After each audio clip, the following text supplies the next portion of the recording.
an FNCS Invitational champion.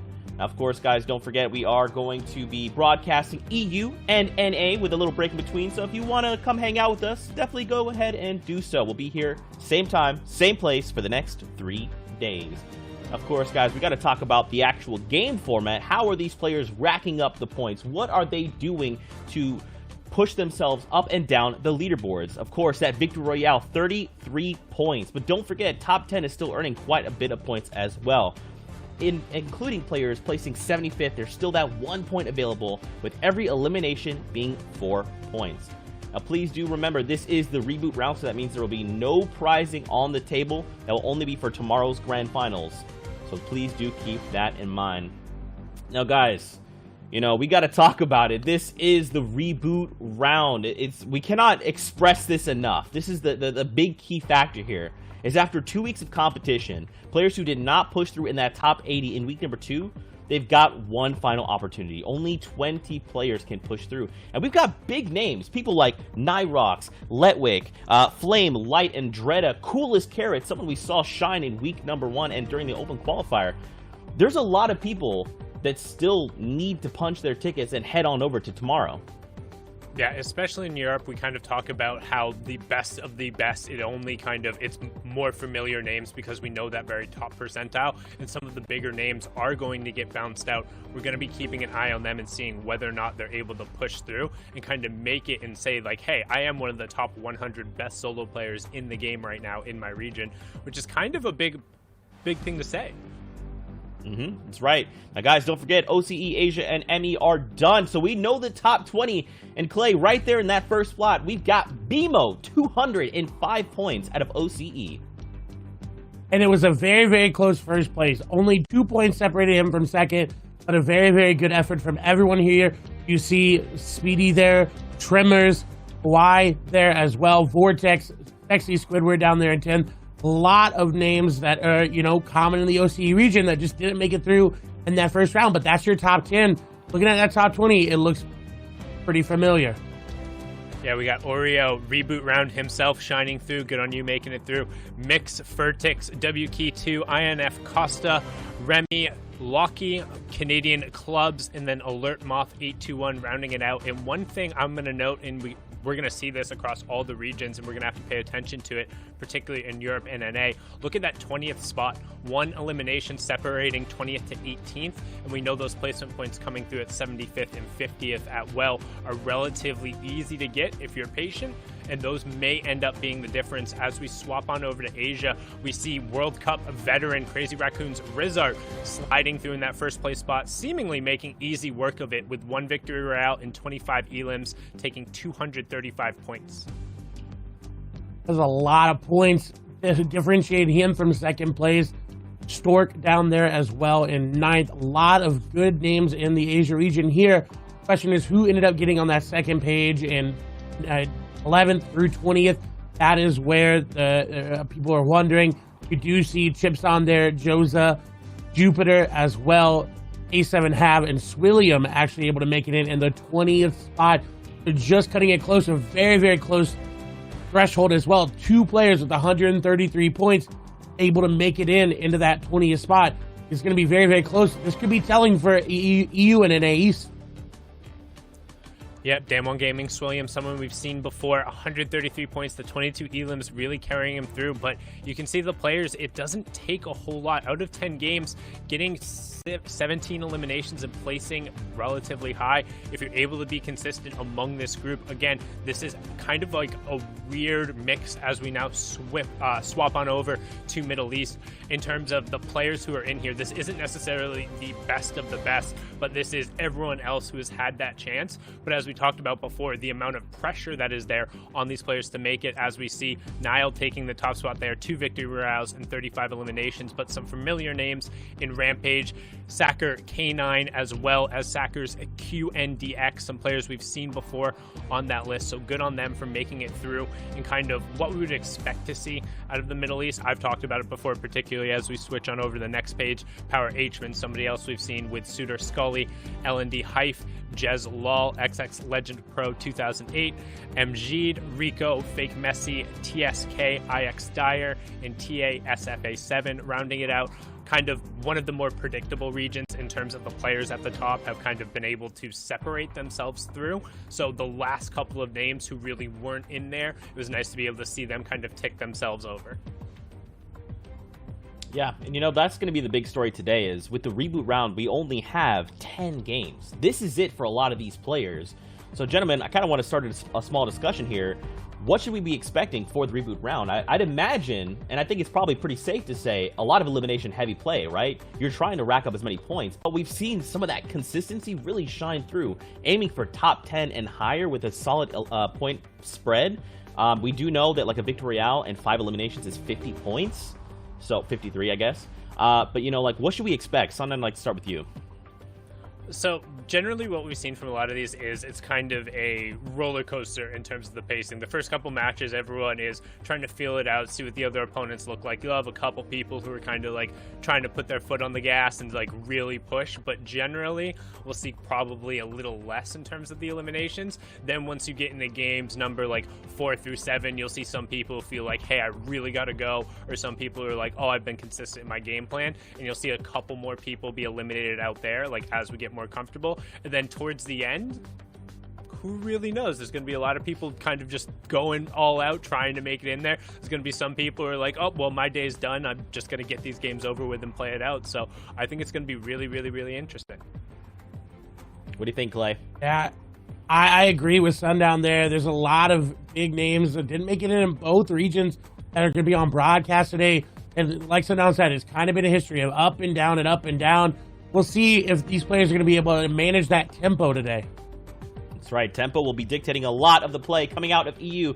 But gentlemen, it's time to start the day. So let's go ahead, hop on out of the battle bus and get into game number 1 with Sundown and Clay.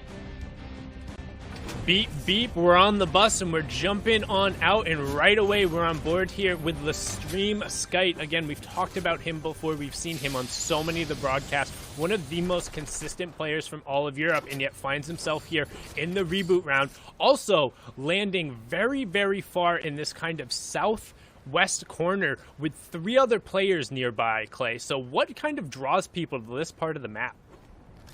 I think it's just the seclusion from the rest of the map, you know, as we see Shinken going to go down there. Right? You don't expect 3 other players to drop here. It's on this side of the map that is near the rig. There are fishing spots. There's a lot to work with.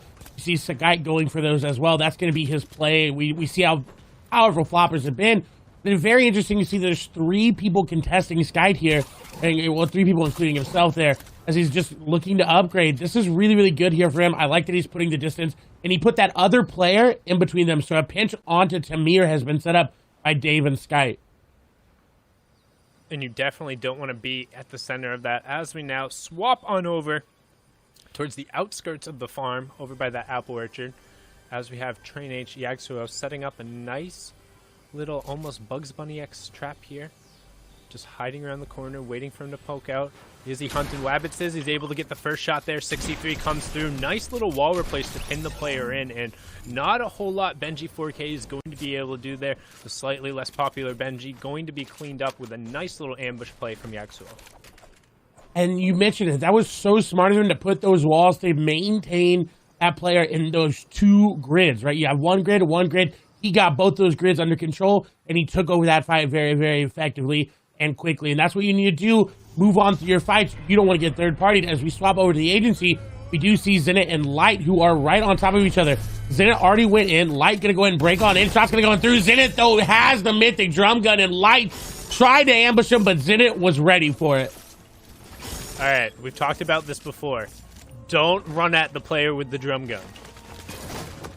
Like, it hasn't worked. I think we've only seen the drum gun come out on the negative in that trade once or twice throughout the entirety of the broadcast. So it's incredibly strong when used in a defensive situation, particularly in the early game. Like, if Zenit has control over the vault there, though, I can see him like trying to set up an ambush when he's going through, but I mean, Clay, we talk about trying to eliminate the bad scenarios and eliminate some of the RNG you might face. That is a really, really poor way of doing that. I think you win that fight maximum 5 out of 100 times, and Zenit is going to say, hey, thanks for the free 4 points. I'll take the Siphon as well as an uncontested agency, as now we flip on over to Deadpool's yacht.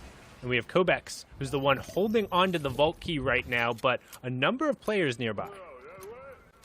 They are indeed contested, like you talked about, and this is one of the few Mythic POIs that we don't really see contention mostly around the Mythic weapon, right? It's more about the vault here. The Mythic weapon not prioritized as highly with players as they don't find it as valuable. Kubix obviously didn't. He just grabbed the vault key and is vibing out with that legendary AR. He did go ahead and get a disguise, so he could go for an ambush. But again, there are players nearby. You do see the henchman outlines there as well. One player definitely here. He's going to have to find him. And actually, you see him around the backside doing a little sneaky play of his own. This is where it can get a little bit different than the agency fight, right? The loadouts are going to be similar. No one's going to have a mythic item to really make it work. And we'll see what Kubis is going to be able to do as his enemy is coming on through. He turns his back on him, and though it's Stina going to be able to come from behind. Kubix not paying attention, but he gets the turn on and he gets the elimination. Oof, that's rough there. If you're Stina, you should feel like you should have walked away with that, but the early tack fight going down to Kubek, slightly better aim there, connecting with more of his pellets. The storm will be coming through. However, he should know, it looks like he's clear at this point, so shouldn't have too much time rotating away with all of that extra vault loot. Again, we talk about kind of the priority on the mythic weapons. Deadpool's pistols not really up there. The Siphon on them being nice to get yourself up, but if you control the vault, not necessary in most circumstances, as now we swap on board with UX Zebra, who currently has Sky's loadout, but is pinched in here in a tough situation, but some really good defensive shots is going to get him out of that. And honestly, he should be fine to now rotate away, considering he does have the grapple and all that vault loot to himself. It looks like he's claimed the shark in this game, so that should give him a solid amount of the upper hand. And we've also seen 30 players go down, which means everyone, the top 75, will receive a point. Here's Godspeed actually back over at the shark to contest Zebra. And it's another vault contestation that we've seen again. I like that Zebra's going in from an upward point of view. He's not going in right down on top of Godspeed. He's going to look and get information first. You see him breaking through that. We're actually going to swap over to a big fight between two Titans, Sky and Letwick. This is very, very big. Letwick, a phenomenal player. Sky, a phenomenal player. Not able to make it happen. Wall going to be taken. Sky, though, has that epic pump shotgun, can make it work. Letwick being very aggressive. We've seen him here time and time and again. Likes to push the aggression onto the enemy player. Sky, though, is going to have to make a play. Only 12 builds remaining here for him. He's only at 89 effective HP. No shields to heal up with. Nothing in his arsenal to work with other than that shotgun and the SMG combo. Could get a harpoon play in there if he's quick enough. But Ledwig just going to capitalize. And Sky going down is huge there for this lobby. Yeah, Letwick very much so the aggressor there. You can see he's now going to swap back over and pick up that epic pump, but using the tack he had there to kind of replace walls and increase the amount of pressure he had. Honestly, like, it's such a weird fight to happen between two people. Again, we talk about fighting on the outsides of the map and these scavenger routes, which some players tend to prefer towards solos, but you can end up with two of debatably the best players who are left in the reboot round now fighting completely on the outskirts of the circle when really they didn't need to. But Letwick gives himself a huge advantage there, both in terms of mental and just getting a head start over one of his key opponents.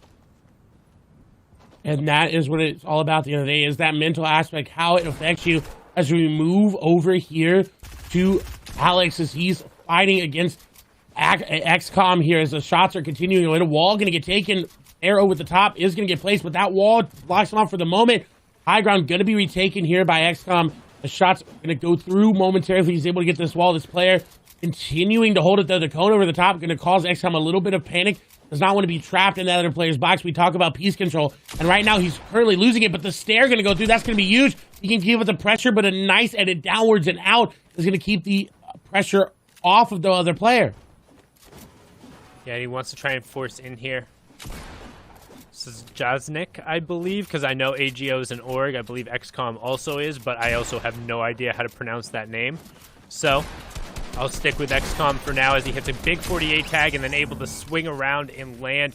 Really precise timing there with the pumps. A lot of players you'll generally see after kind of that first really tough shot kind of panic, but keeps composure, able to hit a big one, following it up afterward to end up closing out that fight. So good job there. Now as we swing right on over to Slurpy Swamps and we see Vex, Cryptice, controller as well over on the side is $C. So number of players over here as Letwick also picks up Pultra in the feed. So we see a number of players are going to be funneled in kind of towards the southwest corner of the map, continuing to pull zone. But what that generally means too is with a bunch of players rotating through Slurpy, you can almost guarantee that anybody you're going to see on the eastern half of the safe zone is going to be full health, full shields, just because they'll spend some time in the swamp. But a nice little ambush coming through here from Cryptice again. Just trying to wait around a corner. This gets to be a little riskier, though, the later on in the game, because you just kind of assume somebody else is watching, but instead goes to that trusted blue SMG, trying to force through in the walls, gets good piece control above him to make sure he forces that player around, and you can see him starting to try and get aggressive, forces his way into the box. Edit comes through on the staircase, switches back over that blue SMG, and he's going to just be able to pick up Vex there.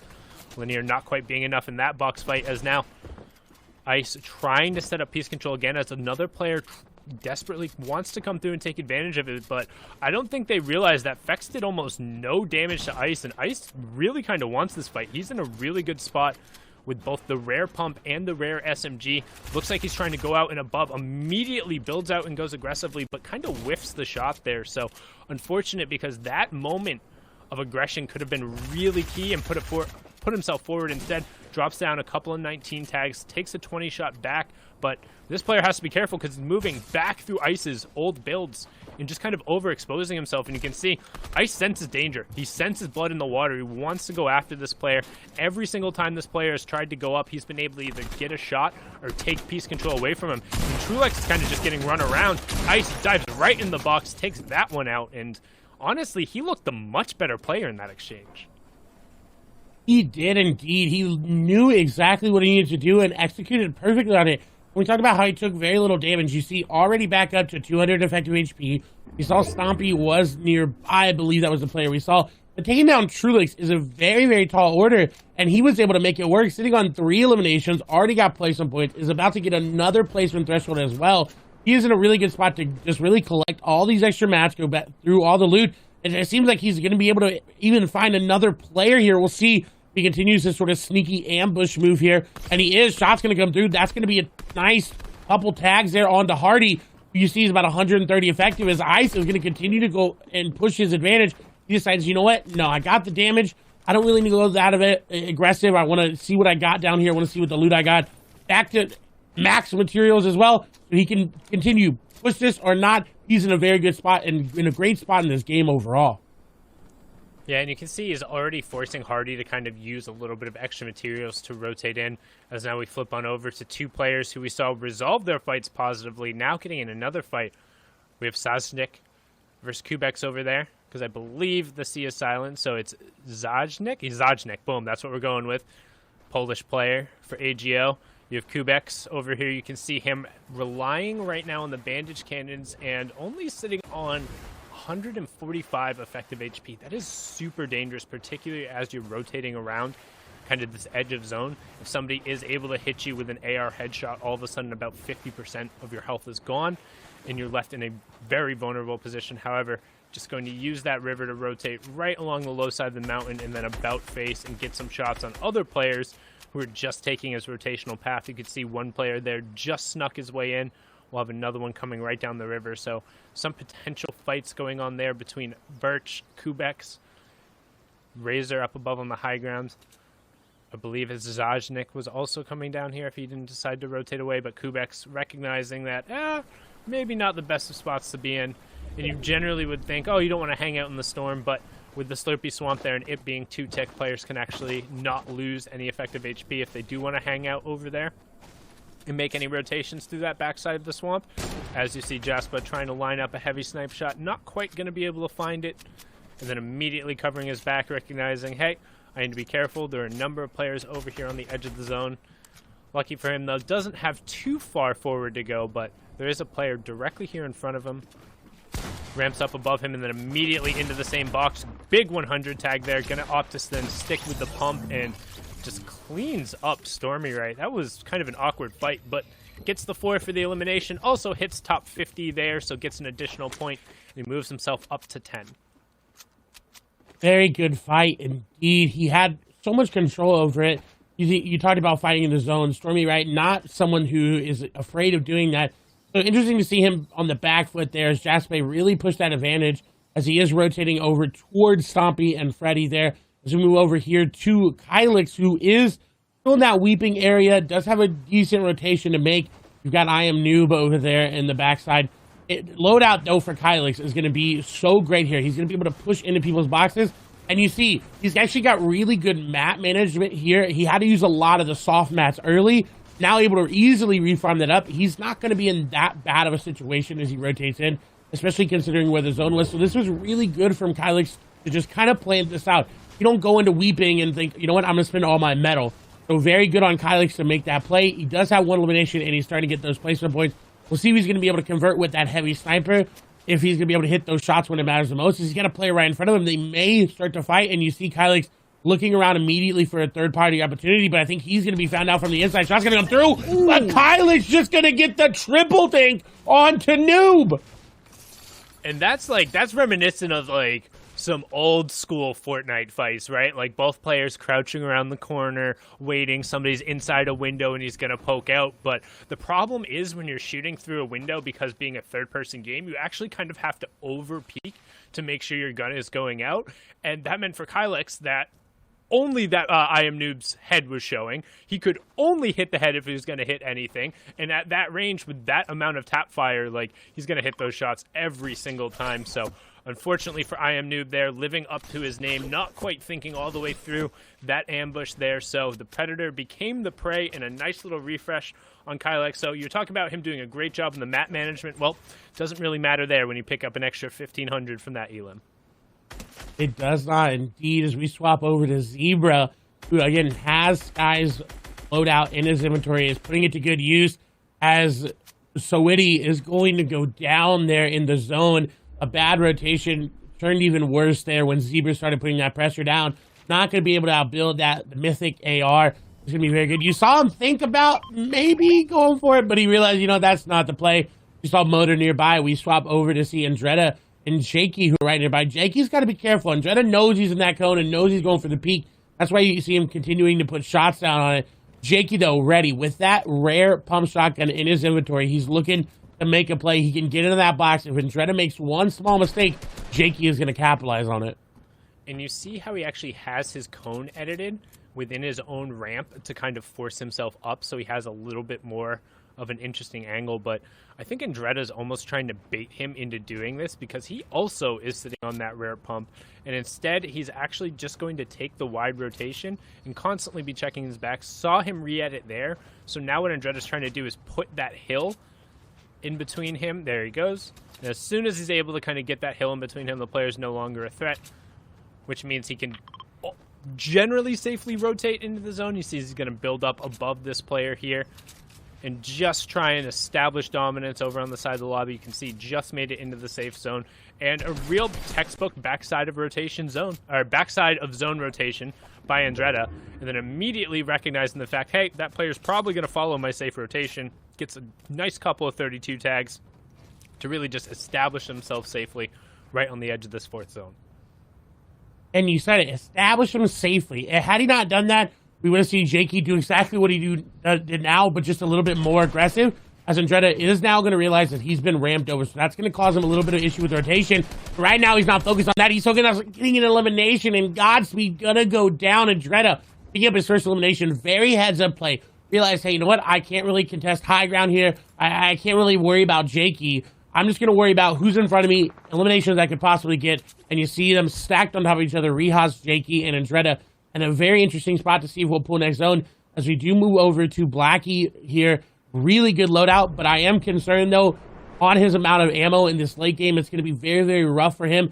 But he set himself up for success showdown. He's put himself in a good spot to get that half in, half out. which is about to be revealed here in 5 seconds. Again, the slight difference from regular Fortnite to competitive Fortnite. Once you get into that 5th circle onward, the zones do overlap. This is for any tournament or arena game mode. When you see this happening, then from the 5th circle onward, as you see in the bottom right-hand corner, it overlaps through where the zone was. After that point, it will completely go outside of it into what we call the moving zones, or generally considered kind of the late game of Fortnite. This is where players will be using all of their opportunities, all of their practice in those scrims, in those zone wars, in the turtle fights that were so popular early on. All the piece control, all of it comes together to just try and desperately make it to that next safe zone while also eliminating players. As we hop on board here with Ice, or Crypty Ice, who's had a fantastic game so far. We saw a number of his early eliminations continuing to try and apply the pressure. He does have a little bit of a rotation to make. You can see that's why he's trying to force some damage and force these players away so he can follow up behind him. Using that blue SMG to continue to try and move forward and get in towards the zone, is able to pick up a nice little elim there. Nebby going down, and Cryptice again showing he's not afraid to trade some of that damage if he's able to get in the box, because he's hitting those shots. And that was such a smart play. Put the pressure on your rotation, because you know you've got to. You're not on the furthest side of moving into half in, half out. You're close. Zone is going to be 10 to 20 seconds. You have time to put the pressure down onto your opponent, which Nebby was not able to capitalize on, moving away and separating the layers that he really needed to get away from Ice. And that's why Ice was able to make things happen. As you see Item just beam Razor, as Razor's going to get beamed from another side. We'll hop back over here to Ice. But Ice, like you talked about, a very, very smart play in a very good position to get this zone. But interesting enough, if zone pulls away from all these players to that southeast or west, which is not going to happen, that would have been a very hard rotation for everybody. We'll see what Ice is going to be able to do on this long rotation. Yep, and now we're out on the wide shot. As we hop back on board here with Ice, you can see he's kind of pulled the nearer zone, but he's trying to check below him because he doesn't necessarily have what he knows as a safe layer or a really good way to kind of rotate back through this.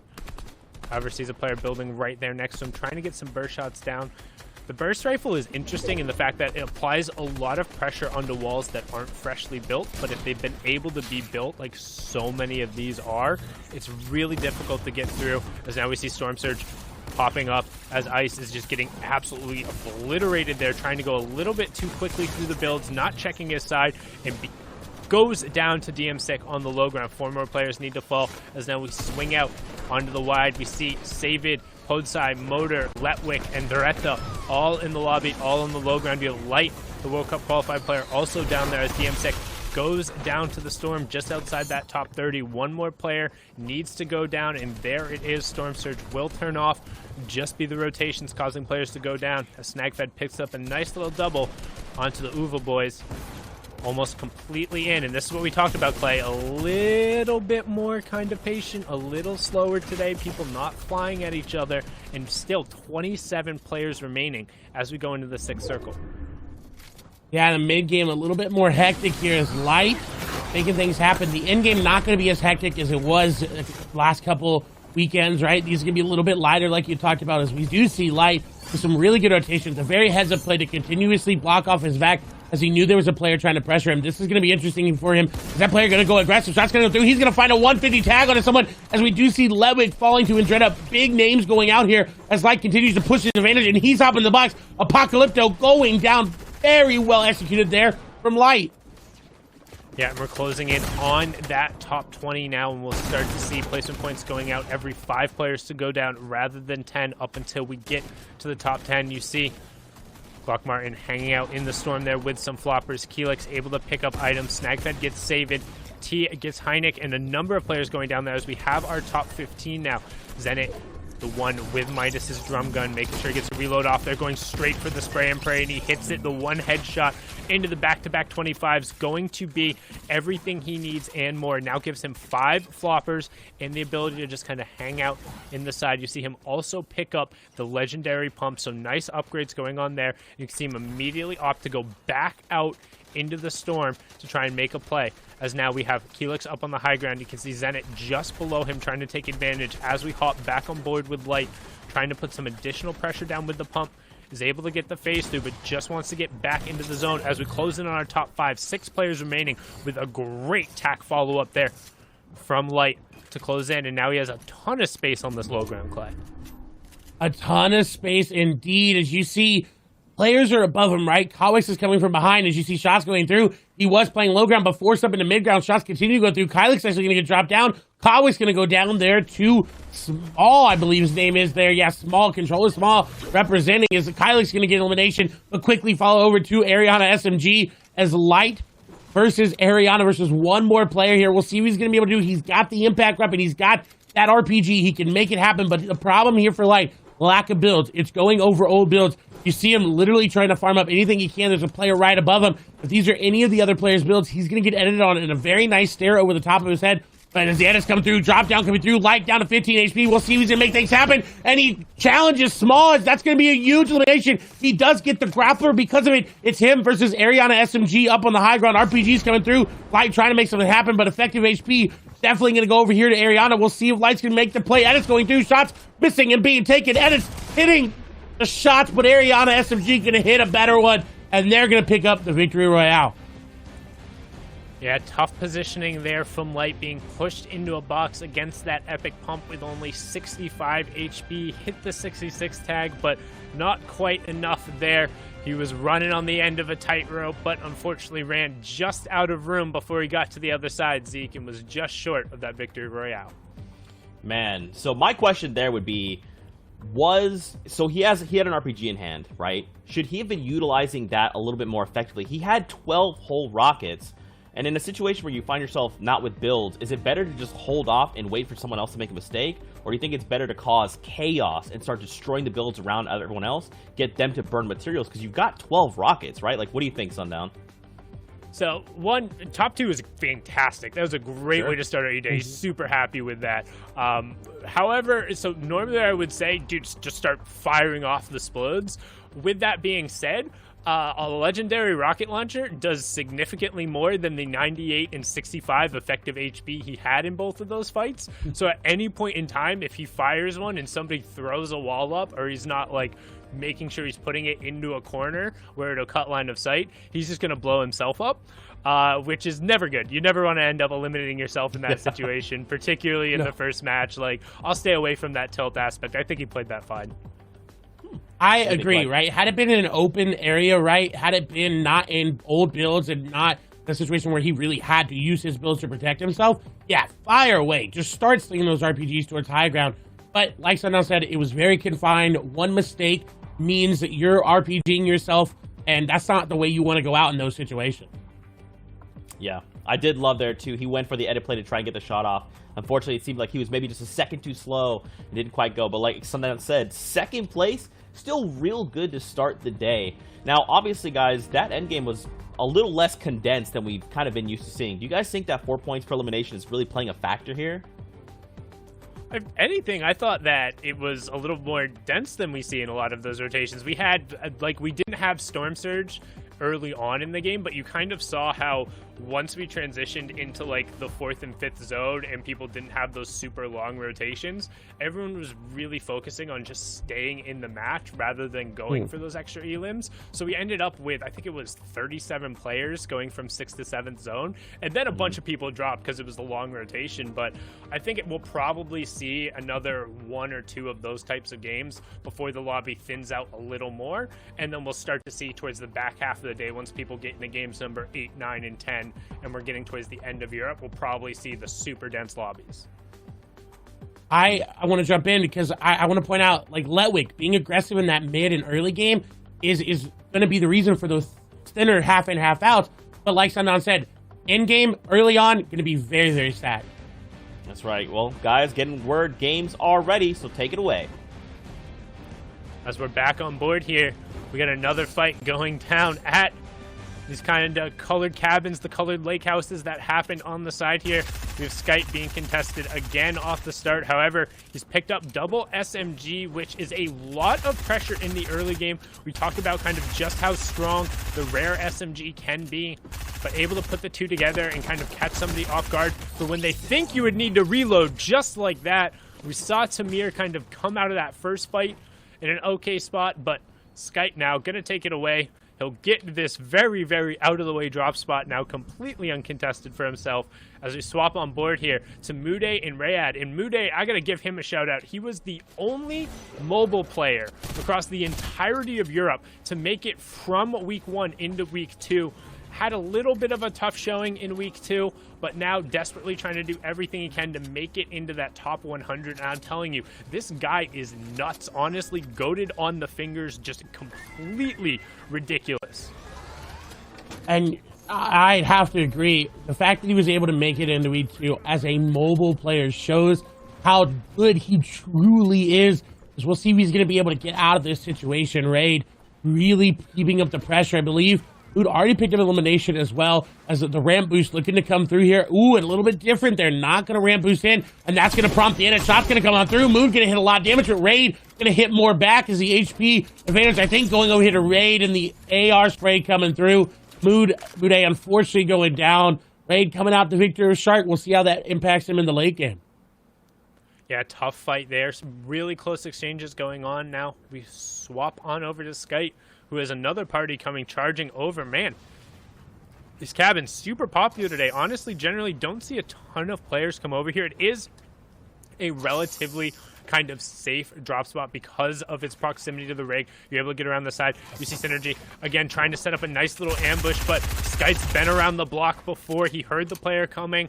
Almost felt like he was counter-trapping that, and Synergy here doesn't have anything. I would be shocked if he's able to get this fight. No shields, only has the gray pistol and the uncommon SMG. He's going to be reliant on getting in the box and using that high spray weapon, but he's also really low on light ammunition. He has 47 bullets, or almost a combined because there's 12 in the pistol. He basically has one SMG clip to make this happen. Will use the flopper, but then immediately gets it traded out, and Skype just, oh, that was like free. That was like if I had been trying to fight Skype. I think in that moment, he realized, you know what, I wanted that ambush. I didn't get it.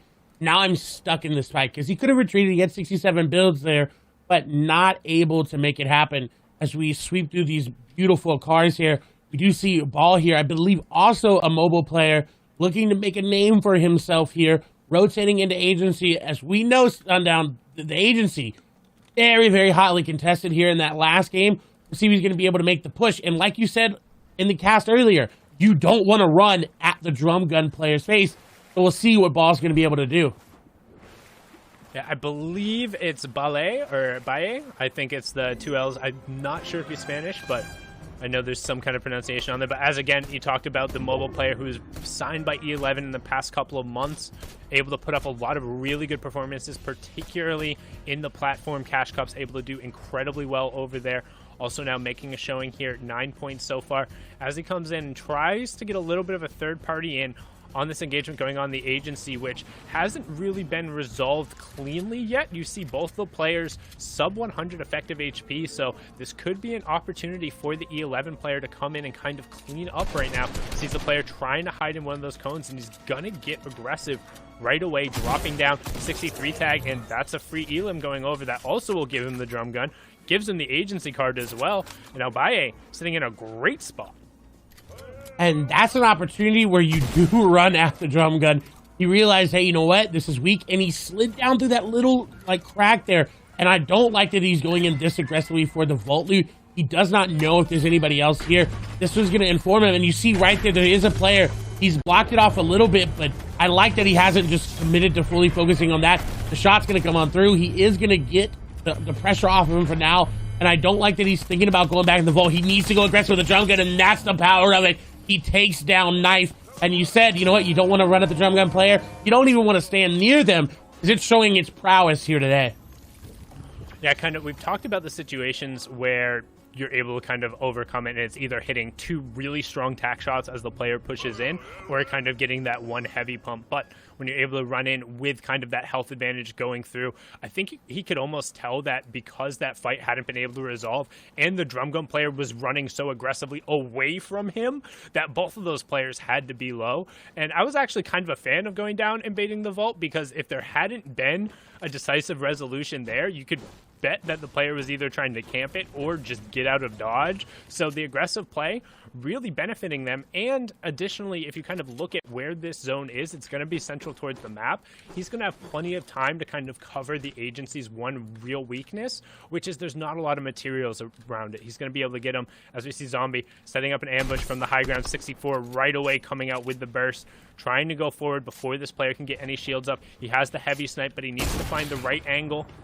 Able to find one where there's only one wall in between, and then pushes forward with the SMG. Nice little finish up there. Scram going down to Zombie, as Flame also picks up Perinkle in the Elam feed. That's a big elimination. Scram going down early as we move back over here to Bale, as we see him. Salty Springs now already on his rotation. Got the drum gun, got the vault loot, and he's out. He is not even rotating more into zone. He is looking for eliminations. He's got 3. He does get placement points already. He's looking for the next threshold, and he's looking to continue this aggression.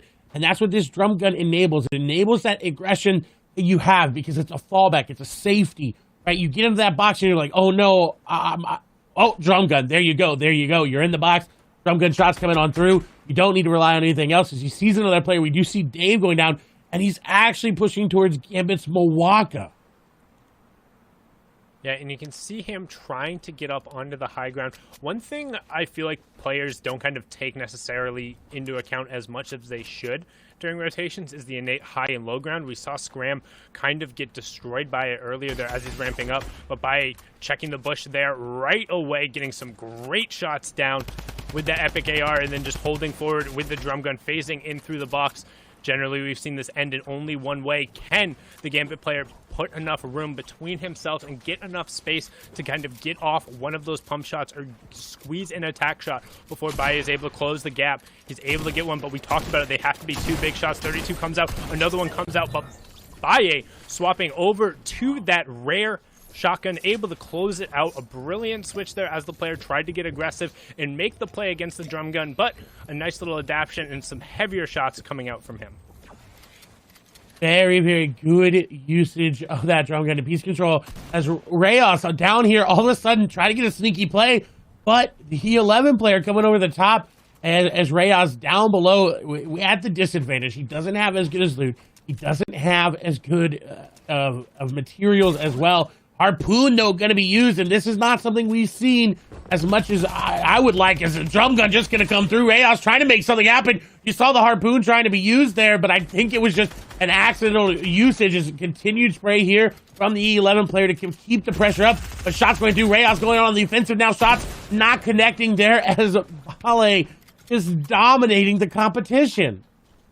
Another really good push from him coming out there. Again, you can see him kind of establishing control and using the drum gun to pressure through. But unlike kind of other players we've seen using it, he doesn't stick with it as he pushes through. He kind of baits the player into a little bit of a desperation fight. And then he's just winning the shotgun fight straight up as he already has the health advantage and the positional advantage he established. So some really intelligent play coming out from him. It'll be interesting to see if he's able to kind of continue that run throughout the game. And also if he's able to kind of execute in that regard when he doesn't have the drum gun, because we saw him like third party over towards the agency. You can't realistically expect to come out with agency loot doing that every single game. So it's more, is he able to kind of capitalize on this opportunity when it all works out, and kind of how does that gameplay stick together? As we see Cartoon coming over to third party this other fight, wants to get in on that 1v1, try and take advantage of them not paying attention, dives in that player's box, hits a huge tack shot, and Devour Walls gets devoured himself. Back to lobby you go, and Cartoon immediately takes what was a 1v1 between these two players and makes it a 1v2 for himself, trading out some good shots on this tight angle now with that pump shotgun that he was able to pick up.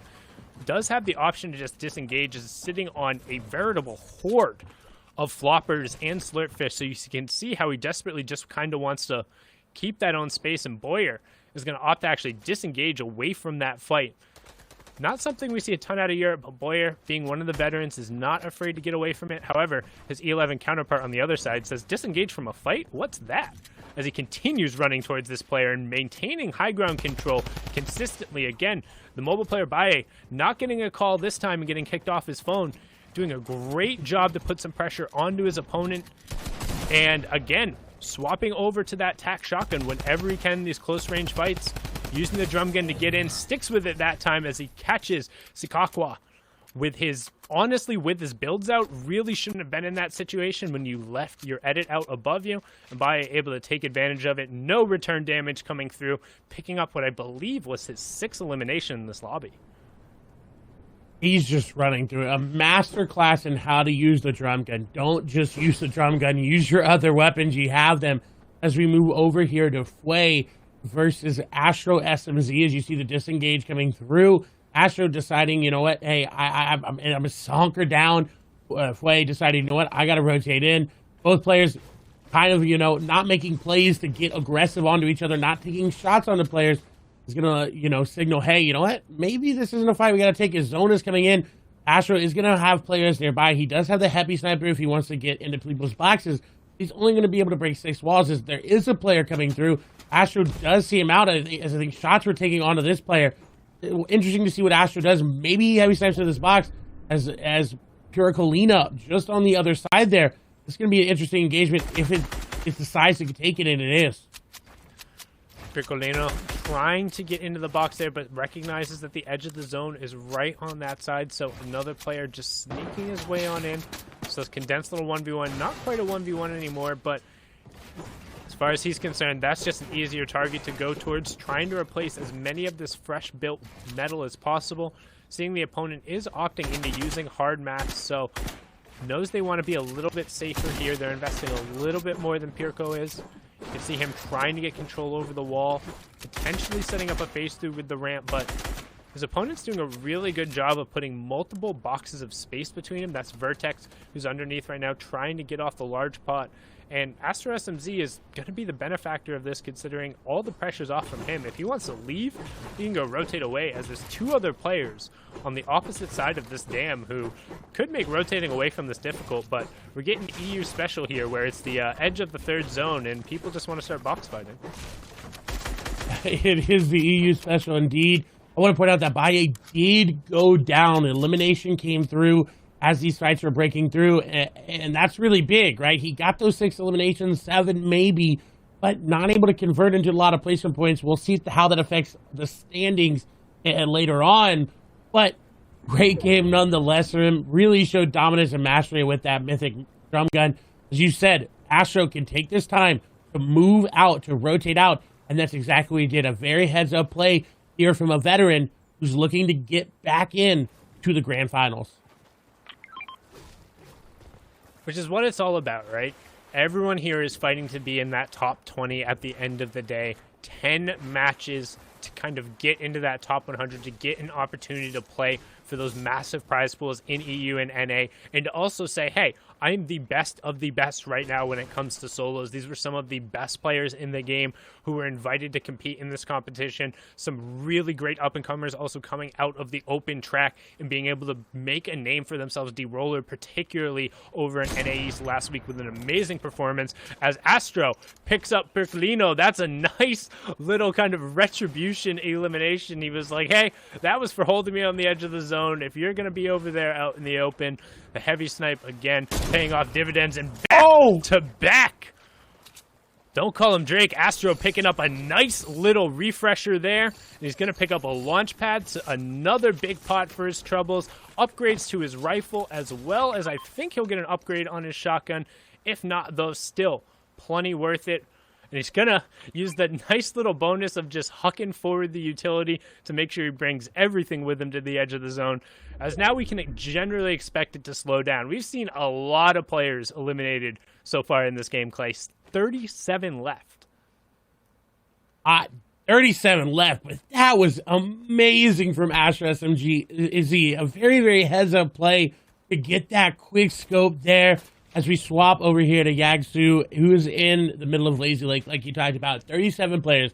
It is going to slow down. This is where, in Fortnite, you're sitting in your box, you're looking for all the information that you can. Like Yagsu here is looking to try to get any information on rotation.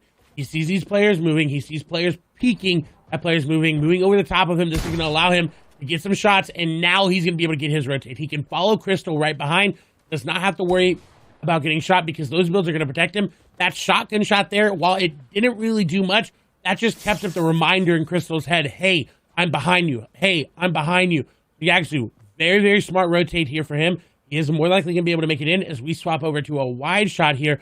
Boyer there, Captain Win. You see Astro still on that little island. See if he's going to have to get off of it, and he is. Captain Win, though, in a very good spot on a natural high ground here. Inventory looking great. He set himself up in a really good spot to get a victory. Sitting on the 3 floppers right now, tons of shields, so honestly wants to probably be over peaking in this circumstance. As long as he doesn't get hit with kind of that game-ending heavy snipe to the face, he'll be able to go back up to 200. So given his position right now, he should be looking to try and pick off anybody who's able to rotate in late. However, as we talked about, considering the game going to slow down a little bit during this circumstance, pretty much everyone has already made it into this 4th zone. So kind of the next onus, as I say that, you see Baby Mongrel getting picked up down there. Captain Wind able to capitalize on that and throws a little bit of best mates out there for the BM, letting him know, hey, we're still friends, but I'll take those 4 points. Pretty much everyone's just going to chill till we get to the moving zones. And given where we're at, I would say almost everyone wants to see the moving zone pull as north as possible. Just get it away from the waterfall, get it away from that lake, and kind of away from that established high ground and the cliff that looks over it. Because if it does pull down towards that side, all these players who we see who are kind of on that like south berm right now, the Skites and the Captain Winds of the world, who are just going to be able to control kind of that high ground. If it pulls down towards that southwest corner, it's going to be so difficult. We are going down towards the southeast now, so Skite in a great opportunity to shoot the rest of the lobby as they rotate. Instead, just going to rotate himself, catches the player in the open with attack shotgun as they're gliding. Not something you generally see, but a ton of huge tags going through, so expect him to get aggressive on this player. Aggressive indeed. That player popping bandages and Captain Wind going down. That was reminiscent of those high ground plays back in the day with the combat shotgun shooting people out of the air. The Sky says, you know what? I don't need a combat shotgun. I've got a tactical shotgun. I'm going to make it work. A very good play there by him as he's going to pick up an elimination, get into his own, have all these extra mats as well. Sky coming back into this game, definitely looking stronger than he did in that first game, as we do see a Vesta Void making a rotation, Bad Sniper making a rotation, Dogsu making the rotation, as the Vesta Void makes it in, has now picked up the drum gun there, so it looks like he maybe take down ball, maybe got an elimination that took down the player that took down ball, but now in a very good spot is Harton just going to get beamed out of the air. Gets picked up there. It's unfortunate. As the glide was able to come through, we talked about trying to make that rotation as easily as possible. 30 players remaining as Void also swaps back over to that epic pump shotgun. So going to get a little bit of an upgrade going over there. Also sitting on the 4 floppers and the 6 minis. So has a solid amount of builds. You can see him considering going up for an aggressive high ground take here. Wants to have the option if the rotation isn't too far, as we swap back on board here to Serenity's Astro SMZ. Pushing forward, getting some spray back towards him right now, but desperately trying to pick up an Elim here. And going for the cheeky play to try and drop this player underneath into the water. It is so absolutely disorientating when that happens to you. However, Astro not able to find it, but he does get him on the way back through. So it was a little longer than anticipated, but some good piece control. Able to set that one up. Able to kind of manipulate that player into going where he wanted. So a good way to manufacture an elimination there from the Serenity player. As now we flip back on board here. You see Skype still in the lobby of Rimic and Zombie, who we've also hopped on board with a number of times. But attention goes to a Vesta Void, who's sitting on the Midas drum gun, has plenty of floppers as well as an epic pump, and is going to look to catch a player, and he does a great shot baiting the launch pad, picking up Sneeze Bob, and then thought about going towards high ground, but instead just going to go to far side of zone and box himself up. Brilliantly played. Tons of materials coming out from him, so you can see him aggressively 90ing up for the high ground, going straight for his massive brick, making sure he's not up too high, but some really, really well played and well executed Fortnite coming from a Vesta Void right now. A very good elimination coming through as well, and you said excellent plays and excellent Fortnite gameplay right here on your screen from Vesta Void. You talked about how he didn't want to go for high ground. Well, he did, but his in-game game plan was to take it himself after he landed. His shots coming through, player on top of him, drum gun going to be used down to 102 effective. Does need to take time to pop these minis, but Pressure going to continue to come through, whether it's launch pads, the grappler still in play. This player chopping him down. A lot of damage taken here by Void. Does have 69 effective HP. Does have floppers as well. Ed is coming through, not able to pop the flopper in time. The pressure was too much. Unfortunately, he's going to have to give up high ground now. He's going to get a little bit of reprieve as it's going back over these old builds, but he's going to have to pick up an elimination. Yeah, and I don't know if he realized that his flopper didn't pop in that situation. There's a time where if you cancel the animation, it looks like you were almost able to eat it. Instead, what he's going to do is he's going to sneak out back into the storm and then opt to eat it, so making sure he gets the maximum effectiveness out of it, trying to make Bad Sniper lose track of him, but Bad Sniper is constantly checking his back, making sure he's there, and Bad Sniper, unfortunately, is going to recognize that he has to give up the high ground. You can see him actually going to knock himself down in favor of knocking down Void, which forces him to use the launch pad, and Bad Sniper just rips him apart. That could not have been played better by the French player. Brilliantly done there, as now we swing on down to the low ground. It's Train Hard's Yaxuo. We've hopped on a number of times, been setting up the ambushes, now has pretty much uncontested low ground, but running low on mats as we hit our top 10 with Bad Sniper picking up Denial. 200 IQ play there from Bad Sniper. The question is, can he convert it into that victory royale? As Yaxo, you talked about, has been very, very good, but he's running out of mats. He's getting desperate, as you see, looking for any elimination, looking backside his zone. Why did a player there? Harpoon being used just to clear out any builds that he can.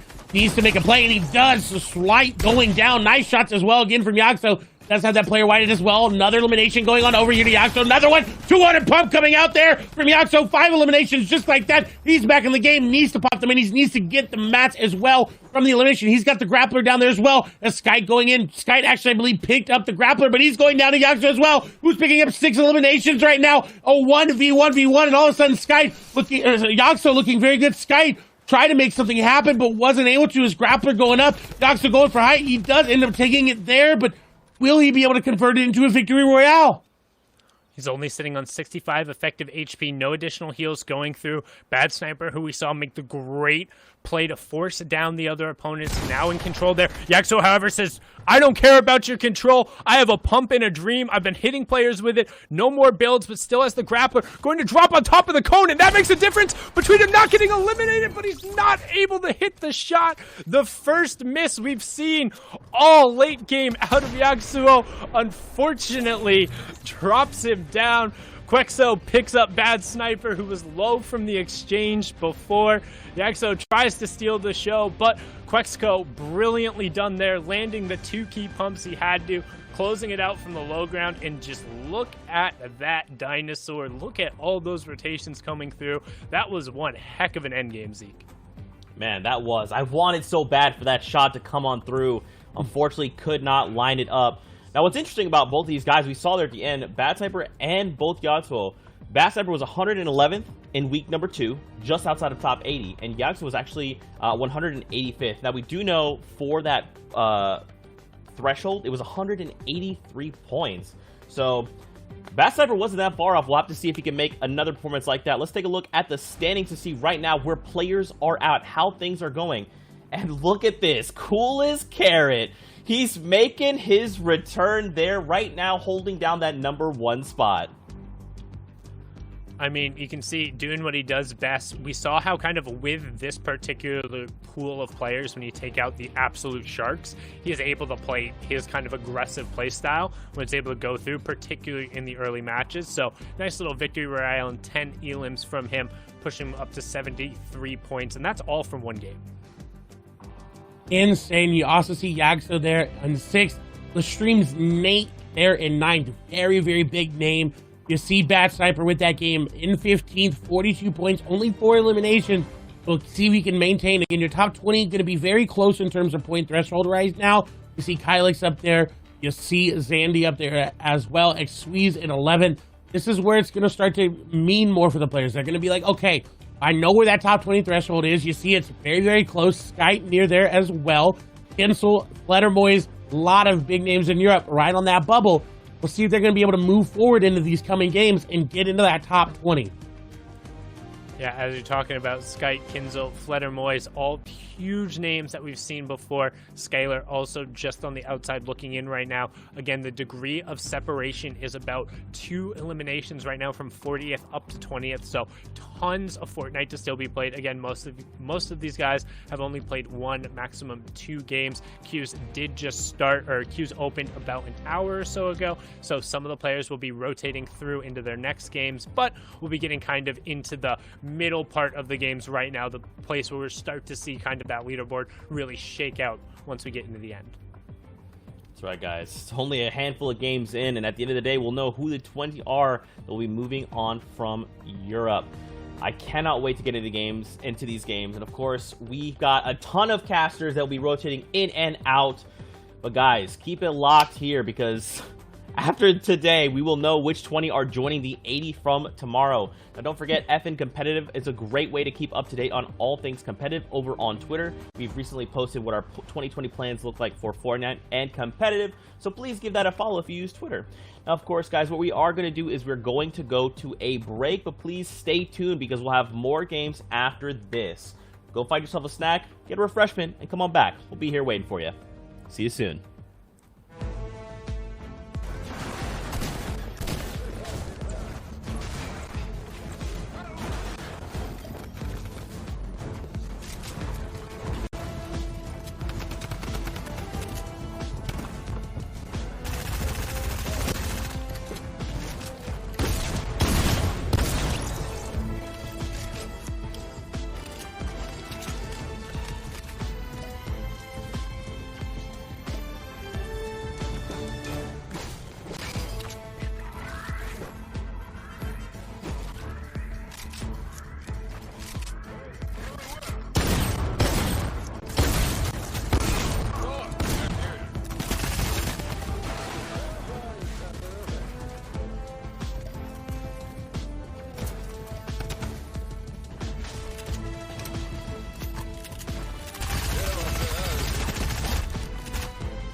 Hello and welcome back to the FNCS Invitational. Today is in fact the reboot round. We are now reaching the halfway point for EU, and this is kind of that time where it's time to show up or get left behind. We are now joined by Monster D-Face and Sancho West. Gentlemen, you guys have been able to catch up with some of that action. What have you thought so far? Monster, we'll start with you.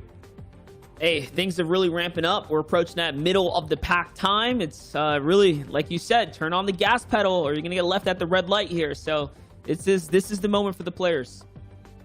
And I mean, we're talking about some big names that we still haven't seen on the broadcast yet. I'm curious to see how like Nyrox is going to do in the upcoming remainder of it. I mean, we are in the middle of the tournament, and I cannot wait to see how it all unfolds, Zeke.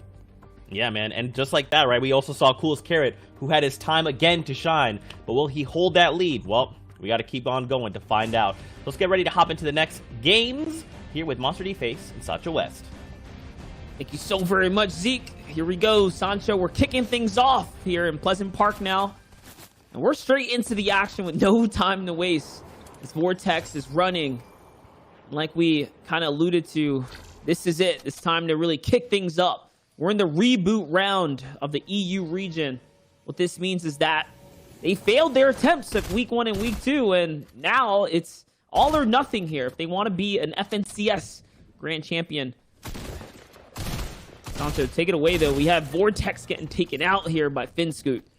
Yeah, I mean, I was just thinking about that vibe, dude. Like, where else that you're going to have this second opportunity, the run back, as they say, to get back into the grand finals? Like, in all the other FNCS, we haven't had this opportunity. So there's going to be so many different people in a different mentality. And let's see how they can do it. As in comes a motorboat. Monster, they're putting up all the stops, and this is what you got to do to get yourself rejuvenated into the grand finals, baby. Hey, if you're going to do it, you got to do it flashy. You got to do it big right there. And, you know, the stunt antics are not going to pull off this time as Kira is going to find Benji 4K right there. He takes him out here. The Shark, man, such a contested drop, such a hot spot. I find it very interesting that a lot of these players are still playing the major mythic POIs. I mean, with only 20 slots up for grabs, you need elims, you need victory royales. It's no surprise that you have to play out of your mind. More importantly, remember, they're going to be joining the finalists tomorrow, Sunday. Things are only going to get more and more intense. And we know the caliber of players that land here. So Kira might be dominating today, but things are really going to ramp up tomorrow for these players.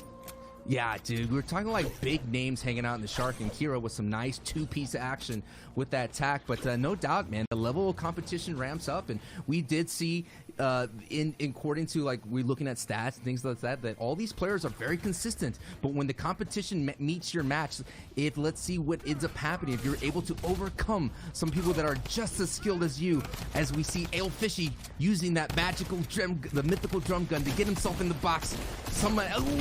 So close there, Monster. We're seeing that the confidence of the drum gun could give you, but also you still got to be on your toes just in case you might get hit back in return. That is right. You got to give and take every single time in every single engagement. Fortnite, the world here. Here's Light now. We're jumping over to the docks on the eastern portion of the map right here. There's a couple of players here. It's a highly contested drop spot this time around as Vervana, Wesley, and Don't Care down on the low ground now. Light just kind of messing around these old enemy builds here, trying to see what he can find, even minimizing the builds right there. Often a little parkour action, hopping on top of the structures here. He's looking around. He's trying to see if he can find a perch here.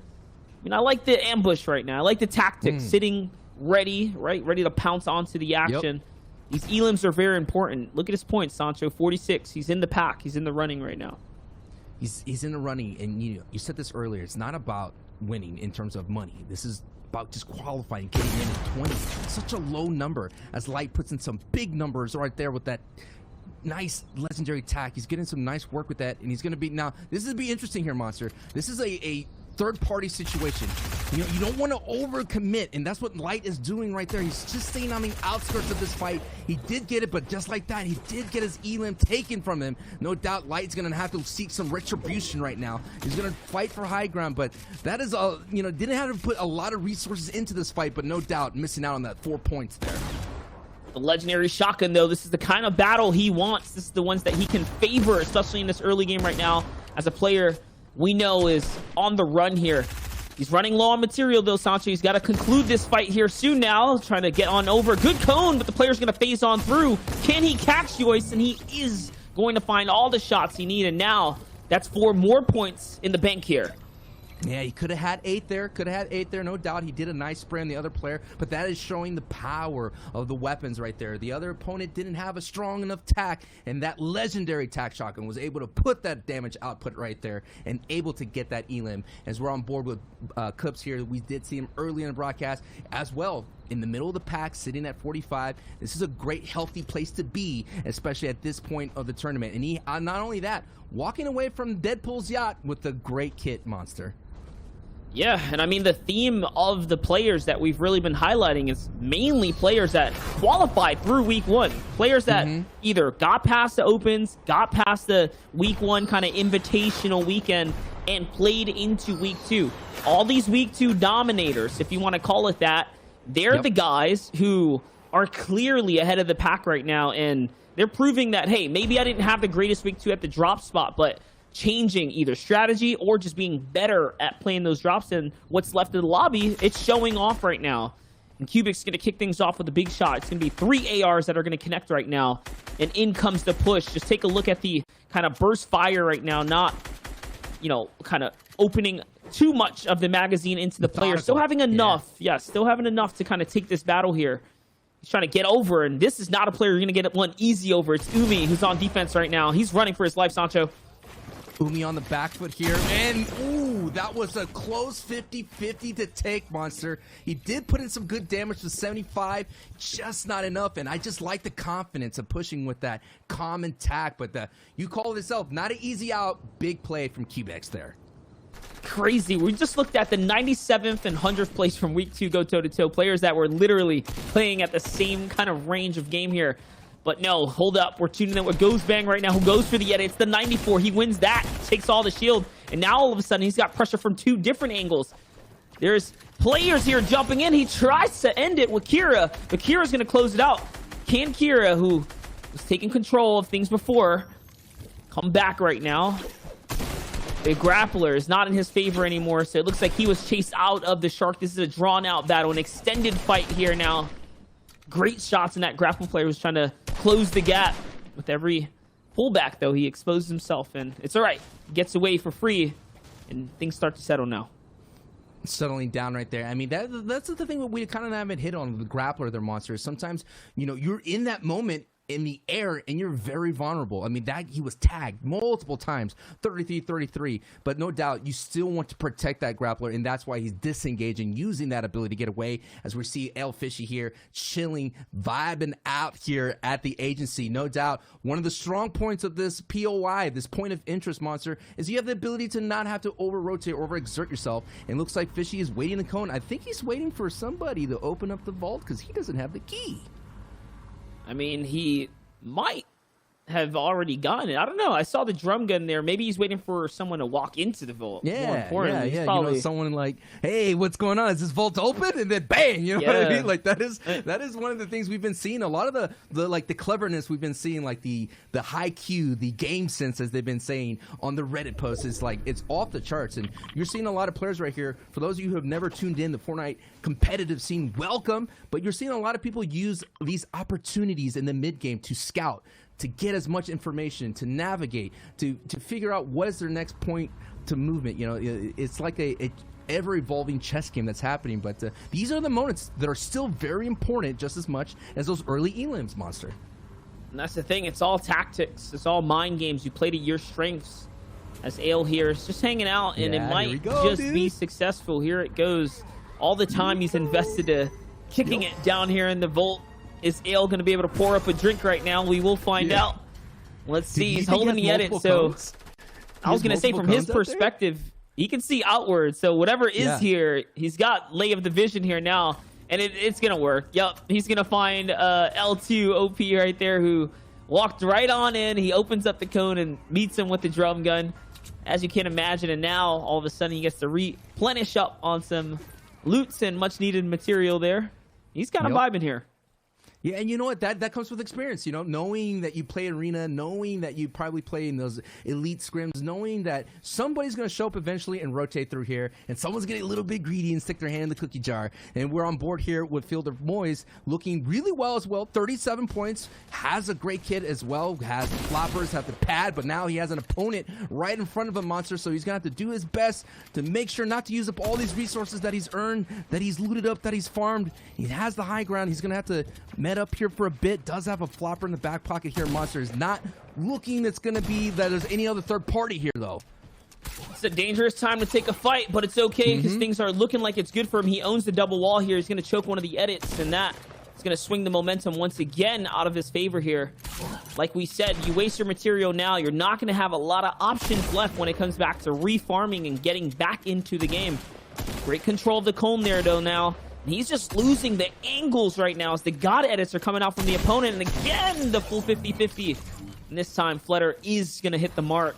Jamin Falls was very close, though. Very close. Dude. 9 HP, dude. 9 HP in a dream. I mean, it comes down to those things. I mean, you saw the confidence, you know, the opponent there had. He kind of hit him once, and then he totally exposed himself going for the 50-50. And we talk about taking calculated risk, and that was one of those risks that you kind of have to take at this moment. I mean, you said so yourself. That's one of those fights he had to get that win because he invested so much. And at that point, you're just like playing, you know, Texas Hold'em. You're all in as we're on board here with Hellfire. And the very nice kid as well. And I like this play right here in Slurpy Swamp. It's one of those things, it's a natural basement, and you could kind of chill, and there's actually a lot of metal in this area, so he does see someone in this basement, and it's going to be a very 1v1 area. There's no one that's going to be able to jump into this fight here, Monster. It's like a good old-fashioned box fight.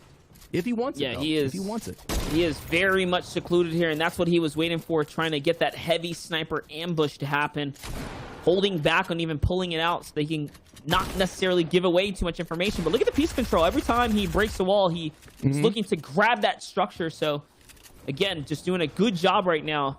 And this is also interesting. If he could just take the floor, you can set up the RPG boost into the box. As Crypt, Dane Zeno is down in the low ground right now. Crypt is trying to hide out here.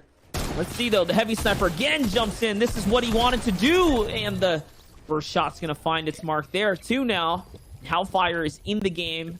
All that for another elim, and these are such crucial elims. The players that find them here with max material in center zone, they're the ones that tend to win or come out in endgame successful. Seeing another battle breakout here near Weeping Woods. We're back to Kira. Kira as well, having a successful day, 63 points. Now on the back foot here, Monster. Nice extension here. Going to give themselves a moment to breathe. Switching over to hard mats, just in case the other person wants to get aggressive. He has the ability to hold him back a little bit. And of course, popping off those minis here. Now, I like this. We see this kind of gameplay here, Monster, where you kind of have a grid space in between, and you could still reach out and edit and place walls. So this is something that we've seen a lot of great box fighters do, and he's just creating pressure as Scout is now definitely on the back foot, retreating on low on HP, Monster. I was trying to see if he was going to recognize that Scout made the accidental pre-edit right there on the wall because he was throwing doors down in advance here. And now, the quick edit, though, he's going to let this player into the box. Kira's not going to find what he needs. This game in its own, he's scored 5 eliminations worth of points here. So, 20 points already just off of elims. This is such a big game for him. It's a momentous game for his placement right now. Is he going to be able to hold on to it or throw it away, though? And he's having this fight in such a big area, right? Look at how open this is. And you talked about it earlier. Having this fight so late into the rotations game is very important. He has to win this. It's very important for the rest of his run here. Because if he doesn't win this, there's a third person coming in hot. And those rockets are coming in hot, Monster. Yeah, it's only becoming more and more of a weird situation for him now as he's dwindling on mats. 200 material. It's do or die now. Is he going to be able to hit this shot right here? The wall behind him is not his at all. There goes the danger, recognizing the ramp boost again, and now wastes a little more material. He's going to back more up. And yeah, it's all over right there. Still a great game, remember, with 10 opportunities. These are games that you can get in, kind of throw away, and then boot back up so you can get all 10 of your rounds in. So a phenomenal round nonetheless for Kira there. Yeah, Here's- we see Scout is actually surviving all that, right? He kind of like chilled out. You hear the other shots, like, all right, bro, I'm going to chill right here. You go take care of that thing. As we see Jetsu here taking care of business as well, 44 points. But that's the dangers we're talking about. I mean, talk about that EU special, right? Taking these kind of fights in these third circles. We're seeing these box fighting happening, and it's very interesting to see a lot of these players being this confident this point in the game. But I think you nailed it on the head there, Monsters, that you need these elims no matter what. Because if you rack up these elims, you do such a well opportunity to place yourself into getting in the top 20. I mean, we're not talking about top 80. We're not talking about top 300, dude. We're talking about top 20. Yeah, this is the reboot round. You really have to play for the top of the top. There's no kind of just squeaking by. Those opportunities are long gone. That was what week 1 was for. That was what week 2 was for. Now you have to play at your best caliber. Not only that, you have to play good today. You have to play even better for grand finals, right? Coming into Saturday, Sunday, because there's even more on the line. So if the stakes weren't high enough already, they're coming in with more pressure here to perform for several days. I think he's going to find someone, what looks like possibly disconnected or stepped away there. So Anarchy is going to be a free elim for Jetsu here. And this might be a turning factor for him. That's a 3rd elim for this lobby in its own, and then the refresher that he's catching in this mid game right now. Zone 4 is the most chill of the zones right now, and as I kind of speak to that, Hellfire's making sure it's not at all. He's bringing the heat here to Shaka with the RPG right now, really forcing things into action, forcing things into motion. Let's see, though. Amp is just sitting by. He's waiting for the opportunity to shotgun it.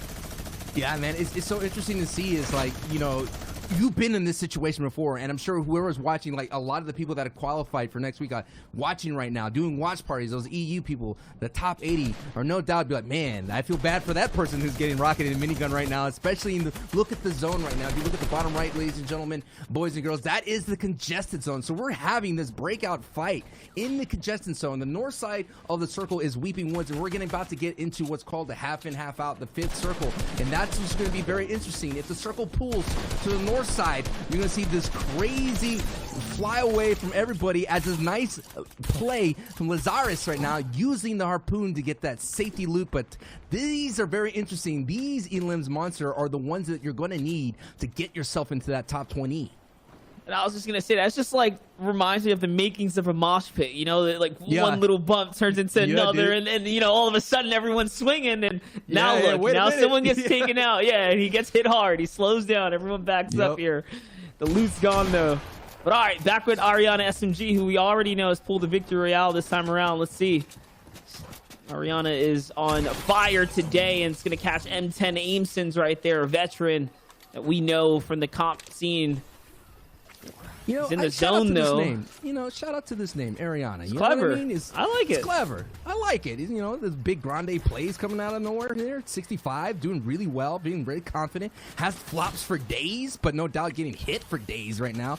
But he just got himself right now, and this is what I like the thing. And, you said so in your many VODs that you do, Monster. You just got chill right now. Just chill. Oh, and he gets zoned. What a big opportunity for Ariana. Hey, and that's why you want to just hang out on zone 4, see if you pull that half in, half out.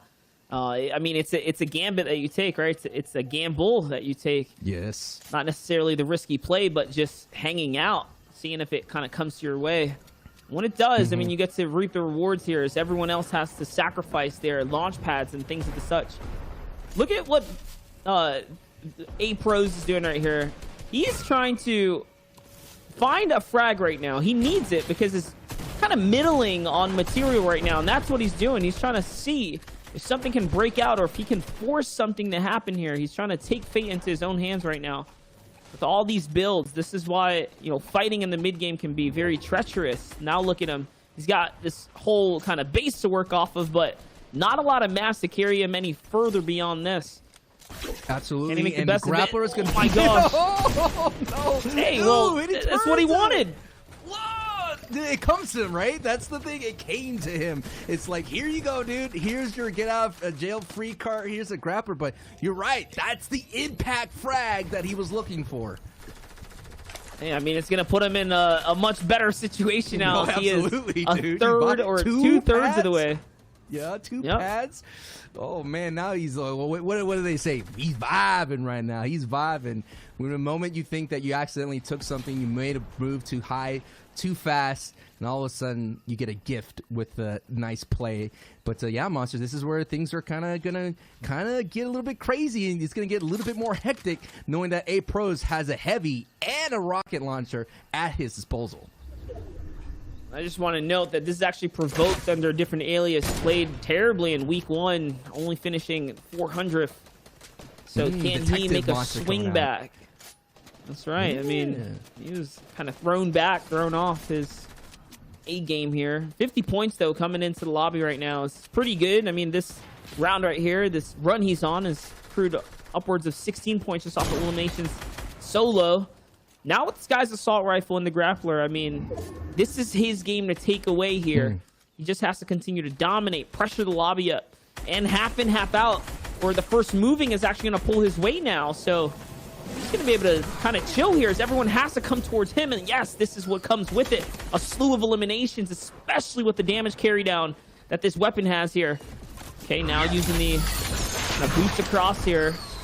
Free launch pad that was basically delivered to him. The grappler now as well. Oh my gosh, jumps into the box. Another impact elimination here. It's Hoopback who falls there. Someone that we are keeping a close eye on to make it through to the grand finals right now. Will Swapson be able to hold the height though? Will he be A-okay? He knows that there's a grappler in play now. I mean, he saw it, Sancho.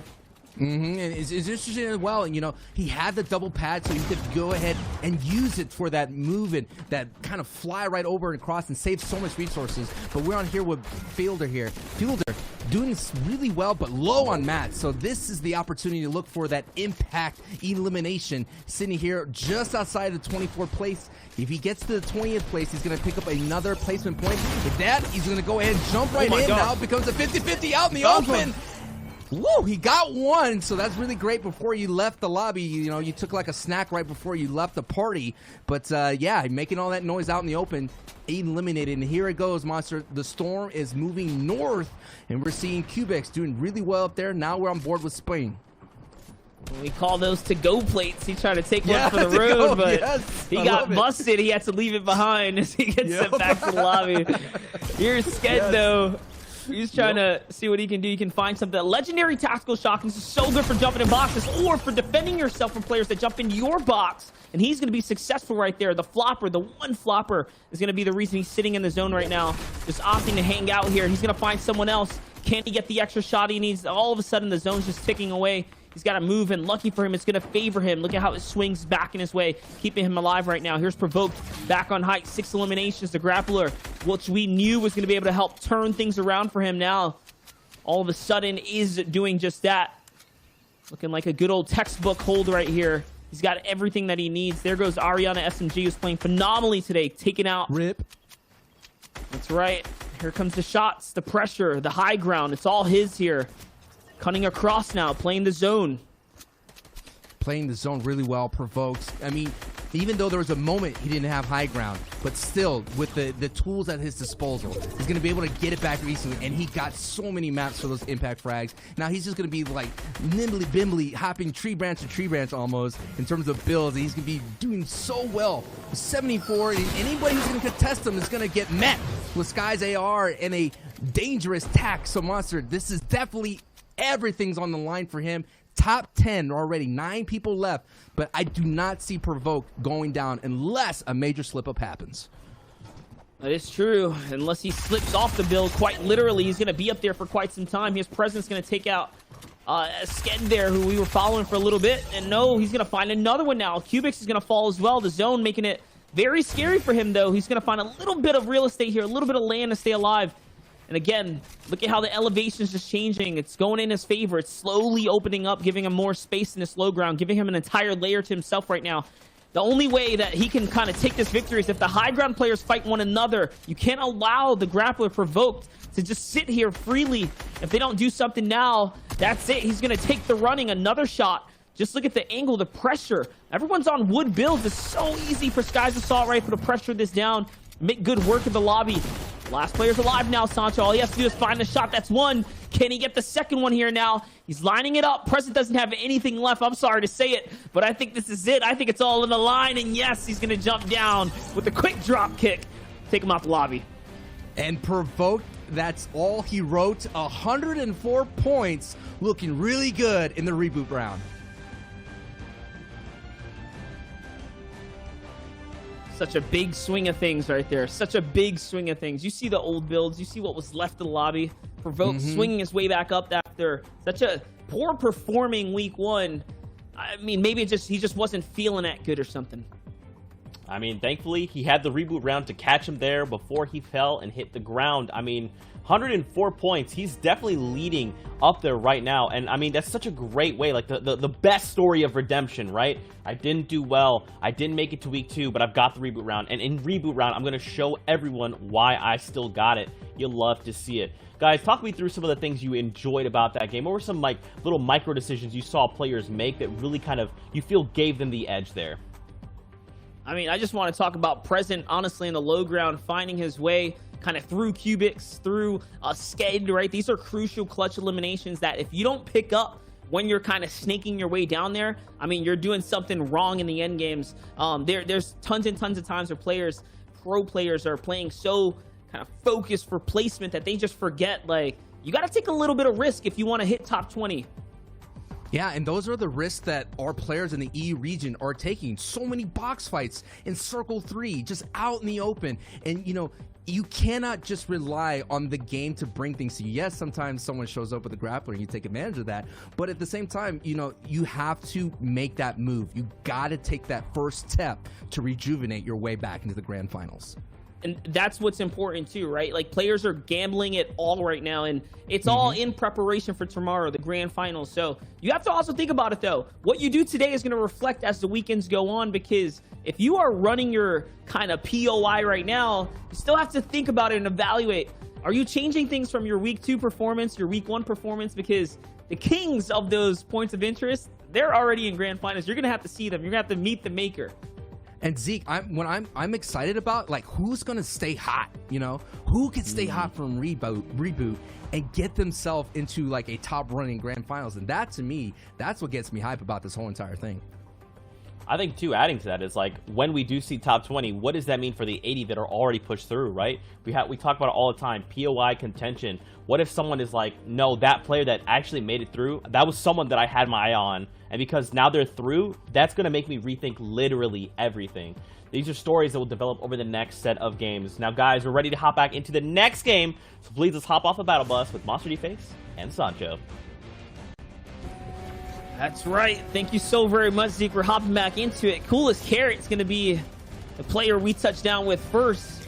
And here's something else to just think about for the real grinders out there. We talk about VOD reviews, doing your homework and studying. This reboot round is a telltale round for competitors tomorrow. This is one more game everyone else gets to kind of study on, take a look and gather insight from, right? Let's take it a step further. It is true. You're at a disadvantage. You really are playing with your back against the wall if you're in the reboot round. There's so much more going on. So much is on the line, and, you know, maybe you make a play that you normally don't make. But Coolest Carrot has been very dominant here at the agency. You know, very comfortable here. This is one of our rising stars in the competitive scene. Has been doing really well, coming out of the open qualifiers. Now, you know, had a little stumble a little bit, but now regaining his footing and doing really well in the reboot with the 2-piece there, Monster. And another person is here to fight. Oh, man. So close. I like it, though. I like it. You know, that's a good round so far. You know, he has 10 matches to play with.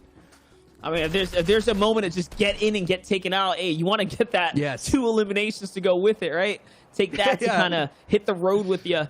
I mean, just to touch on Coolest Carrot one more time, he finished 103rd. He did pretty good in week 2. I mean, he needed top 80, but he was close. He was on a streak, right? Nearly rounding out towards top 100 right now. But here's Option. Kind of tuned in with.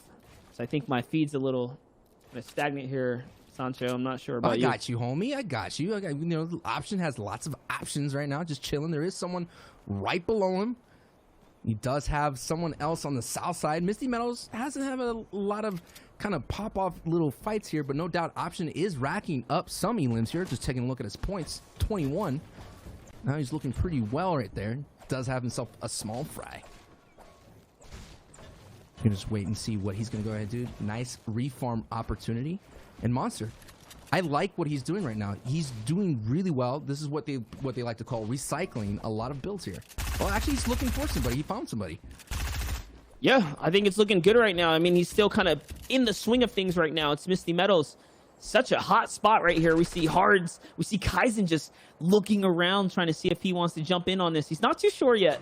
Not too sure if he wants to throw his chips on the table here. But Option is going to throw all his at the wall right now. He's got the card of hands in his favor. The deck of cards in his favor. And boom, Hards goes down. Kaizen's up above. Now deciding he wants in on round 2 here.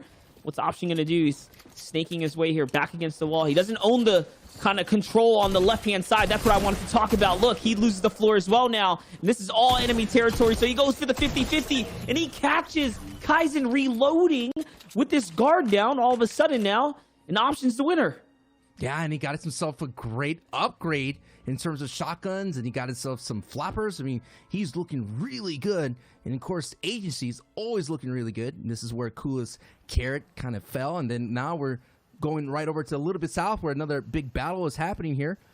Let's take a look as Cartoon is the one who was able to walk away from the Agency with that mythic drum gun.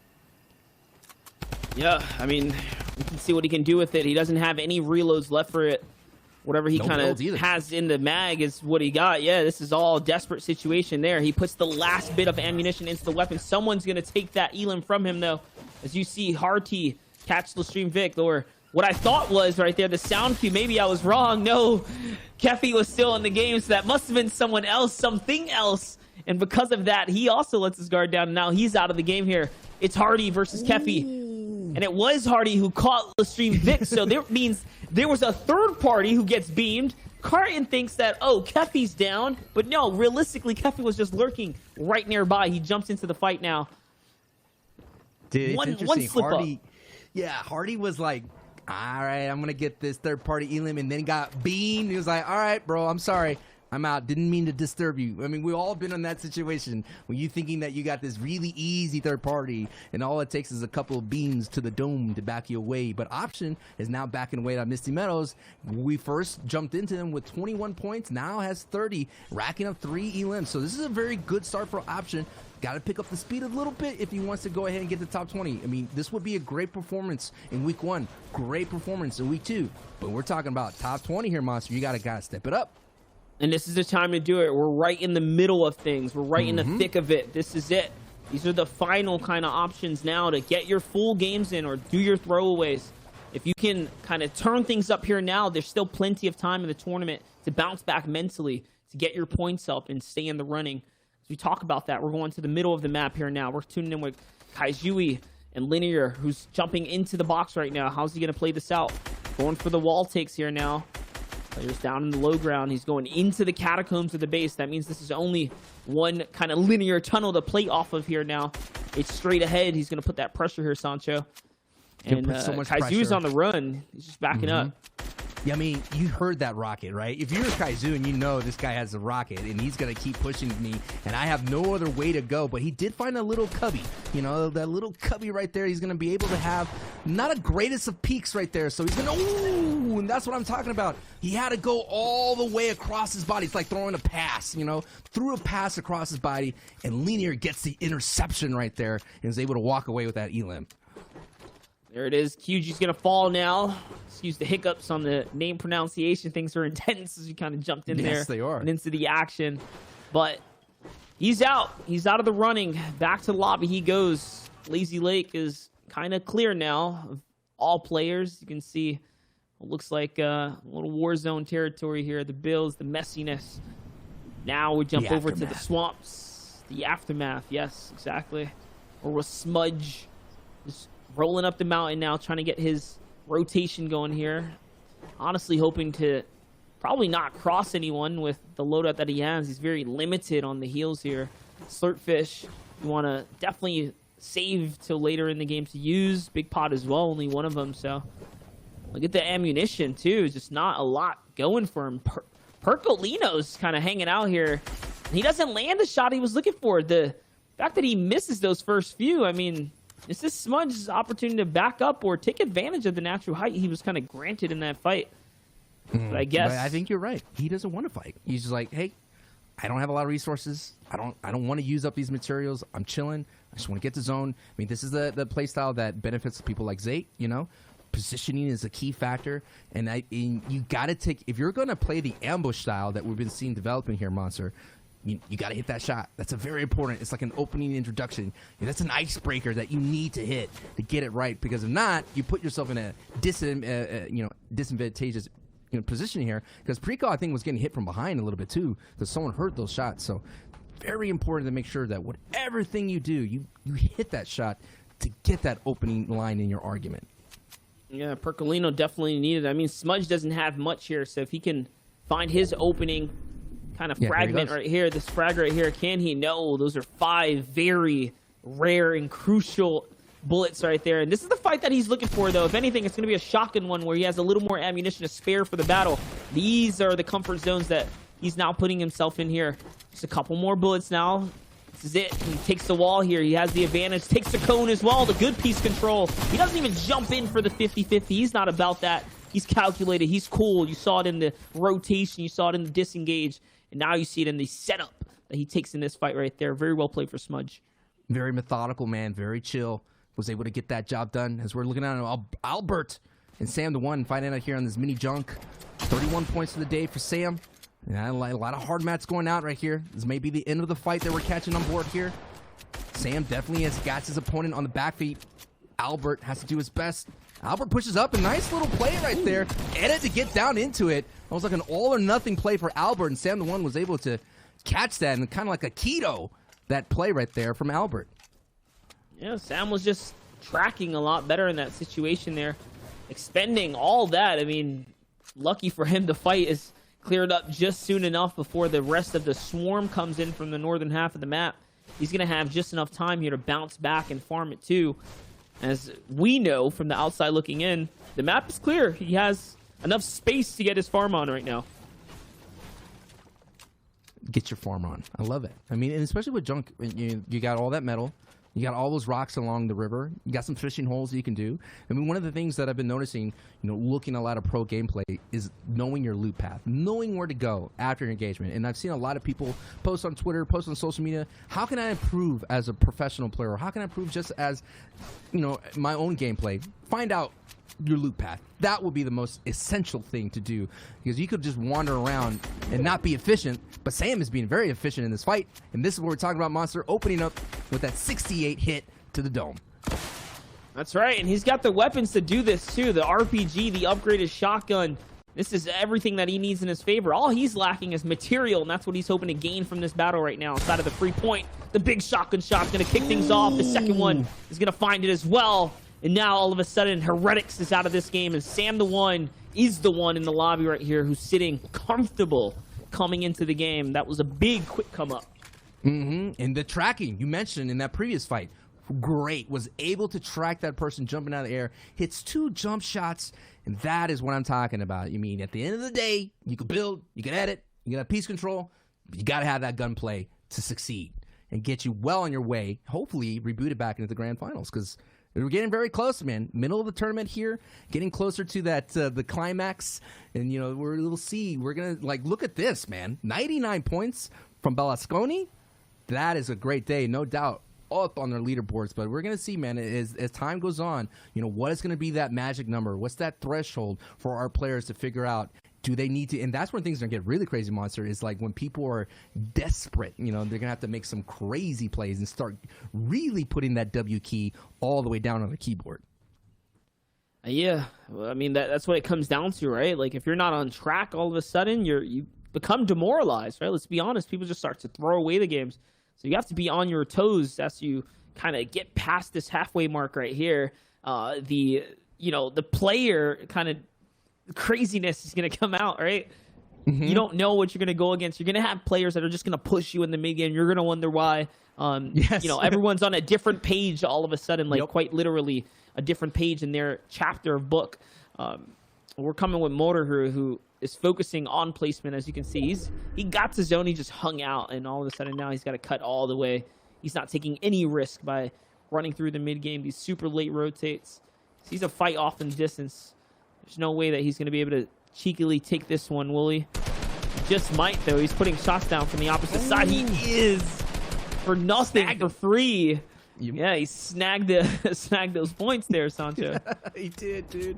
And those are the things that are big, man. That's a 4-point right there. No resource used. You've been chilling there the whole time. You kind of open up a lane for yourself to get that nice rotation. As you see, he is on the slow side of the circle here, so he's going to be able to get and look at his path, Monster. His rotation cleared. There's no one going to be looking at him. No little arrows, nothing to worry about, and he's going to have a great opportunity to refarm here. And I like the rest of the kit. So this Motor would definitely be someone to watch to see the rest of the way if he could speed his way to that victory royale.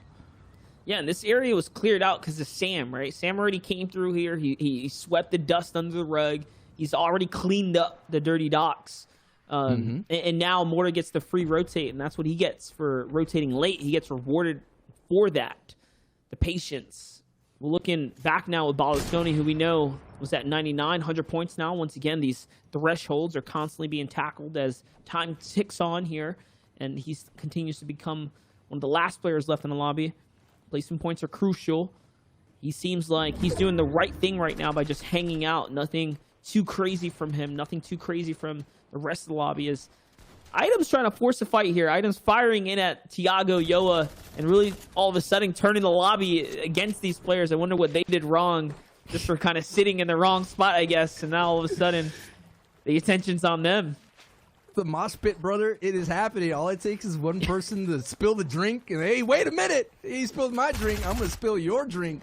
And now we just have ourselves a good old-fashioned box fight here. Tiago realizes he has this person on the outs, and Yawa gets bopped by Tiago right there. And Tiago is actually looking stacked, but he has to be careful because that minigun is a little bit of peppering, and that's really good. You know, someone that's sitting, chilling in those towers out there in the outskirts, Monster, could be like an instigator, right? Can cause some havoc in the middle game. And that's very interesting. I know, like, the North American playstyles, a lot of people like to go to center and just chill.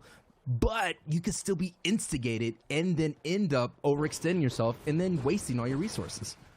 Yeah, to touch on that North American player that does that so well is Zexro, and we'll see that. We'll see that happen. You'll see later, it, baby. Yeah, a little later. As time kind of goes on, he is definitely one who has that kind of player tendency to really all of a sudden start the pushing and shoving in the mid game here. We keep kind of hovering over this center portion of the map. You get an idea of players that are rolling on in. Shinken, another World Cup class player, World Cup qualifier, who's kind of cutting in now from the outside. This is a big moment for him, too, to continue to build his identity, right, as a player. Kind of being left behind as Stompy, Aqua, and the other sorts have really taken big lead, player profiles, and just presence in general in the competitive scene. Berlusconi, though, on his rotate right now. Let's see how he's going to be able to cut across. Look at the timing here. So nicely done. No hesitation. Very bold of him, though, to be out in the open. That's the risk you take there. He gets tagged once. And pause up now. This is where he's going to invest big pot into himself here. It's all right. He doesn't have to rush out of here just too soon now. Not if he doesn't want to. Oh, he is. He's going to get ahead, so we'll see if he holds a grudge against the player that tagged him once right now. He is leading out. Yeah, you know it. It tends to happen here. That's what he's doing, man. I mean, we talked about it. I mean, people have, like, they're like elephants, man. They never forget who tagged you, you know what I mean? So they all of a sudden get aggressive, and they turn about face. But Berlusconi gets right in there and just gets bopped right there. Porta actually, like, ported his way right into this box and did his job right there, and Portra is doing really well. But, you know, that's what happens right there, you know? You kind of like, he tried to go for that free rotation, was unable to get it, and then he got paid the ultimate price, just being eliminated right there. As we're on board here with Trizox, sitting very nicely, but not a lot of mats. And when you're not having a lot of resources here, Monster, especially you see a mountain looming, you're going to be very desperate looking for those impacting eliminations. Hey, give him an inch, you try to take a mile there, you pay the price. Let's see what Trizox is trying to do as he's giving away a little bit of his rotate right here. Look at the edits. He's hoping someone walks through those old builds there. That's why he's prepping up. It's going to work out. It's going to work out. He's going to be able to take everything from this player. And another with the follow-up, the shotgun SMG. The 110, you saw the number pop up right there. That's the full body weight of the legendary pump slammed onto that player right there. Now, 2 more eliminations richer, more material richer as well, as he didn't have much coming into this kind of perched mountain spot. But hey, now he's got the ammunition to go. He can swing things really in his favor now. And what a clever play. He set up the tunnel. He's like, hey guys, this is a free rotation. It's cool. No one's here. Everyone's gone. I've already rotated. Psych, I'm right here. And he gets himself a 2-piece right there. What a high-level play from Trizox. No doubt, getting those 2 impact eliminations that he needed. But now we're talking about an impactful player here with Camo. Camo doing really well today, 44 points. And he has this great kit here, Monster, and he just outside the half-in, half-out zone. That is right. I mean, lucky for him, it's going to be just down the mountain. He's going to go with an early rotate here, trying to cut down across before everyone else gets an idea of what's going on and how they want to play it. This early rotate looks like it's going to play out in his favor. Yes, it is. He's going to be able to perch up right here, and now he can look at everyone else. This is the shooting ground you want to be in, because a lot of the times player will begin to launch pad across the zone here. So we're going to see him kind of set up for the launch pad plays. Yup, this is why he's trying to get that open air real estate and, you know, angle out and away from players that are on the mountain. Now he's firing at everyone, kind of cutting across. Will he find one? Those are white shots. There's a player right below him. He can hop in there if he really wanted to. He did find just enough. These shots, or those ramps there, are going to block some of that other angle. Menu's behind him, so he can continue to focus in now. More players trying to launch pad here. That's the beam we were kind of hoping to see, knowing that we were going to see option falls there. The investment paying off for Camo, dude, with a nice beam on the backside, man. Great work right there. Camo coming in. Oh, he got land on. 270th place. Oh, he did. Yeah. He got land on. I wonder how that's going to work out right there. And, you know, 278th place for Camo as we're on board here with Darker. Darker going to go in, trying to get a little bit of piece of real estate of the safe zone. 59 points. Doing very nice right now. I like the name of the Trash Panda, you know, doing his best to cause a lot of ruckus, as raccoons tend to do when you're out in the middle of the night. And he's going to get himself instant closer and closer with that burst AR. Getting some nice hits right here. And catches that person right inside, gobbles him up. And there's a big play right there, and he's looking really nice with all the materials and weapons that are Monster. That's right. He stuffed them in the black bag right there. Good edits. Good plays by Mr. Darker. We're up and back over. We have some RPG action going down right now. That player is going to launch pad across. He's going to use this opportunity while players are in the air to start cutting right now. Love that he's not waiting for anyone to land, not waiting for something to happen. Instead, he's taking this kind of rotate into his own hands here. He is hunting someone down right now, though. He's got everything that he needs, but nothing's reloaded anymore. Not the RPG, not the drum gun, now that he's bursted down most of his ammo here. So only relying basically on the shotgun here now.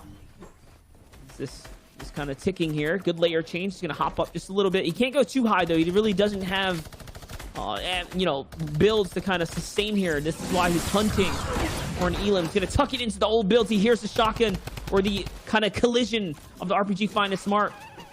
Too much time, though. Too much time back here. He's still going, Sancho. He's still looking for more.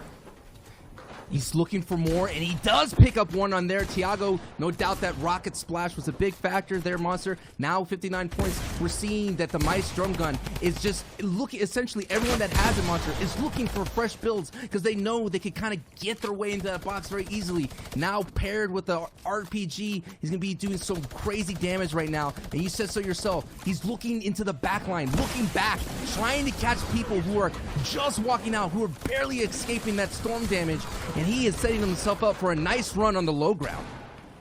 That's right, and lucky for him, he is going to be able to cut across here as we're getting to the lighter portion of the lobby now, guys. Roughly 15 players in this game right here. Here's best solo player sitting in the zone playing for floppers right now, trying to see if he can get a little bit of that height real estate. Oh, he's going to find the grappler and a launch pad to recycle right now as well. What's he going to do? He's just trying to get ahead of the zone here, and this is really good positioning for him now, as he can decide whether or not he wants to look back at the zone. That's what he's going to do. Targeting height here. Rayos is going to fall down now. Squeeze is going to fall as well, so that means Portrait is somewhere on height. And up goes best solo player. It's his time to shine now as the grappler gives him access to all the high ground that he needs. The fact that this player is on wood is an easy indicator that he can break anything on this player, so he's going to sit right on top of him. There's another player in the zone. He's going to find every mark there. Portra, we knew, was somewhere lurking. He was flopping in the zone. Sneaky little plays right there. Now it's up to best solo player to just pressure out the rest of this lobby. Can he live up to the name that he's given himself? The best solo player, sitting with 45, doing really well. I've been seeing Monster. Anyone with the grabber, just kind of just sits and waits and gets the beams from the top because they know they could take height whenever they can. So he could drop down, grab the loot like he just did right there, and solidify his height dominance. This is a power position, and now we're in a top 3 situation. That's right. This is his victory to kind of snatch up right here, as everyone else has to play around the water zone. That player being in the zone is not going to be enough. Shaka's going to fall there. And now it's just Linear, who's trying to swiggle his way around the old builds. He has a flopper still, though. He's going to eat it. The RPG is going to come out. He's going to trade, though, a shotgun shot. The fall damage comes in. The flopper comes out. The high ground gets blocked now. And all of a sudden, it's a fashion fight in the zone here. It's looking like Season 1 days, and it's not going to be enough. Best solo player is going to find the shotgun shot and ends the game right there. But it was close. The best solo player lived up to the name. He's the best around, or at least in this match, in this server here. But wow, Zeke, what a crazy play that happened there. Almost getting into it. I like that old school storm fight, brother. Yeah, man. And I mean, that took him up from 20 points all the way up to 73. A 53-point game, Ooh. 5 eliminations, and the victory royale. That's what you like to see, and that's what you need if you want to be hitting in that top 20. Now, of course, guys, what we do need to do is take a look at the standings, because that is going to tell a very unique story as to what is unfolding here in EU. Do not forget, Fortnite fam, it is only the top 20 that will be moving on to tomorrow's grand finals. Right now, Coolest Carrot continues to hold his lead. 119 points, 20 eliminations, and a victory royale to his name. I mean, let's call out all the players here in the running. It's Vortex, it's Provoke, Trulex, Matix, Sweezer, and everyone else is just kind of racking up right now. They're kind of getting their footing. Anyone who's below, I would say, 5th now down, it's getting tighter and tighter, but hey, having over 100 points, they're looking like they might just be A-okay for top 20. Close. Yeah, and we're going to take a look at the top 20 here in a second, but you call it, Monster. You know, all these numbers are so close together. You know, a bad game right there or a pop-off game could just get you right up there, as we're seeing Void on the bubble, Nate on the bubble there with 85 points. You know, this is very important. You know, we're getting into the later half of all the matches here, so you gotta have to keep up that aggression. As we're seeing, these are the players that are just behind. We're talking 5-6 points, 2 elims in the opening. All that could change here in the reboot round here, Monster. And it is some of the best right there. I mean, we see Clement, we see Lazarus. These are players that, you know, have been beginning to staple their names. You see Blackie up there, Kinzel, Letwick. These are all notable players that just quite didn't make it through in those other weeks. They're not quite fighting their footing here come the midway of the tournament, but they're still very much in the running. These are all so very much in the contest, right? Contestation for top 10, top 20. Yeah, and Solo picked up that big victory royale, catapulted himself to the top 40. Yeah, and I mean, he was facing off against Linear, right? Linear last week was 234th in week 2 when only the top 80 moved on. And now he's knocking at the door. He's 21st after just these set of games. Guys, this is that pivoting point now. This is the do or die moment for a lot of these players. What do they need to do to cement that top 20 placement? Because right now, for everyone just on the edge of top 20, it's still very possible. One 53-point game could make a world of difference. If you ask me, I mean, honestly, you got to pull a Coolest Carrot. You got to pull your best games. You got to pull your consistent games. You got to show that you're good for a reason. I think Carrot, just last week, having a near top 100 finish shows that it's very clear that he's up there with the best of the best. And if you can't be a clear player in the pack, then you're probably going to get left behind. Well, gentlemen, it is time to get into the next game of EU. We draw closer to its conclusion. Take us in. All right, we're jumping in with another game here now. Things are already kicking off in this lobby here. You can see the battle bus has touched down. The reboot round is underway. And now 86 players are left here, Sancho West. We're in the grotto, the first of which we're seeing today as far as our highlights go. And it is, look at that already. About so many people already fell right away, and we're just getting in here. I mean, I think we're gonna see the aggression step up here. We're gonna see like players like Jenna here with 8 points, gonna be maybe the spoilers, you know, ruining a lot of run as the Elam feed is lighting up here, Monster. So this is what I'm expecting the rest of the reboot round to go to, with some big time early fights, as a lot of people scrambling for those early Elams, because you said so early yourself earlier, is that these Elams are the ones that you want because there's not a lot of like factors that are out of your control. You could kind of control these fights and let your skill be the prowess and get you those points.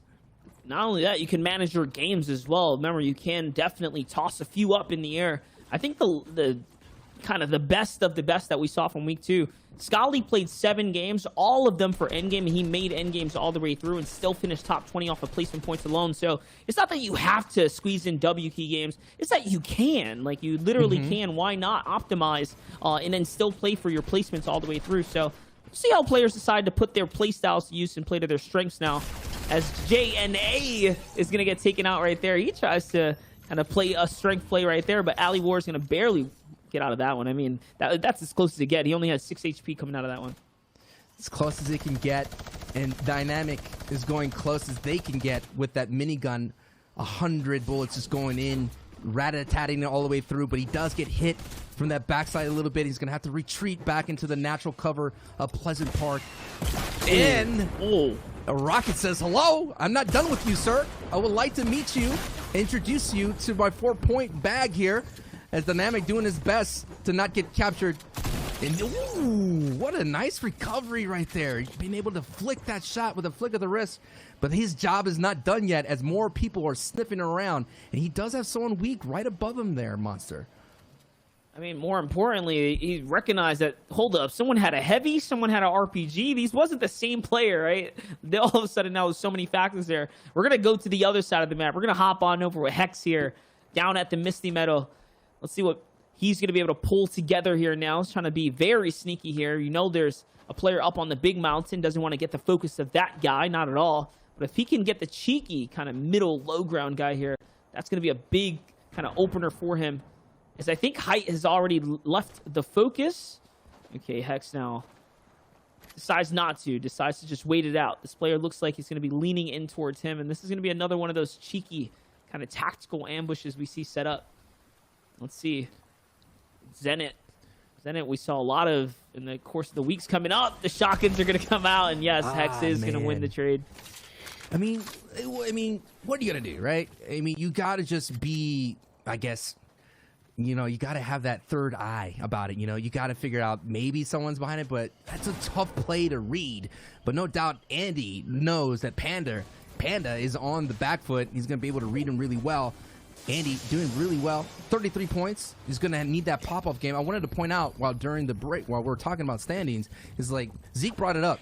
Literally one game you could pop off and get 50 points. I mean, we're talking, you know, 33 points for Victory Royale, about 4 or 5 elims, and boom, you're right back in it. So the reboot round has so much room for opportunity for a lot of these players like JNNA that had 8 points, like Andy here that we're seeing here at Holly, to just get themselves right back in. I mean, we already saw the best solo player, Mystery Man, by the way, who was able to vault himself up a little bit higher, as well as Linear getting himself on the cusp of getting in there, as Panda tried to get on the cusp on that 50-50, was able to get read perfectly by 80.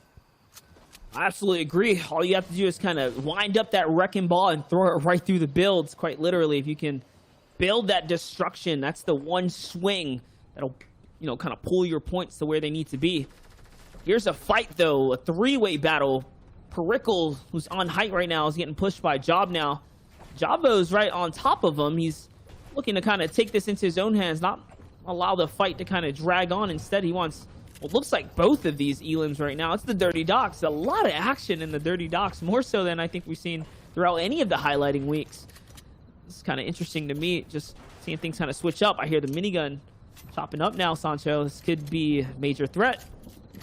Major threat, and the major threat to Job is that he's really lacking on a kind of like combative resources here.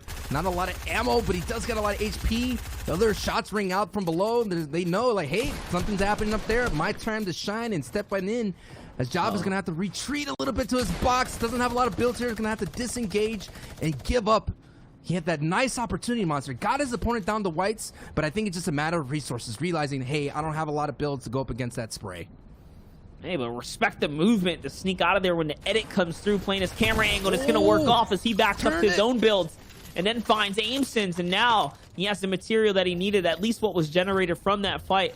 More coming out as far as the minis go, too, and it's going to be a shotgun upgrade. So, Jobify is all of a sudden, I guess, kind of retreating here now, realizing he almost threw his entire run there, as Pericle was the one that he was fighting originally off on height there. He got the best of him. Now Job is kind of hanging out. Jabbo's like, you know what? I think I'm going to skate out of here. I think I'm just going to chill. See what happens. Man, hey, I got my 4 points. I'm out of here. And that's what you got to do sometimes. Those are the kind of runs that look really well. But I'm noticing there's so many more third party, fourth party, fifth parties all coming down right here, Monster, as we just moving on from different parts of the map. 30 Docs, third party, here another one. Now we have 4 players stacked up against each other. So I'm thinking all these players right now in the 40, 50 points, they're looking for those easy elims. And no doubt you get them in the third and fourth parties, but they still have to be careful because like you mentioned before, Job was going for that fight and almost ruined his run. So it's going to be interesting to see like where the rest of the lobby, how they perform here. As we look at this, 56 people alive in this match. And you can just kind of tell who our week 2 players were as well, just from the kind of effectiveness at which they play, the way they're kind of fearless in taking these battles. Carton is one of those week 2 players. Let's see. He's going to kind of back up now into his old builds. Not looking to take any crazy risk here, considering that these are his catacombs, and he has the kind of big pot to bounce back. He's trying to see if he can find an opportunity to breathe, to pop it, to get back in the game. And this is the benefit of having all this layer to work with. At the expense, though, the third person that's in this, it's like he's ping-ponging back and forth, and he's the ball, they're the paddles. As he continues to move back and forth, they're just changing focus, and now someone's finally going to jump in. They want a piece of this. They want to end it. There's the ramp boost into the box. Good edit out. And no, the other players now underneath, you can see how things are kind of happening here. The shots now all exchanging between one another. He's one of the paddles now. What's he going to do? He can get back into it. There he finds the opportunity. It's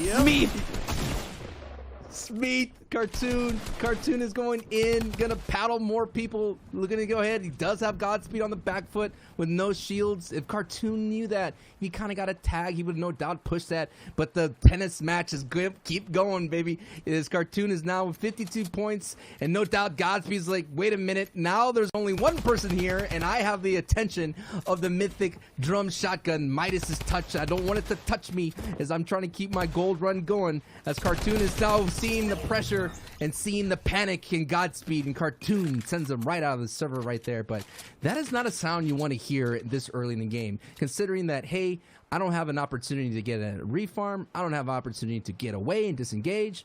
I'm stuck here in this fight, Monster. Against all odds, he made it work. We're back with Ariana SMG, who we saw on that third page, just kind of sneaking on in, being relevant. Oh my gosh, that shot is going to be the wake-up call for Ariana SMG here now, who's got to decide here. It's the reset time. It's the heal time. Both players, all 3 players actually on the map right now, have to get out of risky. It's a southern rotate right now. He has the option to go up. He's not going to take it. It's a good bait, though. Just jumping on the ramp right there sets him up for the bait. We'll switch out. Okay, so now we know who is fighting. It's Oserv Kinwin, who's on the other side of the wall right now, applying that axe pressure. We'll see. I got a feeling Ariana's going to set that ramp kind of pre-phase. Yep, just like that. But no, kind of misses it.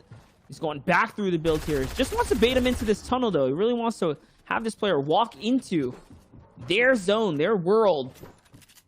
Now, the angle, the one he's been looking for, the shotgun shot is met. It's only a 40 pop. Not enough to nearly warrant the victory. Not just yet. No, Ariana's going to fall here to Kinwin, who just had the bigger shots, the better shots, and the momentum in the battle. Yeah, we're seeing there. I mean, we're seeing players now. We're talking about that constant layer of fighting, of getting people into build, baiting people into the fights, trying to have major piece control. And that's so important in fights because you could kind of surprise someone and get big hits, as Hex is doing his best. And now we have another storm fight brewing, but this is going to be a very interesting one, Monster, because the third party's here and they're trying to decide. That little orange arrow spinning around, figuring out, should I third party this? Should I gatekeep? But Hex ends that fight right away with some big shots with the shotgun. 83. Hex is a bubble player that we have to keep an eye out here, Monster, because he's just on the cusp of qualifying in the top 20. And now he has to deal with someone on the high ground here, and it looks like that's Gal sitting right there waiting as Cartoon is making his way towards that direction. And before we let go of the topic of Hex, Hex is one of the only players from week 1, the Invitational week, past the Opens, that today is like realistically putting up a good running, someone who didn't make it a week 2, because everyone else we're tuning in with, they just look like a clear cut above the rest because they were already in week 2 with the best of the best, and it's just kind of noticeable. So you got to give respect to Hex, who probably was like quite actually just on an off day, because today he's playing a lot better than any other performance. So we'll kind of keep an eye out on him as the story develops, the game develops. Now, and you have to think about it, dude. It's like, you know, have that opportunity to watch people go in the top 80. You know, you kind of have to do a lot of homework on yourself. You gotta look in and tell yourself and say, well, okay, what do I need to do to improve? And no doubt the adjustments you made. I remember you did a VOD review on Scope, and you talked about he made a change in his landing, and that was an opportunity to make him just go from the back of the pack all the way to the top. Yep, the simple change from playing a point like Grotto to an island kind of area that was Scope kind of adjusting, and then the fights that he liked to took all of a sudden were in his favor. Wait a second, Elam's going to fall to Carton here. I'm assuming he must have did some damage, and some fall damage must have been rewarded. Lucky for him, somehow he manipulated his way to a free Elam right there. So it's like good on him. Hey, $1. Yeah, that or go. someone fell to the storm. It's one or the other right there. Didn't quite catch the feed, but still nice. You know, always nice to find that spare lucky dollar in the pocket, right? You never complain about it. Goes a long way, dude. Those 4 points, those 4 quarters, dude. You never know. Could help out here, but we're seeing here Ale War on the little bit, needs a little bit of a pop-up game right here at 67. Has a pretty nice kit, has the pad, has the AR right there, the Meowscles, not Meowscles particularly, the weaker one version of it, but it's still a very dangerous one. We saw a lot of players utilizing his accuracy as well, and I think that's what Ale War is going to do. He's going to kind of sit back, take a lot of pot shots, storm tags, and things of that sort. That's right. That heavy AR variant is very nice to get that big damage, that big pop, and my gosh. Yeah, there it is. Can you ignore the loot that's falling down the mountain right now? It's a gold rush literally down here for Alan Wars. He's the victor of all the loot right now. And yes, the lobby sees it.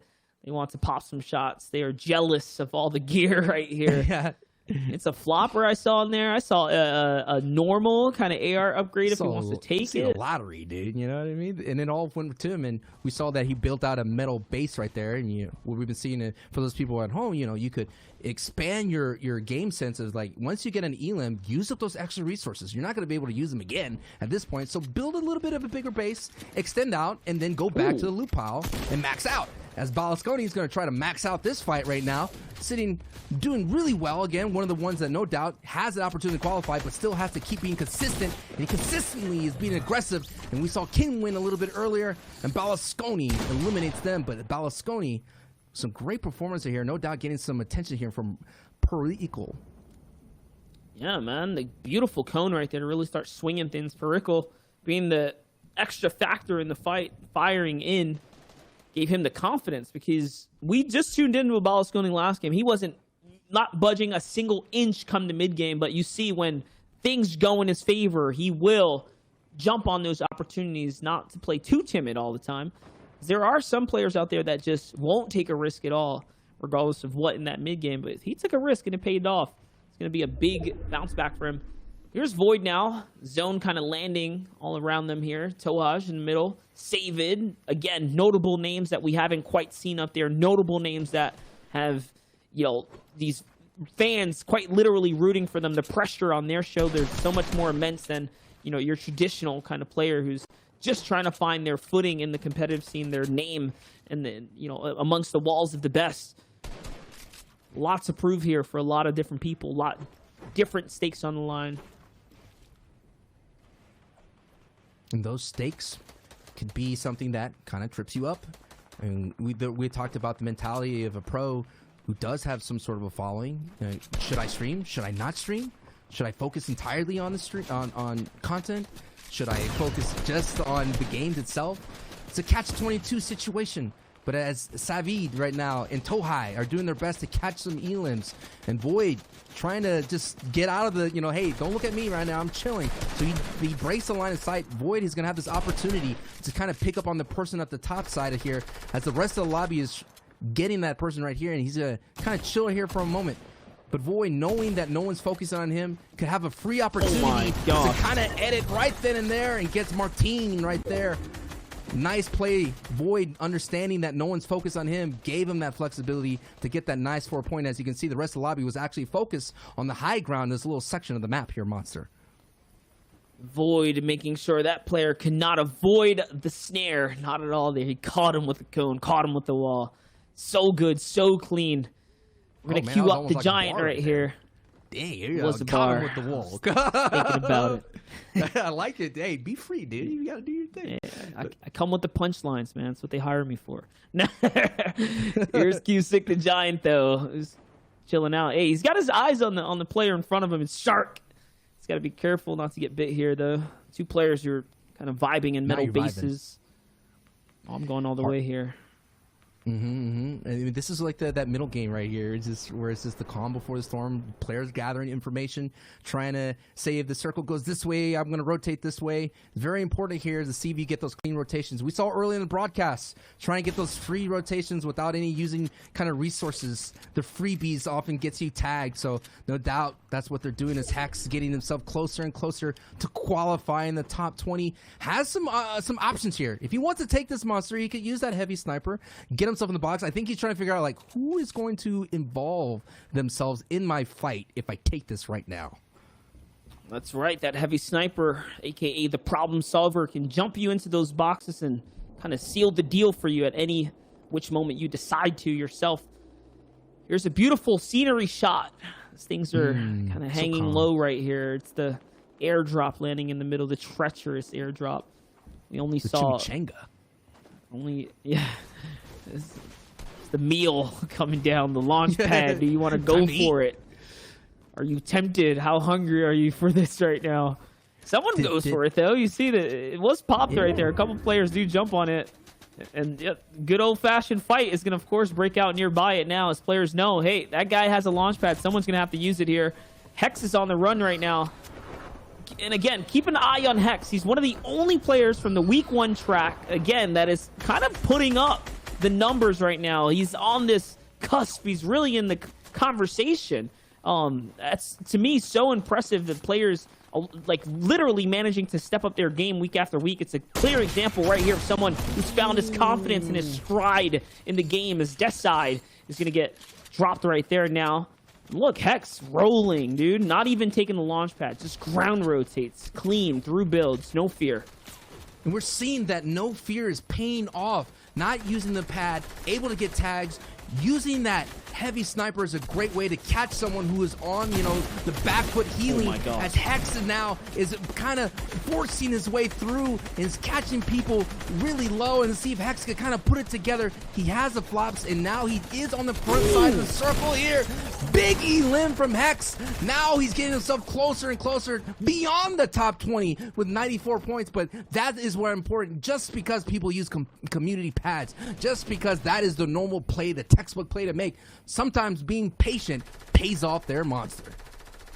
Exactly right. All of a sudden, he's finding his swag right there. Really kind of cruising on through the lobby right now. Really seeing the pep in his step. Here's Cusick the Giant. We saw a little bit of him only once today. That kind of previous kind of clock moment, keeping eyes on things. And now he's taking a storm fight, hunting this player down, not letting Savid go away. If you're a Savid fan, I'm sorry, but he's going to get taken out this lobby. Savid really having a struggle all the day so far to find himself here. Cusick making sure that he can change his odds. And now the tack attack is going to win against Ale War here, who had the the legendary AR. And oh my gosh, there's so much upgrades now. Oh, it was just a normal AR, but it doesn't matter. The legendary pump, he didn't pull that out. That probably would have been the ace kind of trade right there if he could have just hit the shot. Q6 on fire now all of a sudden. 3 elims in the mid game. Balasconi's on height. He's on a different kind of caliber now too. I think I saw a grappler come out of him. So from quiet kind of game 4 into game 5 and 6 now, all of a sudden really ramping things up, getting more aggressive. These are the strides you got to take if you want to be in the top 20. There's Kaspersa, another player who's on the bubble now. Mewtwo's kind of legendary mythic weapon and legendary pump here is great loadout. Leading out the rotate here. He's got to block that backside. Good job. He's going to turn around and immediately do that. Now look, Sancho. This is it. Endgame's happening. Top 15 left. Top 15 and placement points are going to go ahead and stack up right there.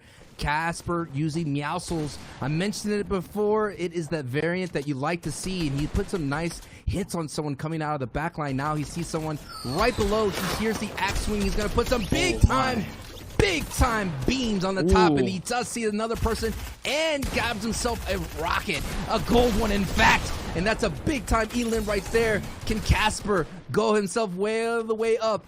The friendly person just making everybody ghost right now, doing his best in this lobby as the giant sitting at height with that big time factor. Let's see what happens here, Monsters. There's so much things going to come into the factor, especially now that the elevation of the storm is pushing everybody higher and higher up. Oh my gosh, here's Carton though fighting in the zone. He does have a couple launch pads. There's more threats back here as well. He has to continue to do it. Yeah, Hex is going to fall, but not before still a good game placement-wise here. The launch pad gets put down. The flopper gets eaten. He's going up for height. He's going to find a nice, perfect little nook here to kind of squeeze on in. And there, he's in the zone now. He's shooting up the drum shotgun. He knows, or the drum AR, he knows there's a player nearby. More pressure from high ground. 5 players remaining. The metal base is occupied in front of him.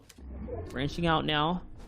This is it. Everyone's kind of bounced back. Everyone's healed up. Everyone is reloaded. This is like your second wind in Endgame right now. The gust is going to start kicking up here, Sancho. He's sneaking around. Can he find the big shot? There, the player's right underneath. Sneaks a couple shots in. And he's going to get exchanged with a big one, though. Loses all the shield now. And another reset.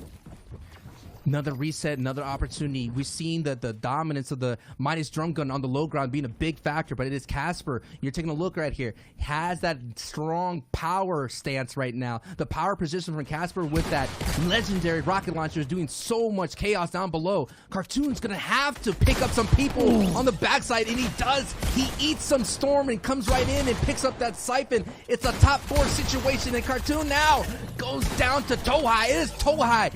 And Cusick, actually Casper goes down. It's a 1v1 situation between Tohai. He's still in the game right now. And oh, the side shotgun shot, the reaction. He is going to catch that one right there. Still trying to pop this mini right now. Every single ounce counts here. He needs any bit of health he can have to kind of sustain right now. The Giant is going to win, though. He's going to hit the shot. Good job for Cusick. Woo! What a crazy, man. The Giant with the Giant plays, showing that the power position of being at height was the factor, having that power of the legendary weapons doing the deed and getting himself plus 90 for the day here at the reboot round. Guys, what an awesome game. You know what's really interesting there? I looked at the stats. That was Tohaj there, who in week number 2 was 133rd, and he lost to Cusick, who was 137th. So again, a lot of these guys, man, this has been the story all day. All these players that have played super high continue to face off looking to hit top 20. And again, there's a lot of these guys that are just there on the bubble. 83 points was that cutoff we saw not that long ago. But yeah, I mean, an awesome way to end that round of games there. Of course, guys, super happy you guys were able to come on, get some games casted. If you're not following Monster D-Face and Sancho West, what are you doing with your life? You need to stop. You need to go do that.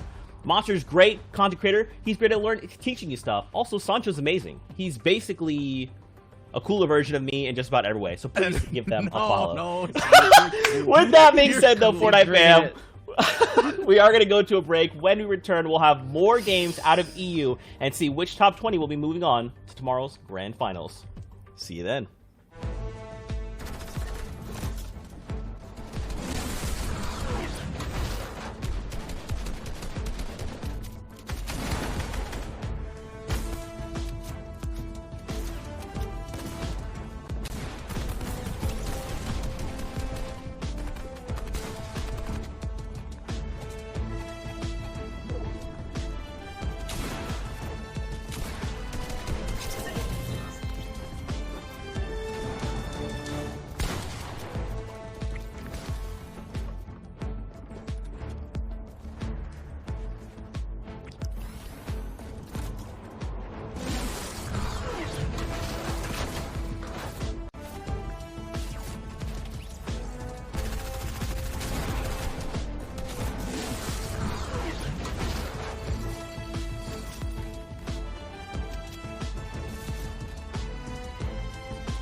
What's going on, Fortnite fam? Thank you guys so much for joining us for the tail end of Europe here in the FNCS Invitational.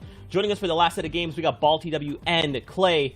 Gentlemen, for a lot of these guys, this is it. Their final opportunity to get into, one, their last set of games, as queues are right around 30 minutes left, and two, if they're looking to break into top 20, now is the time. They need to make that stand right here, right now. This is it. This is the final moments. The final moments to see who is going to be joining us in the grand finals tomorrow. So, I mean, for a lot of these guys, so far they've been playing well, but last half an hour, which means that they have to put up right now, right here. That's right. Let's take a look at the standings and see who holds that #1 spot as we head into the tail end. It is actually Fanta who has taken over that spot with 154 points. But look, the first place leader, Coolest Carrot's still there in 5th. He is indeed still there, as we see X-Squeeze there in 2nd as well. Arcarino making their way up into 6th place. Ken Soul in 8th as well. Balasconi, we saw him on broadcast, 10th place there. Again, it's that top 20, what everybody's looking for. As we swap over to the next page, you'll see cut off right now 117 points. That is going to go over to Hex FN in 20th place. And there's so many other names here. Nate, who was the reigning champion of FNCS duos, and then Clement up there, who is trying to join his former partner of Kaizen. He didn't even make it through into week 2, and he's now up at the top in the top 20 so far. But like you said, Clay, that point threshold right around that 117 spot is going to be key. That's what we're going to be looking at for people to actually edge their way over to, I don't know, beat the pace slightly higher. And OCU was around 149, so we'll see how EU fares. And it's so close. We saw Captain win there. Despairsa in there as well. Trapern up there. 7. Josh Baffo in there. So many names from Europe that everybody knows and loves. Right on the outside. Right on that cusp of not making it into grand finals. That's right. So many big names. For example, like Nyrox, right? And Dredda, where these players haven't broken in to that even top 40 range. That's how tight this competition is right now. And it's going to be even tighter tomorrow, where 80 have already gone through. They're waiting for these 20 to join them. So for a lot of these players, now is the time to show up. Yeah, and at this stage right here, if you're not in that top 40 that we basically just looked at, if you're not within 20 points of that threshold that we've been talking about, it might be too late. If you have to do something, it has to be right now. It has to be a massive game, something on the scale of 10 elims and a win. Well, we'll find out if another player can make this happen and contest that top 20, because we're getting ready to head into game. We are in game on board here with J4Chu at Frenzy Farm. We see a lot of players already going down. Eliminated Shinken going down early as well. Not having the best of days. Like Ball said, he may need to have a pop-off after pop-off game, but it's really looking unlikely as there's only 25 minutes left on queues. And that's a big number right there. Jachu has to win off-spawn fights like this, because otherwise this game wasted. And the time wasted too. He's going to get really quick and dirty with this player trying to phase in the box. Almost does, but then has to back off. But he's got him in the corner. A window on the backside. Quick 133. And yes, it's Flippy who's out of the game. Jachu continues. And with 138 points, we saw him in the top 5 already before this. So things are looking very good for Jachu. They are indeed. He's got another player over the top of him, but he is prepared for that. You see the box out is going to buy him some time as we swap over here to Misty Meadows. We have Robabs there, and now back over to Frenzy. A4Chu in here trying to make something happen. Shots going through, not going to connect. There oozes a lot of HP. The pressure now going to get to him a little bit as we swap over to Pericle, and a wide shot coming back on through here. Scout putting the pressure down onto Jachu, as now able to pop some minis. Effective HP's back. The pressure is not there. He can reset the site and decide the engagement he wants to have. And one of the things to note here is that Jachu playing the main building to start things off. Scout must have been coming in from one of the other spots here at Frenzy Farms. Means that Scout didn't spend the time actually farming, actually getting the resources so that he could take that fight with confidence. And now we even see Jachu back off. Here's Robabs that we did see a sneak peek at Misty Meadows earlier on. He's on the offensive right onto Kaizen, actually. Right onto him and eliminates him there. Very good play from Robabs. And just textbook. As we see Nate going to take down Hawkers. Robabs, though, has to worry about the pressure here from Slimy. Is the pressure coming in from above? He did get that mini off, did not get the other one off just in time. Still trying to get it off, and now a fight again has been reset. Robabs can go on the aggression. He can turn this defense into offense. All he needs is one shotgun shot to connect, and that's what he's going to move on. Where is that shot gonna be? For now, not found at all. And for these two players, Slimy with 84 points, Robabs, who barely missed out on qualifying in week 2. It's gonna be an interesting fight for sure. Slimy backs down. There's a harpoon in play though. He's got to be careful. Those walls, and they're freshly built. One shot to that harpoon, so dangerous proposition while Slimy is back against the wall while farming. And there's going to be another disengage, and you can see, Clay, players playing very close to the chest with their materials in these early game fights. They are indeed, and Robab says, you know what, I was going to disengage, but now you started pressuring me. I'm going back in. Slimy did get hit there, is effectively the same HP, but Robab wanting to get in, low amount of material, so he's going to have to make a play. Wall getting taken, 82 to the head. He's going in, shots going through. Conan's his, and Slimy going down. And that's the difference. Sometimes you back off, sometimes you give your opponent a little sigh of relief as you see, oh, he's going to disengage. He's not going to fight me here because he needs it. And then all of a sudden you pounce with the energy that you really need. Robabs makes Slimy right back to the lobby and puts himself in a good position moving forward. And Misty Meadows has plenty of time more to loot. Says, I think that whole engagement was done, but we see now Vortex up by the Pleasant Park Bridge. A nice shot to start things off. It was a beam onto Vortex, but on the other side, that also gives you a little sense of too much confidence as he comes down off the mountain, and a heavy snipe will do that to you. And that's something you got to be careful with this in this season. If you're running into people, you know, they're going to have a heavy snipe if they're rotating out of the right spots, able to take advantage of it and hit the snipe. As we move over here, the Potra versus a Vesta Void. Now, we saw Void earlier have a decent run. As Edit's coming through, Potra going to get knocked into the box. Player editing over the top, Podicide going down in the meantime, but shots continuing to go through Potra. Losing a lot of HP. Void looked like he didn't have control of the fight, did get it back, and then all of a sudden Potra takes it back and eliminates him. And you said it looked like he didn't have control of the fight, and he didn't. From that very end of that, he was all in Void's box. But it doesn't matter when it comes down to it. The shots are what matters, and he even had builds to be able to build stairs and stuff like that, but Void just didn't really capitalize on the position that he put into Potra there. So well played from him. And we hop back over to Vortex, who's on the hill right here above the Pleasant Park Bridge. A good vantage point over Frenzy Farm. And the loadout looking very nice. We've already seen him get one heavy snipe. I'm wondering if there's going to be more, but looking down at the bottom right, not too many opportunities present itself. Maybe over towards Orchard, but for now I think Vortex might be chilling for the meantime. I agree. I think he may start to look more towards Orchard as you see that arrow encroaching a little bit on his territory. He's kind of established dominance right now with that snipe over this region, but continuing to push more north here for him to see how it ends up shaping out, what the zone is looking at into the later portions of the game. Does have a launch pad so he can play around that. Does have floppers as well. Vortex is setting up a really good game for himself. Absolutely he is. And what you see him, he's kind of going back and forth in the same type of areas. He doesn't want to move too much in this first zone. He wants to kind of find opportunities to use that heavy snipe, use the epic AR that he has right now, while also starting to move towards positions of strength in the later zones. But for that first zone, this is the time where you can find opportunities like he is. He already found that heavy snipe, possibly another. For Vortex, this is important. He was sitting in third when we last left and might be over that threshold already for qualification, especially with a couple more elims. That'll definitely seal the deal for him.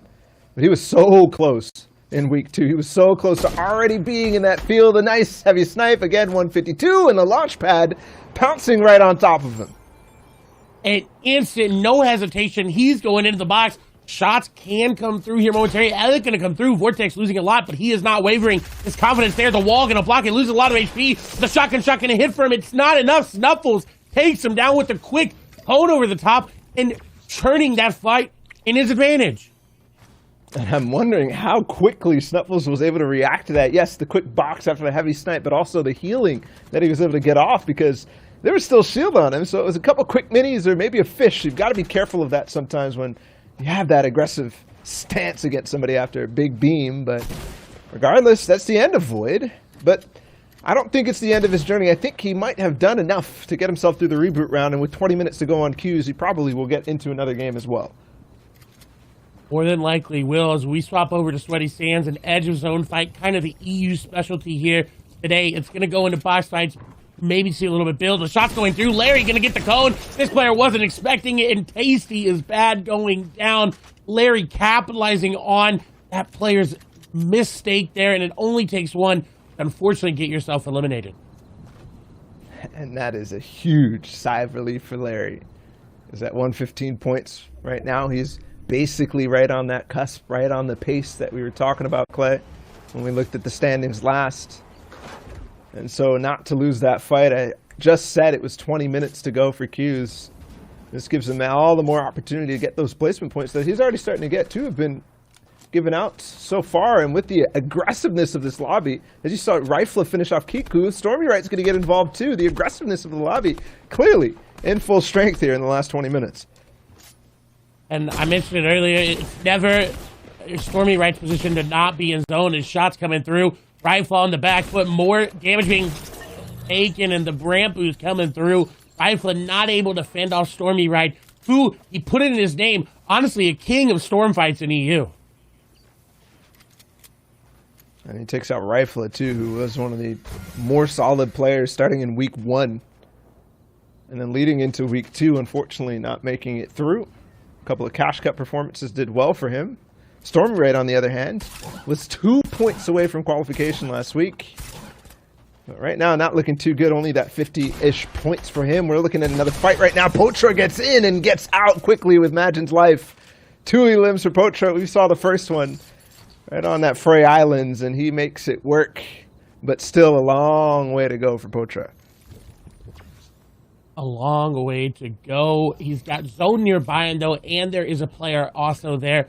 So this is a good game here for him. If he's continuing to move this momentum into the end game, into that mid game, we'll see come soon. We'll see if he's going to be able to do it. He should be able to keep that momentum rolling. He's getting hyped. He's realizing, hey, I've got this. I got this. I practiced for it. We're good. As we see OKF in a box fight, shots coming through. Big Shield is going to be popped. Edit not going to connect. Now the edit's connecting on both players.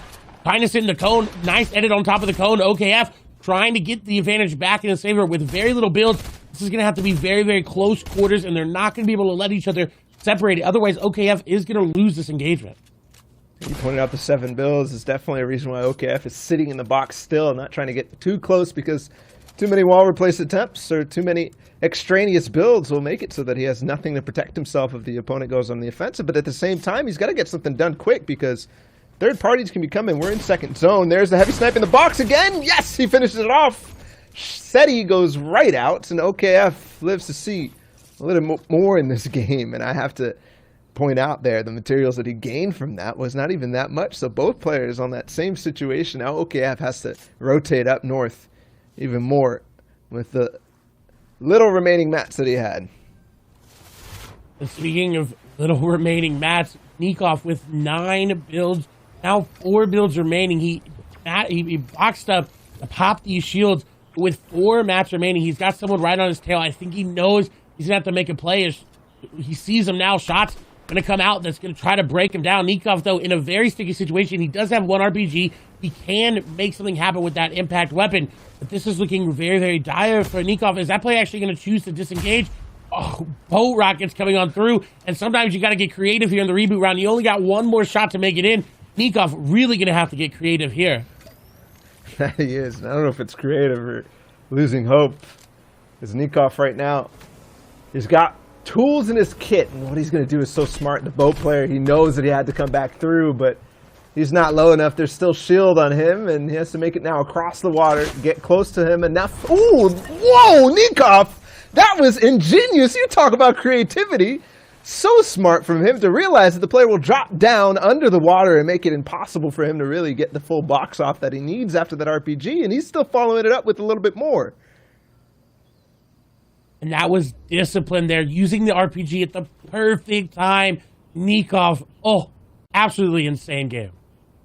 But I have to go back to the points that he had. He was only around 25 to start things off, so for somebody the caliber of Nikov, yes, he is somebody who could have those crazy, crazy games, multiple eliminations in the win, but at this point, he's almost 125 points away. That is literally 2 of those massive games in a row. And with the time as it is, I'm not seeing that this is really going to happen for him. And thinking back to his actual performances, he barely made it through the top 300. Right now, it seems like he might be on pace to do the same thing, but you can't live with those in the reboot round. It's top 20, and Zeke said he wants to see Cutthroat. Well, that is Cutthroat. Heartbreaking for Nikov. Indeed, it is. As we take a wide shot to show you who's left in the lobby. Aimson, Stormy right there, boxed up right next to each other. You see Baby Mongrel there, Blackie BDS there, Heracles right there in the middle of your screen as we hop back over. It does have the Brutus minigun, 46 points. So definitely within striking distance. He's going to have to make decisive plays as he's getting tagged up. He is trying to get in this player's box. He's got the heavy sniper. He's got the minigun. He can make this happen. If that player keeps shooting, he's going to get eliminated. The continued pressure. They don't know he's got a heavy sniper. As soon as he pulls that out, as soon as he makes his move, he could get aggressive. His shots coming through. That player trying to make something happen. Pericle going to be aggressive here. Brutus minigun coming out. He could put the pressure back down, but it's just not making the decision. Whether he wants to heal, whether he wants to take the fight. It's kind of a back and forth here for a minute. Now decides, I'm taking the fight. 67 damage coming on off. He's following up with the minigun, and that's going to be the elimination that he needed to really get him back going in the favor of this game. If you're wondering why players are so aggressive right now, it all has to come down to the timing on this game. Why players are taking these box fights that you don't normally see them take. You see them be a little bit more passive. It's because of the timing. It's because the score right now for Pericle, it needs to be a miracle. He's got to pull something out of the hat. And he does get that elimination. A little bit of a safe one on the side of this hill, but pretty much everybody trying to engage in the same type of thing. He's actually firing on Deceptos, who, if we think back to week 1, he placed 5th overall in that week. So this is a big name on the backside of this, and I'm not sure if he's actually in contention, but he's got him so low, Clay. One more shot will do it. He's trying to get the heels off, and I think he did just find the space to do just that. And if you're Pericle, you're thinking, oh my god, he's one shot. And now Decepto's trying to make something happen. He had to try to fight that. But with the Brutus minigun, you just can't if you're not hitting all your shots. And Pericle putting work in this game. And this is the game that he needs. If he can keep this up, if he can keep this momentum going in, he is looking at a very big point game right now. 33 points available for the Victory Royale. And 4 points per elim. Remember that. Obviously, we'll get a portion of that as time goes on, as people fall. And we get closer and closer to those final moment situations. Looking at Cavado, he's at 94 points right now. This is definitely someone we expected to qualify all the way through, but clearly he's here in the reboot rounds. Playing okay so far, but with only the 2 games left, it's dire. And only 1 elimination, and I'm seeing a lot of passivity from him too. And this could be the final game for these guys. It is a little bit of a larger pool compared to week 2. But that still does not necessarily mean you will get in the final game. He's going to heavy snipe in the box, but no, he gets blocked out. Good flip back to make sure there's not going to be a counter edit. There's a launch pad here that both of these players can use now. I think he's going to opt to try to do that. Oh, nice shot on the Nikov mid-air on the backside of this. And yes, he goes to follow up on the launch pad. Boom, a short pad created off of that. So he's going to try to get on the loots. But instantly there's that minigun. Pericle is right there. Cavado right on top of Oplexium, and he's going to get a nice shot to start things off, but he's going to take a little bit of a moment to heal and breathe. And that is going to be the indicator for Cavado that he could push this. He knows, hey, that player got tagged on up.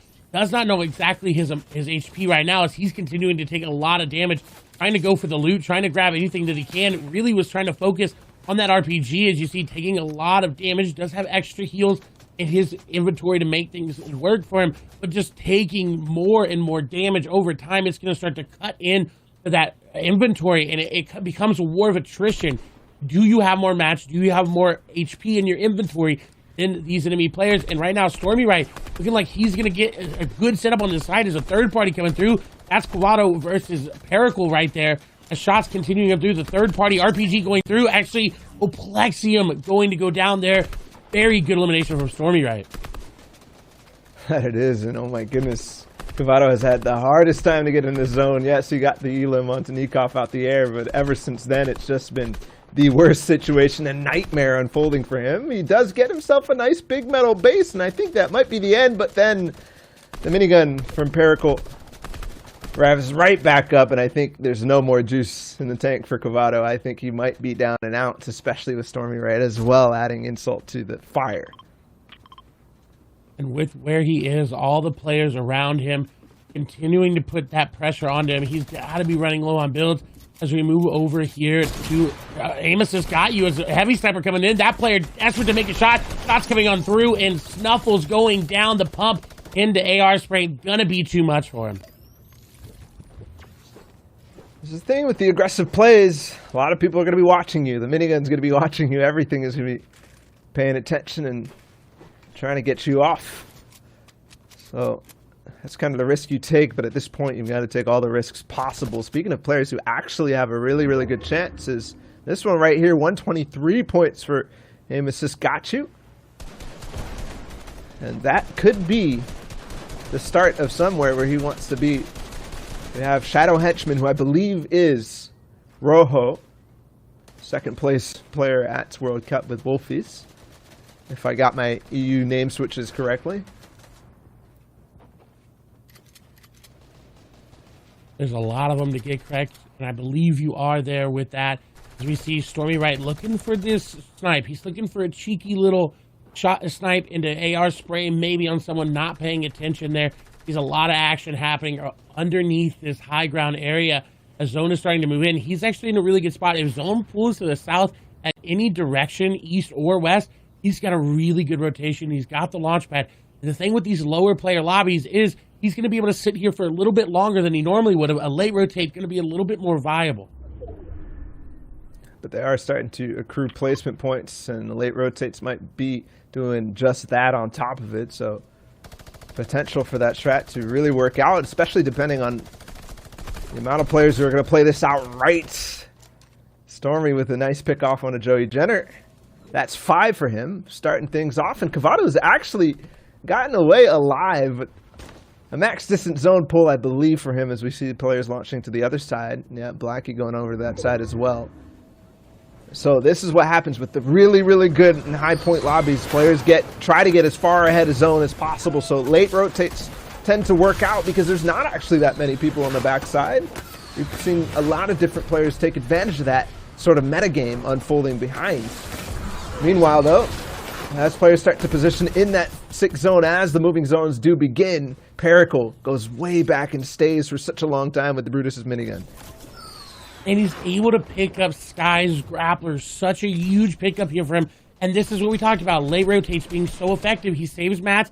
And now moving into zone. No one looked at him at all. It was a relatively free rotation. And now he's got the minigun that cause havoc down all the low ground. Does have 3 eliminations like we talked about. This is the game he needs. He needs to pop off here. He needs to get as many elims as he can.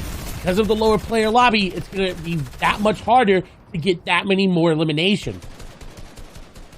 You got to be so careful with all the sounds around you. You heard the heavy snipe, and he was wondering where did that come from, but thankfully he's okay. Oh no!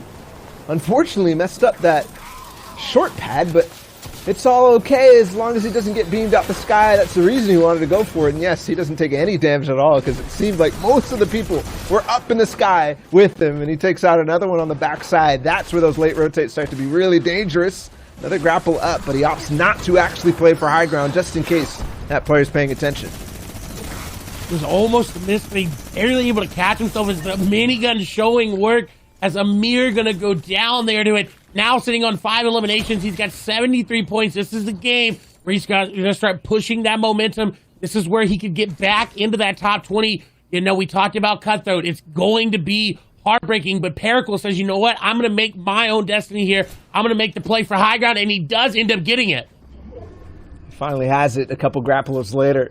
Minigun now can pressure all the way down, and this is going to be a very bad sound for a lot of different players, as now the minigun on height makes it so they'll pressure everybody with basically nothing in return. Pericle now putting that down. 8 players remaining. They're all starting to play so careful. They want to get up towards those final moments. Blackie picks one up, who was in towards the top 20, so potential here for him to really solidify it until he goes down. But he made it at least to that top 7, so plenty of points. RPG's now coming in. Pericle needs to be a little bit more careful, but a big pump to start things off in the player aggressing. A big pump indeed. He's got the minigun to follow up. Jachu gonna go down. We saw him early. Made it all the way to the end, getting those placement points, but not able to secure the victory royale. But Pericle looking on form here. The minigun on high ground. We've seen it time and time and again, just using it so effectively. Does have a decent amount of builds remaining. Shots coming on through. Is getting dropped down. All of a sudden, he's lost high ground. Reminder, he's got the grappler taking a lot of damage, and he goes down. Linear taking him down as Jans versus Linear. In this fight, it does not look too good for him as he's got the drum gun on high ground. And Linear has 125 points. Winning this game would mean so much. That's definitely a lot more. Plus the Elim, that'll put him at least 10 points up. We'll see, though. If you can actually play it out, it's a lot slower than you think. But he's only got one build left. There's still wood on the other player. The drum gun going to shred right through that. A big pump to start things off from the other side, though. And they're playing so well, both sides. On this one, takes the time to get the heal. There's a little bit of tags to return things off, but all the way up on the high ground, and then he drops down. Big pumps from the other side, and it's going to be Jans who takes out Linear. And 84 points for Jans, but he just stopped. Basically, the potential for Linear is fun to actually qualify through with that one game, with that one Elim. And I thought the drum gun was going to be the catalyst there for Linear, but it was not. It was his downfall. Wow. Wow, what a game. That's right, guys. Jans there was actually in 389th place with 199 points back in week number 1. So taking I don't hear Linear Zeke. I'm not there. sure if he's still there, but Clay, we can continue the conversation regardless because so much happened in that last one. James, who was in 389th place after week 1, didn't make it through. Now has the potential, Clay, to actually boost himself up and qualify through with another good game. It's potential. He does indeed, as well as Pericle, right? They both had phenomenal games there into getting into that 80, 70 threshold. We saw it was about, 150 to 157 points. Was looking for the higher region. So another great game. There's still time on the queues, right? He's more than likely got into a game. They need to make this final game perfect for them to get in the top 20. That they do, and whether or not there's time enough for it, because as we look at the clock, there's 1 minute left on the queues, possible potential for a little bit more, but you never know with the queues of 500 players. It's not like a normal cash cup, but some other people to note in that game was players like Nate went down in probably around 23rd, duos finalist, duos champion from that, and also some other guys too who we saw on the standings last time we checked, like Blackie, for example. He made it up towards the top 7 in that one. And that's basically probably enough to push them through, but those are people I'm going to be looking out for in the future in the next games. And you got to mention, Shinken was there early on, but did go down very early. Nikoff, unfortunately, falling there before those placement points started to really ramp up. But where are they going to be in that leaderboard? Where is it going to shake up to be for them? If they're able to get in the last game, maybe make something happen, maybe have the run of their life, but it's getting, like you said, queues are closed. It's time. That's it. If they didn't get in the queue, they're just going to be waiting. Yep. And to think also, now that we've basically seen the penultimate game, I guess I could say, Clay, is that we get to realize the situation that we're going to have in grand finals, the players who we might be missing. For example, Nikoff, who was only at 30-some points in that last one. Yes, he had a couple of amazing moments in that game, but with 30 points, we did see him towards the end. He got beamed out the sky from one of our friends, but man, oh man, is it going to be interesting to see grand finals without somebody of the caliber like Nikoff. Going to be interesting indeed, and we mentioned it a couple of times, right? Heartbreaking, cutthroat, and this is the reboot round, right? If you're watching and your favorite player's not doing well and you're rooting for them, it could not happen, and that's going to be even more prowess in the grand finals. If they don't make it, if they land at somebody else's spot as well, it's going to be like, okay, a bit of relief. Like for example, if Nikoff doesn't make it and he lands at my spot, it's going to be like, oh, Nikoff didn't make it. I got my spot clear to take it. And maybe that propels another player. So there's so many ramifications. The butterfly effect is so big right now. That's huge. That's huge. Yeah, that's a really, really good point about some things that will actually influence the other players who are sitting there waiting, watching, and listening to what's going on in the reboot round right now, because it will determine a lot. But the other thing, too, is I know Sancho was excited about the prospect of somebody coming from the reboot round and having a really, really high performance the next day. You have to wonder if some of these guys will be more prepared, basically, for the next time, or kind of less prepared, because it's a different style when we get to the grand finals. It is indeed, and we are hopping into the next game at the agency. It's going to be crazy with Benji 4K, you know, representing, you know, the love that he has for Benji, maybe. But as shots coming through, we do see nice damage there, catching the player through an awkward angle. This player trying to make it out, but he's dropped in a box with an unknown player. A lot of damage going off. He's actually got the advantage in this fight, but choosing to fight like he does it in an awkward spot. We'll see if he's going to be able to get out of it, as Ramp's not going his way. Build's not going his way. He's got 2 builds remaining. He's going to have to make an offensive play here. Trying to go in. Shotgun shot's going to miss. He doesn't get the wall. 2 builds remaining still for him, as that player trying to make the stair flip and not going to be able to. As Benji 4K going to get the elimination.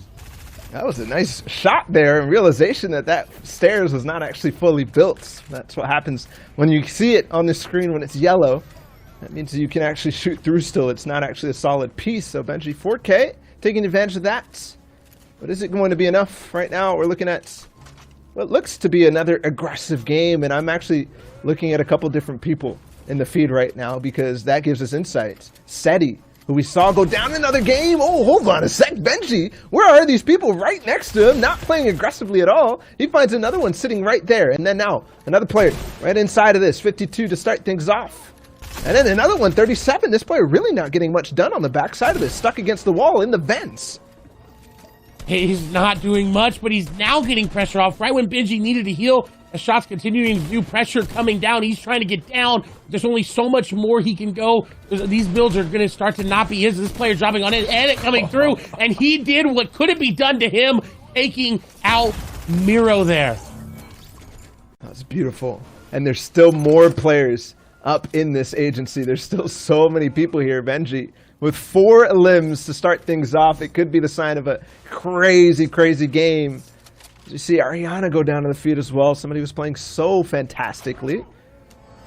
And I think there's one more for Benji to find in this game. Yes, it's Daisy. Who has the vault card? Who has the drum gun? Is a big question. We look now over towards the Shark, another very important POI that has ramifications for the entire lobby, not just the players that we watch. Peak with 15 points, probably no hope, but other players might be here too who are still holding on. They are, as Peak with 15 points right now, is not, I don't think, comfortably can say, is not in contention right now. He's looking to either play spoiler to everyone in his game or just go out on top, winning a game to be so big for him. His shots coming on through. Snuffles not paying attention to that edit, and Pete gonna get the elimination there. Very, very good for him. But I want to point out, the vault is open, but we don't see Sky's loot on any of the 2 players right here. So it must be the 3rd player, or someone took it and ran away. That's always a potential at the Shark. So many different things could happen with that vault key and the grappler, with the mobility aspect that it gets. And something that people do is wait here for that key. Wait here for the potential. Robabs, I think, might be the player as they fight on the outskirts there. Maybe he's chasing down that card. Yes, he is. Exactly what I was about to mention. Robabs chases it down, and he gets Sky's AR. He gets the grappler. And did the card fall all the way down? I'm wondering if now he wants to go back for that guaranteed launch pad and a lot of good loot out of the vaults. But if he does, there's still 2 players there, Clay, waiting for him to return. And I think no card found. So he's not even bothering, not even going to bother going back and looking for exactly where that player left it. Not indeed, and I'm going to point out big names in the feed. Bovado and Stompy getting eliminations. Don't know where they are point threshold-wise, but definitely looking to capitalize. We do see Dezeno go down, who was at the agency, so another player there. Robabs, though, did get 1 elimination, has already gotten the first placement threshold. Right, so only 32 possible points there for the Victory Royale. Needs a perfect game. He needs to get 10, 11 eliminations to really make this ride happen. and that's why you see him being aggressive. He says, you know what, these people are fighting. There are 3 different people in this build fight and box fight, and he is going in. That he is. And again, remember, they need to be aggressive. We just dropped 30 players in an instant off of this first zone, off of the early game spawn fights alone, before basically even that bus or the first zone has been revealed. Essentially, Rovabs will find it. That's Roe who goes down, and we've seen him a little bit over the course of all of this. Again, in the feed, we're looking for the big names that we're paying attention to. Balasconi went down. And with this build fight here that Robab's actually joined in on, there's still 2 players involved in it, and they're just trying to be as quiet as possible because they know Robabs is hunting. They know it's an aggressive player in their midst. Indeed, they hear the grappler, and they're like, ooh, you know what? I'm just going to sit, I'm going to hide, I'm going to wait for an opportunity to surprise. You hear Bala say, uh-oh, and uh-oh, indeed, that could have been very, very bad here for Jakku, as the surprise would have taken a lot of damage off. Now, he does have that epic pump shotgun. As you see the player creeping up behind, they are setting up an ambush here, and he is caught between 2 players that I think know exactly where he is. Cute. Clown music going around because there's literally 3 people doing the same thing, trying to sneak up on each other. Here, Joku's going to get a big pump to start things off. 148 now is the time for the other third party to actually join the fray, but no, he doesn't. No AR shots heard at all.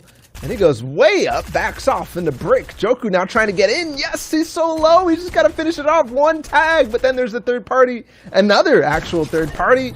He will finish things off and actually get the credit for that. But again, another player joining, and that other person who was hiding on the bridge is still lurking. He's actually going to disengage, I think, entirely from this. So it's now just Joku against Rexu. With shots coming through, Rexu loses a lot of HP. But we are going to swap over to give you a POV here of Linear, who did do very well, is right on that cusp. Right, it was about 150 or so. Didn't get to take a look at the standings in between, but is on the cusp, is right there. What he needs is this lobby to continue to be eliminated so he gets those easy placement points. Doesn't have to work, doesn't have to contest for it. He does already have 1 elimination, is in a good spot as well. Everything's lining up perfect here for him. He just needs to hit the home run. That he does, and we basically just saw him miss out on that home run potential. You got to be so careful here. If your linear is fun, there's 2 routes to this. You can play as passive as possible for the qualification, or you can hunt for 2 or 3 eliminations to make this happen, and it is actually going to be Stormy Right. 2 players who were in that last game, not quite making it through just yet. This is the clincher. This is the potential, and he's going to take a rotation in the zone behind him. 2 reasons for that. He could either be chasing this actual fight, or he could be trying to make sure that there's space between him and Stormy Right so that they don't have a fight. But if he did that, I would have expected him to actually loop back up further north. Instead, he goes right behind him on the same path. This is so good for him. He's got the flopper, so he's not too worried about that. He knows this player is going to be on the edge of zone somewhere, maybe looking back in. This is going to be a great opportunity here for him to capitalize on an elimination. If he's able to get that, he's going to go up to 135 points. But what I'm worried about is that it is Stormy Right, and Stormy Right is not afraid to push back into zone like he is doing now as Linear, now dropping him on down, shots going through 110 to the face. That's going to be more damage going off. Linear just putting Stormy Right down right now as he's going to get the elimination. And you're right, Clay. That was such a good player going up against another clearly very, very strong player. And he just immediately gets him right out of there. To start things off, the big tack shotgun shot to the face, and then another one with the Tfue Classic placing the floor right under, keeping it safe. He didn't trade any damage at all, so Linear's Fun just got another 4 points off of somebody who was one of the stronger players in this reboot round. Now, I believe Stormy Right's round is done. Stormy Right is not going to be making it through the reboot because he made that aggressive play onto Linear's Fun. Maybe potential. I know we're past queue times, but potentially, since we're watching the replays, potential for getting back into one more game, but I highly doubt that considering what I'm seeing out of this game. What I'm seeing is repeat from what we just saw, names over and over. And we're seeing Quavado go down. That's another big name going down. Also seeing Robabs be very aggressive and continuing the pressure with the grappler. Going in, player right on top of him. And it almost got the elimination. Is now going to get the wall. Shot's going to come through. That's going to crack the shield. He's got the pressure to go. Trying to use that mythic AR to his advantage. Edit's coming through. This player dropping down. Continued pressure here from Robabs. He's not letting this player get an inch. He is right on top of a wall, getting taken. Piece control looks amazing here. But Robab's not able to find that last shot that he needs. This continued pressure, though, going to keep that player on edge. He's got the grappler, so that height means nothing. The layers he put is nothing. He's hopping in. This player trying to go down and around and up and through. Back in the house he goes. Robab's trying to find him, but this player leading him on a goose chase.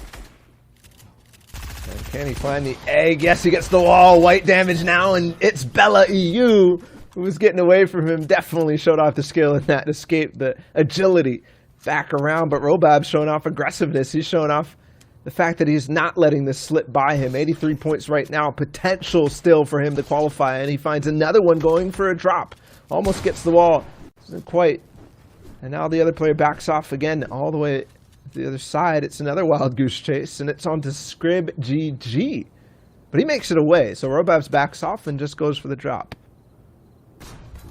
Makes it away temporarily. Knowing what we've seen with Robabs, he can continue to push this. He's got the grappler. Doesn't matter where you are. He's going aggressive.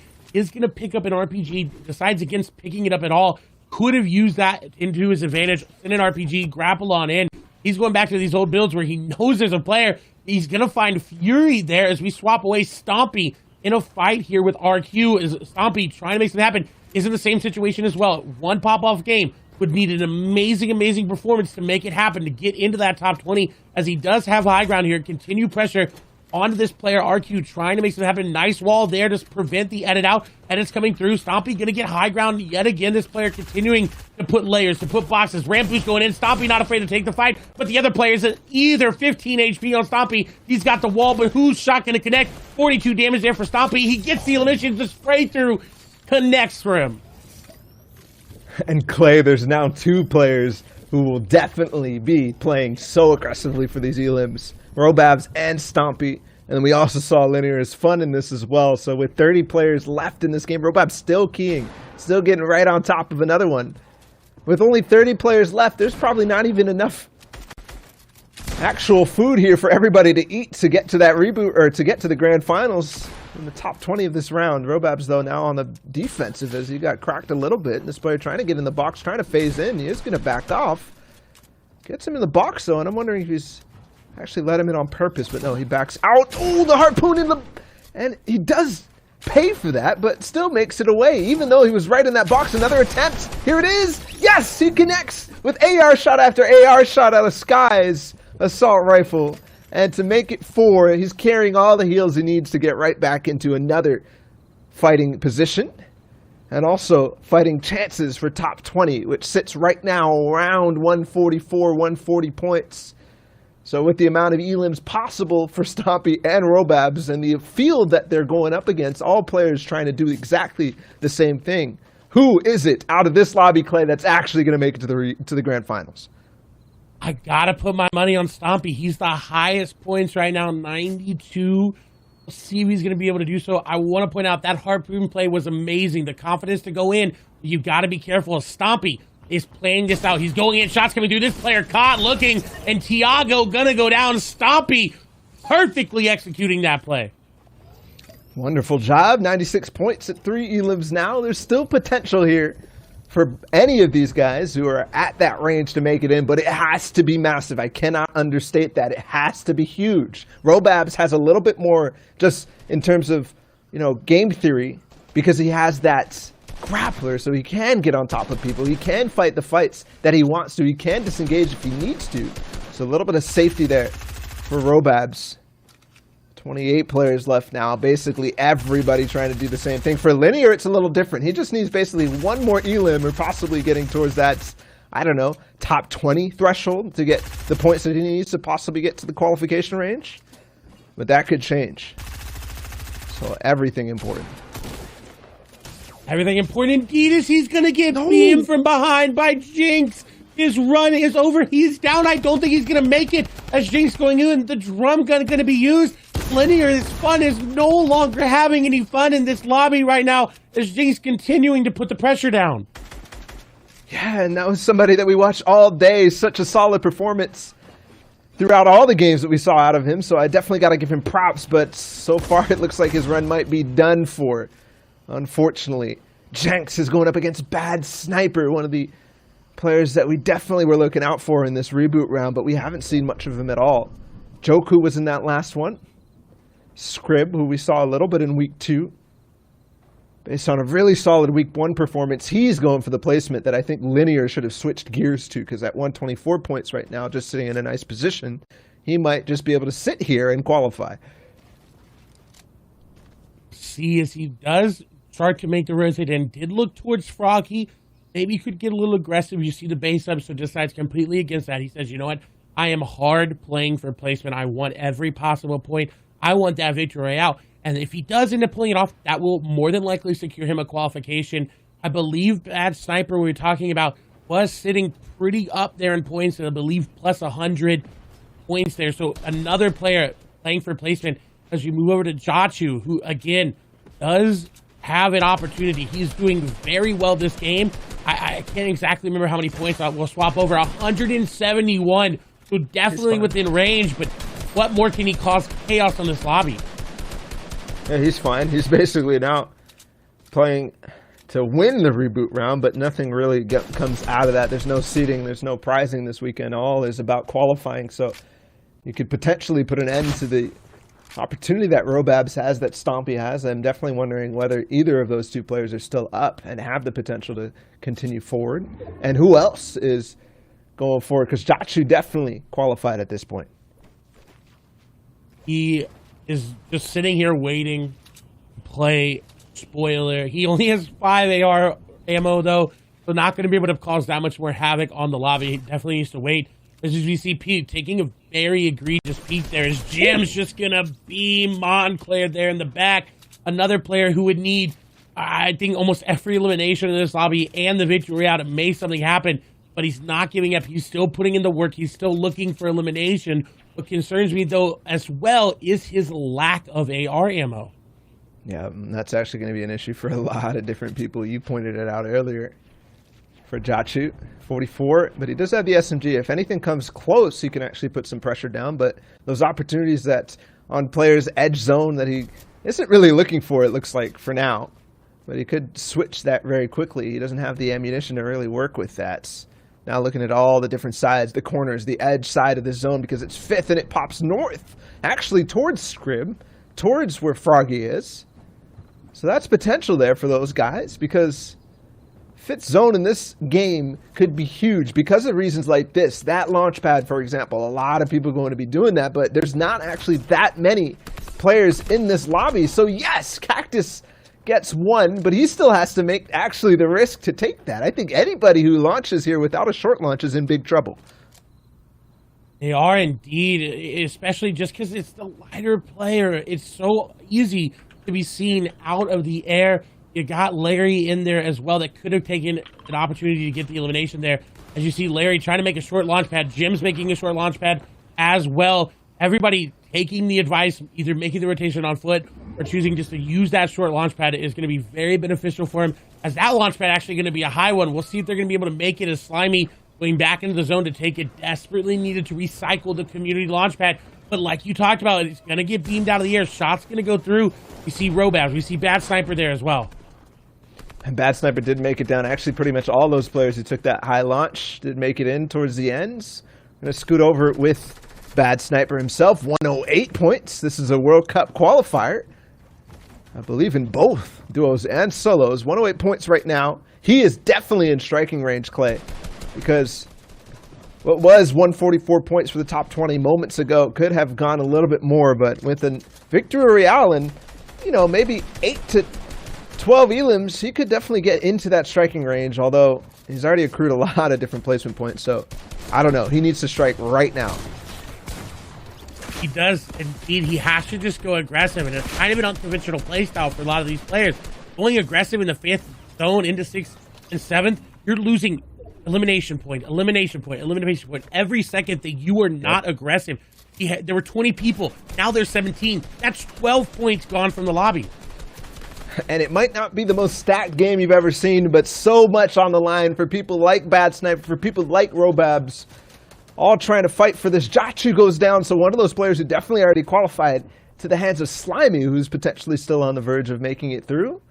Where will this lead us? Where is Robabs? Where is Stompy? Is Stompy down and out? Because I didn't see his name in the feed just yet. That's a big question on my mind. Another launch pad nearby. Bad Sniper looking for it. That's going to be huge if you can actually follow that up. There's another player in his box. He's playing so careful, though, and realizing exactly that, but going to go in, which I definitely have to question a little bit, but then he puts it right to me as I ask the question, is this going to be a good play? He says, yes, absolutely, because I need every single one of these elims, and he didn't actually find the launch pad. He's on foot. Again, every single elim is what is mattering at this point. 15 total players lobby, 14, 13. It's going to keep going down. Is Bad Sniper going to find an elimination there on to Slimy, who is trying to be a loot goblin, and now that's more and more points going over. He's getting more and more loot. You see, just sitting on a absolute stockpile, gonna pick up the floppers as well. He's got the ability to do it, but he has to keep the aggression up. He has to keep going. Robab's in here as well. Sniper in here as well. Do not see Stoppy in this game. I don't see him. I don't think he is here. Froggy's going to take the high ground. I'm wondering how many points he has, because at the same time, I'm still looking. Did Bad Sniper make it out? Yes, he's still in zone, taking those floppers. He had 4. At the same time, Robab's starting to make a high ground play. Yes, he yoinks all the way up and all the way through. One player here, it's Froggy. He's got to fight this out. 97 points for Robabs, 5 eliminations. It's still possible, but only 12 players left. He's basically got to find everything. Oh, the nice reverse stairs. He can still make it work with a big pump. Yes, Froggy goes down. 101 now for him. And potential still for Robabs, but he's got to slay out. 10 players remaining. 10 players, and he needs every single elimination. That's 40 points there, and the placement as well. This could be it. This could be the run that he has been going for this entire game. But with eliminations going down, it's looking good for him as well as Bad Sniper. Yeah, Bad Sniper just got another one. He goes down. Robab's perfect. Drops down. This is what he needs to do. It's not necessarily the best play possible to win the game, but he's got to get every single elimination now. 115 points. Joku combining for more. Where's Bad Sniper? Still somewhere on low ground. He's got to beat. And he does take out another one. So everything is coming down to this. It might even be a 1v1 to qualify between all these players right here. Top 4. Robab's still on height, though. Robab's absolutely playing perfectly. He needs to keep going down. He needs to keep putting the pressure down. If 4ZR steals eliminations away from him, that's points. This is a back and forth battle. Even though there's 2 other players, they're not concerned with each other. Nice elimination there from Robabs. That's another point going over. 4ZR, though, still in this game. This could be 4ZR versus Robabs. As Bad Sniper going down. That is it for him. Robabs, though, looking to make it play happen. 44 HP could possibly get the victory. This could be enough. RPG going down. It is going to hit 1 HP in a dream. Robab's looking to get 10 eliminations and the victory royale. We'll see if he's going to be able to do it, but it's looking dire. It's looking bleak. The only reprieve that he has is this mountain. RPG going down, and he does pick it up. Luca going down, but 141 points. Is it enough? Is it enough? 141, that's a big question, but Robabs keeps his cool, but I'm not sure if he keeps his spot in the grand finals. It's so close. I mean, that went down to the wire. Bad Sniper in that as well. EU's done, though. We're going to go check out in the house party with Zeke.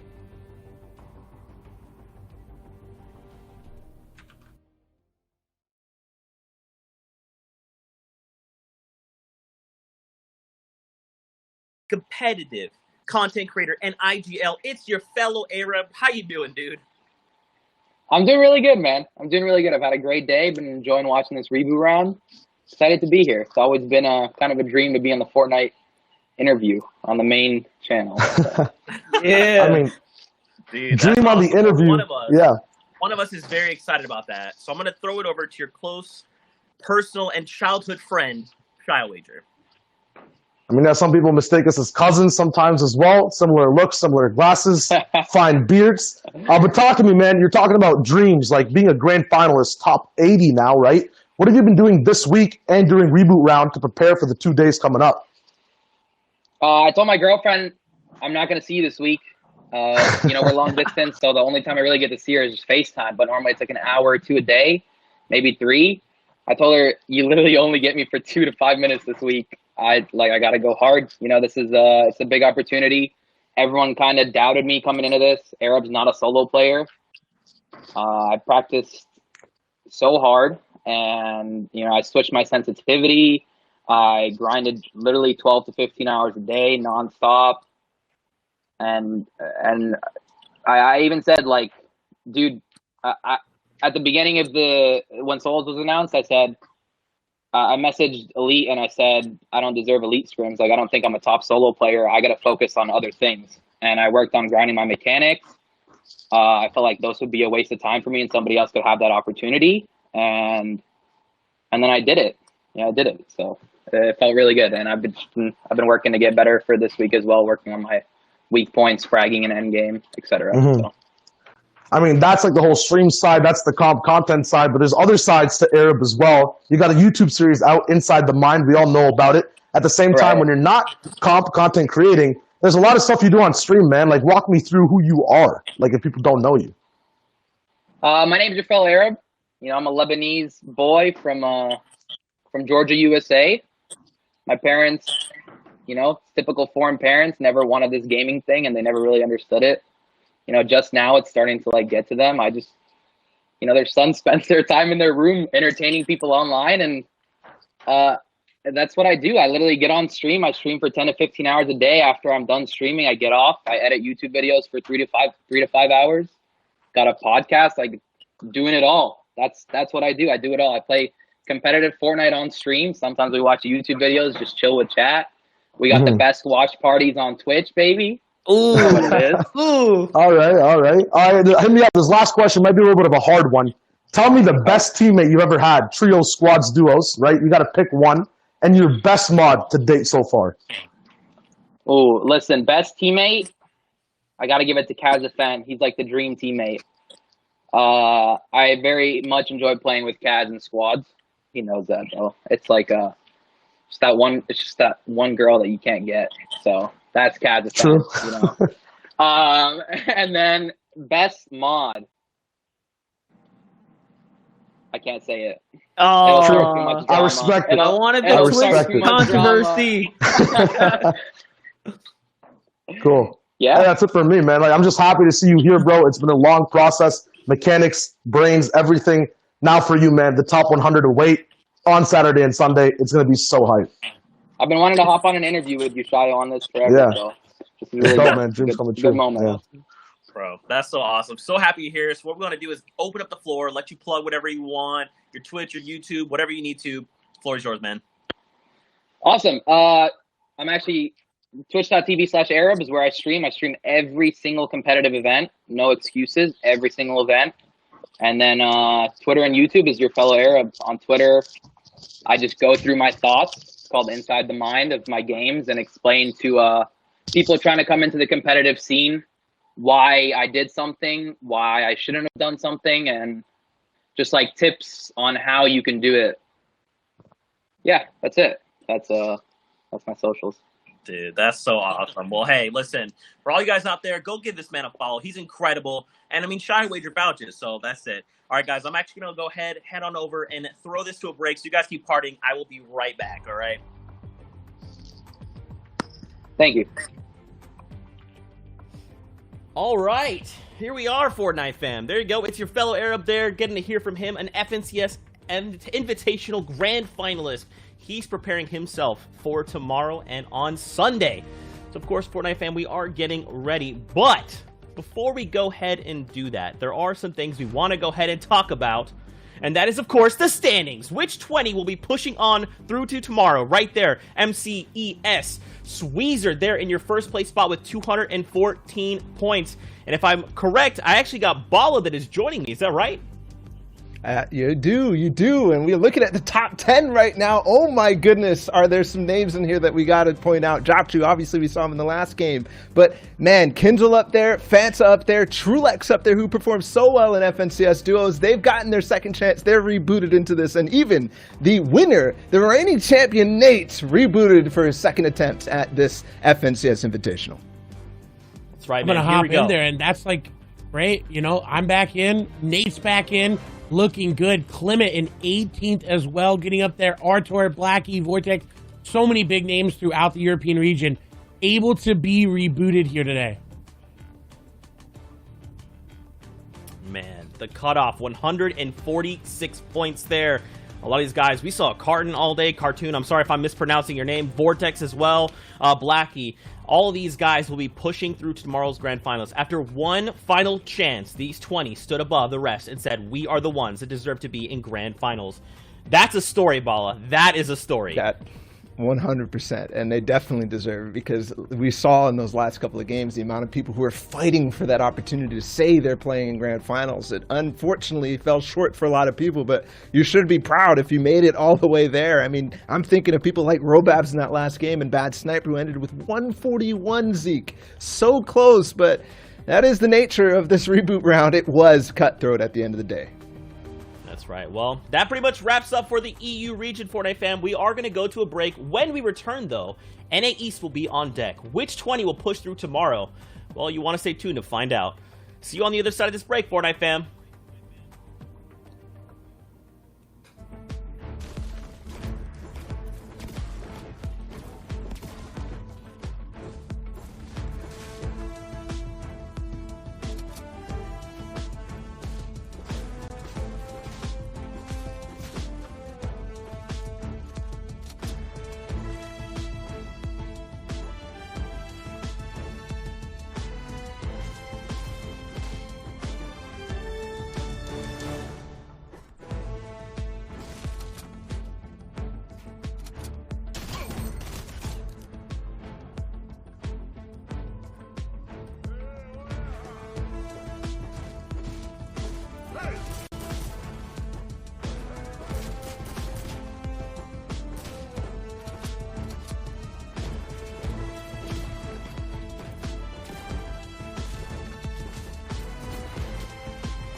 Hello and welcome back to the FNCS Invitational. We just got done wrapping up the games over in EU, and we know the top 20 that will be joining the 80 in tomorrow's Grand Finals. To kick off the first set of games in NA East, we got Monster Deface, we got Aussie Antics out here from Australia. Hopefully your internet doesn't whack out like that one time, huh, Aussie? Yeah, hopefully. I mean, it's looking pretty good. Everything's going well. But yes, if you see me disappear randomly, please don't give the other casters a hard time. I know sometimes they have to fill in for me. But yeah, I'm hoping that today's looking good. I mean, it's looking pretty good on my end. I'm feeling good for it. Just send pics of the little puppy corgi, okay? That's how you'll make it up to us. And everything will be fine. That's it. That's it. Yeah. Now, of course, guys, we are getting ready to hop into some games. But in case you're just tuning in and you missed all the games in EU, we should talk about the 80 players that are already waiting in Grand Finals, and then the top 20 that did push through to make a total of 100 players in tomorrow's Grand Finals. Here is your list. Now, keep in mind, the first set of players here will be in, of course, that top 80 in the order that they did play. So we see Benji Fishy in that #1 spot there, Monster. I mean, this is a pretty stacked list already. Absolutely, followed by Wolfies, Kiriashi, Leshi, and everyone else here on this first page right now. Every single player listed here, Aussie, is someone to be feared, someone to be reckoned with. These are the biggest of the biggest names in the EU region. I mean, you see Mongrel up there as well. Oh, I mean, top 80 EU, that's pretty hard tall order. You have Benji Fishy obviously going back-to-back wins, which was ridiculous. So we'll have to see if he goes into the finals with it. But yeah, as we come through, so many massive names. I mean, EU is just star-studded. It always is. I see Kessler up there. There's so many big names. Mex. Now we got the Solari boys making up there. Mage, who we watched a little bit in the Opens. I know he was dominating, so he made it straight through. So it's been crazy to see it, that whole storyline of who went from Opens straight all the way through to finals now as well. Have you seen any kind of players on here as well that you've been looking out for in those games, especially, Zeke? Man, for me, it's got to be Aqua, and then it's got to be Benji, right? You cannot deny Benji's dominance here in this first few set of weeks. I mean, to get a #1 spot like that in an already stacked lobby, I want him to do well. The problem is that as we continue to look, there's a lot of big names, and here on this final page, we do have the 20 that joined in from today. Kind of going back to my point, though, there's a lot of big names here. Like, no one is safe, and EU showed us that, right? A lot of these players that we thought were going to push through and make it in the top 20 guaranteed, they didn't. And they got pulled out there at the end. But, you know, that's just how the way goes sometimes. But, of course, guys, let's go ahead and talk about the show itself, how things are going to operate. Now, this is the overall format of the tournament itself. Right now, we're in that reboot round. The top 20 from every region will qualify for tomorrow's Grand Finals after 10 games. Tomorrow, Saturday, and Sunday, we've got the Grand Finals, where 80 players are already waiting there. And after 12 games, 6 games both days, there will be an FNCS Invitational Champion. Taking a look at the format itself, pretty familiar. Victory Royale are worth those 33 points. Top 10 is kind of where you want to land if you're looking for that consistency factor. And of course, every single elimination is worth 4 points. And that played a pretty big role out in EU, where a lot of players were looking to find eliminations and use that to fuel their momentum as they hit and search for that top 20 spot. Now, of course, please do keep in mind that this is just the reboot round, so there's actually no prizing. This is just for a second shot to make it into Grand Finals. Of course, guys, we got to talk about NA East. We got to switch gears.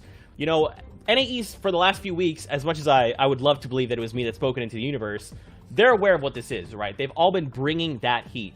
And for a lot of these guys that are looking to make top 20, they really need to get something going today. With only 10 games, and especially as cutthroat as EU was, we should expect more of that in NA East.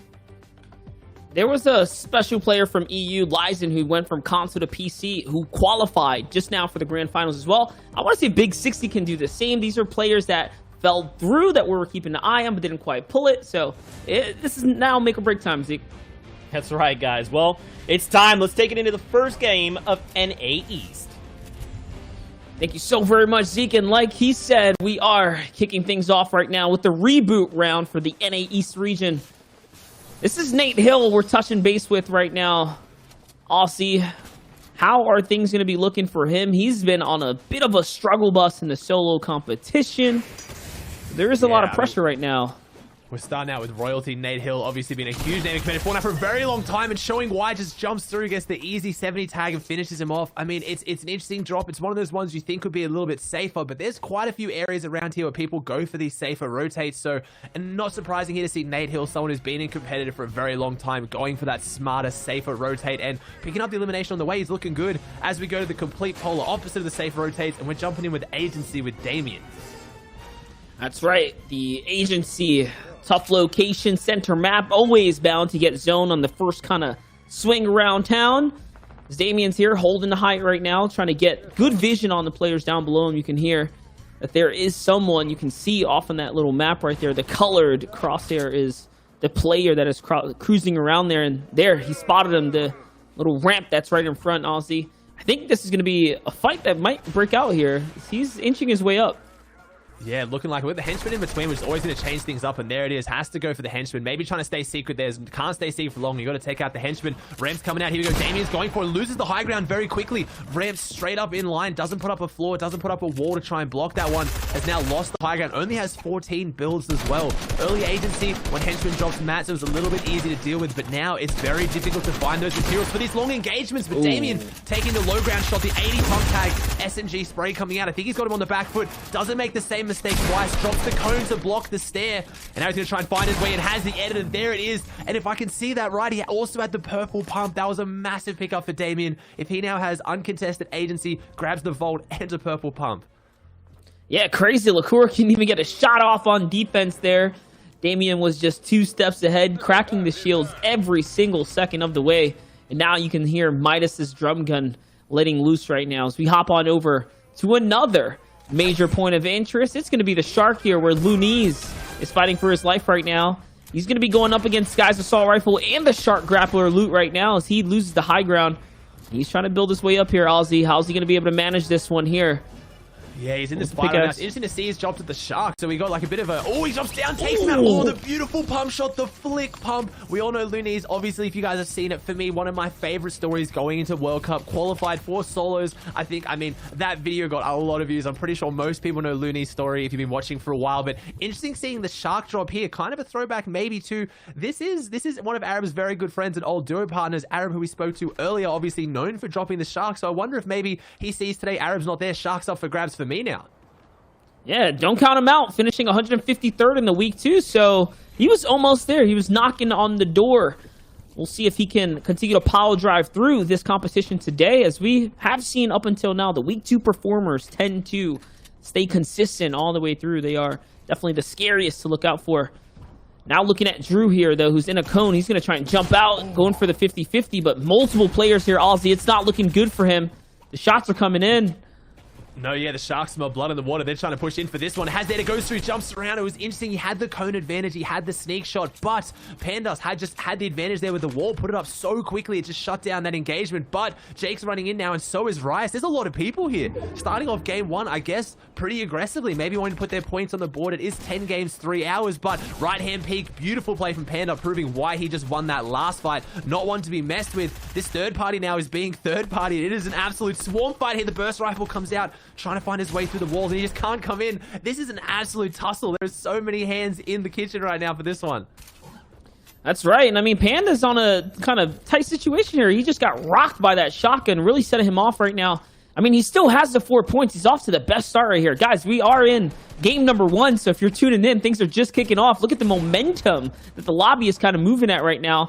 This is big time right here, as everyone wants the points. It's make or break for the top 20, and Panda is going to find Riots here now. He's off to a great start, but don't forget, there is still one more player remaining here. It's Jake, who's going up for height.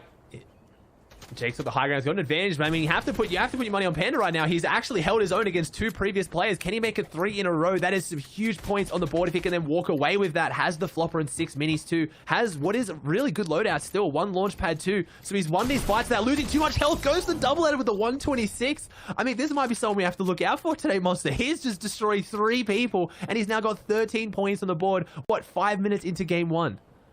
Right there, just like that. That's the kind of stepping into the new, reboot round that you want to be off to. But Nate Hill did kick things off in a kind of proper track as well with his first Elam, but now he's off to fend for himself. Not looking too good here, though. His pressure, his back's against the wall, getting now cranking up to height here. He's trying to rebounce back. It's the Harpoon that's putting pressure on the fresh builds. Remember that Harpoon will break those builds. Gaining control here, though. He's going to inch on out. Is he going to be able to find this shot? That is his floor right there. Good block. He's playing some decent defense. Good side jump as well. Goes for the trade, and now he wants it. Good block here. He's just taking control. This player is slipping through all the builds, but he's trading the shots that he needs here with the green tactical shotgun shot. The shot is going to slip through the build, though. Perfectly timed for Moby. And that's going to be the fall of Nate Hill here. It's really good builds there. It's interesting to see. He still has it. Nate Hill being dominant for so long, still has the builds, took high ground, but again, just the shots. He just didn't know how to take that advantage when he had it, press the advantage from above, and take some serious damage. We have Taki here, which should be pretty much close to Loonies, who we saw earlier at Shark, so maybe trying to disengage from that Shark Island area, but very deep in Storm. Looking like, I know EU's over, this looking like a very Frey-esque play. We got out on the islands, getting a whole bunch of floppers, spending some time in the Storm to get those very valuable health meds towards endgame, and finds a med kit along the way. He might just be going for a really late rotate. Yeah, it's definitely looking so right now. And look, he's going to find some leftover loot from the path of whoever kind of wrapped up this island right here. And take a look at that. He's going to take it for the road. There is a player coming in straight towards him at the speed of which looks like a boat. So this is going to be a straight sound indicator for Taki. This guy's going to jump out and what I believe is going for a campfire nearby. As Taki is inching his way straight towards it. Yes, we hear the Harpoon weapon going off. It's Mars, OW. Mars, one of the popular ones that players were looking out for. Popular players here just in the reboot round itself. It's going to get caught slipping right there. And that's it for him, honestly. I mean, there's always a bigger fish, especially when it comes to the islands. It's just, you can always go for those plays. You can stay out deep and then see as he pulls up, not for a campfire, but obviously just for a few fishing holes. We've seen how much floppers have changed the meta, especially endgame, being able to just tank Storm for a while, go for maybe a late high ground retake. But with this current placement format, you touched on it in the break, getting top 10, you secure placement points every time. 1 or 2 floppers can be the difference of 4 or 5 placement points in this current meta. So Taki now walking in with 6 of them. He's got a phenomenal loadout. It is right there. Using the boats, kind of boost on across now. It's going to be his opportunity to get back to the zone nice and quick here. We're hopping in with another person who's looking for big opportunities here. It's Benny. Benny, one of our controller players, very, very dominant on the scene. He's been around for such a long time. One of the earlier pickups for the FaZe team here. See how Benny's going to play out here. It looks like he's trying to set up to protect himself. Very nicely done. That's already his floor here. Good pressure right now, honestly. That's a white shot, so no shield on this guy. Benny's trying to set the jump in, and there it is. He's going to finish up Llama real quick. There's more players nearby in the map. We're seeing a lot of those fast engagements. It's a sign of the current meta right now. So fights are ending quite quickly, and you'll notice people aren't going for that high ground building that we saw from Nate Hill earlier. I mean, might be something maybe to kind of come a testament to how long he's been around for. That high ground building used to be that real strong suite, where right now you see more of these box fights, and these fights are closing out very, very quickly. Again, a lot of these players know 10 games, 3 hours. You can either go big or go home here with these limbs, but as they start to run out of the games, as it starts slipping through, top 20 is a tall ask. I think you need to get a lot of eliminations. So those players like Nate Hill, who in week 2 just fell short, it was usually due to not enough eliminations. They had the consistent placements, but just couldn't find enough aggression. Yeah, I mean, just kind of how it is, right? You really have to find your footing in every step of the way, honestly, whether it be placement or elims. We'll see, though. We're jumping in with Vix right now, who is just kind of kicking off his game and trying to get his momentum going here. Loadout looking so good right now. Tactical shotgun, the power shotgun. Make power plays with that legendary AR, heavy sniper to back it up. And he's got a launch pad to go with it, so he's kind of chilling right now. He's running past some old enemy builds, though, trying to take a long rotate around. Just notice the line there shows where the zone is. The zone's off to the east. He's going way south of zone right now, really trying to find his, I guess, a safe path to the zone. But little does he know, he's crossing paths with other players who's already on the way here. Let's see if he can hit this heavy sniper right here. This is going to be big for him. We're following for a reason, and that's the reason right there. It's Nanolite. No way. Nanolite goes one of those down. safer players, obviously on this deep rotation. Nanolite performed insanely well at DreamHack. He came top 5. He's someone who I've had eyes on quite recently, but he is a very passive, safe player, and he, I guess, he can't find his way out of the aggression there. It was a smart rotate going all around the backside, not wanting to rotate here near Misty. A lot of the players from that north side of the map would have been pushing down through that Misty River, so smart choice to rotate behind the mountains and gets another elimination for it too. Look at this, Tezza using up 2 Slurpfish right there to go from 0 shield to now max. Looks like he was beamed for crossing the Misty Meadows right there. So you see why players opt to skate around it. You want to avoid some of these major points of interest, especially this early into the game here. But Tezza is not going to be avoiding this drop, not at all, not for the slightest bit. He wants to reap the rewards from this. This is going to be a second launch pad for him here if Tezza comes out successful right now. He doesn't decide to shoot it down. Instead, he's going to wait for it to land here. Leaving his top open, though. There is a player right nearby. You can see. Okay, he gets away with pulling it the first time. I heard a C4 come down. It's not going to be anything, though, as he lands a 75 shot here. Obviously, he needs one more. Another 75. It's going to be 150. And another 75. So it's 3 in a row right there. Upgraded shotgun for him now.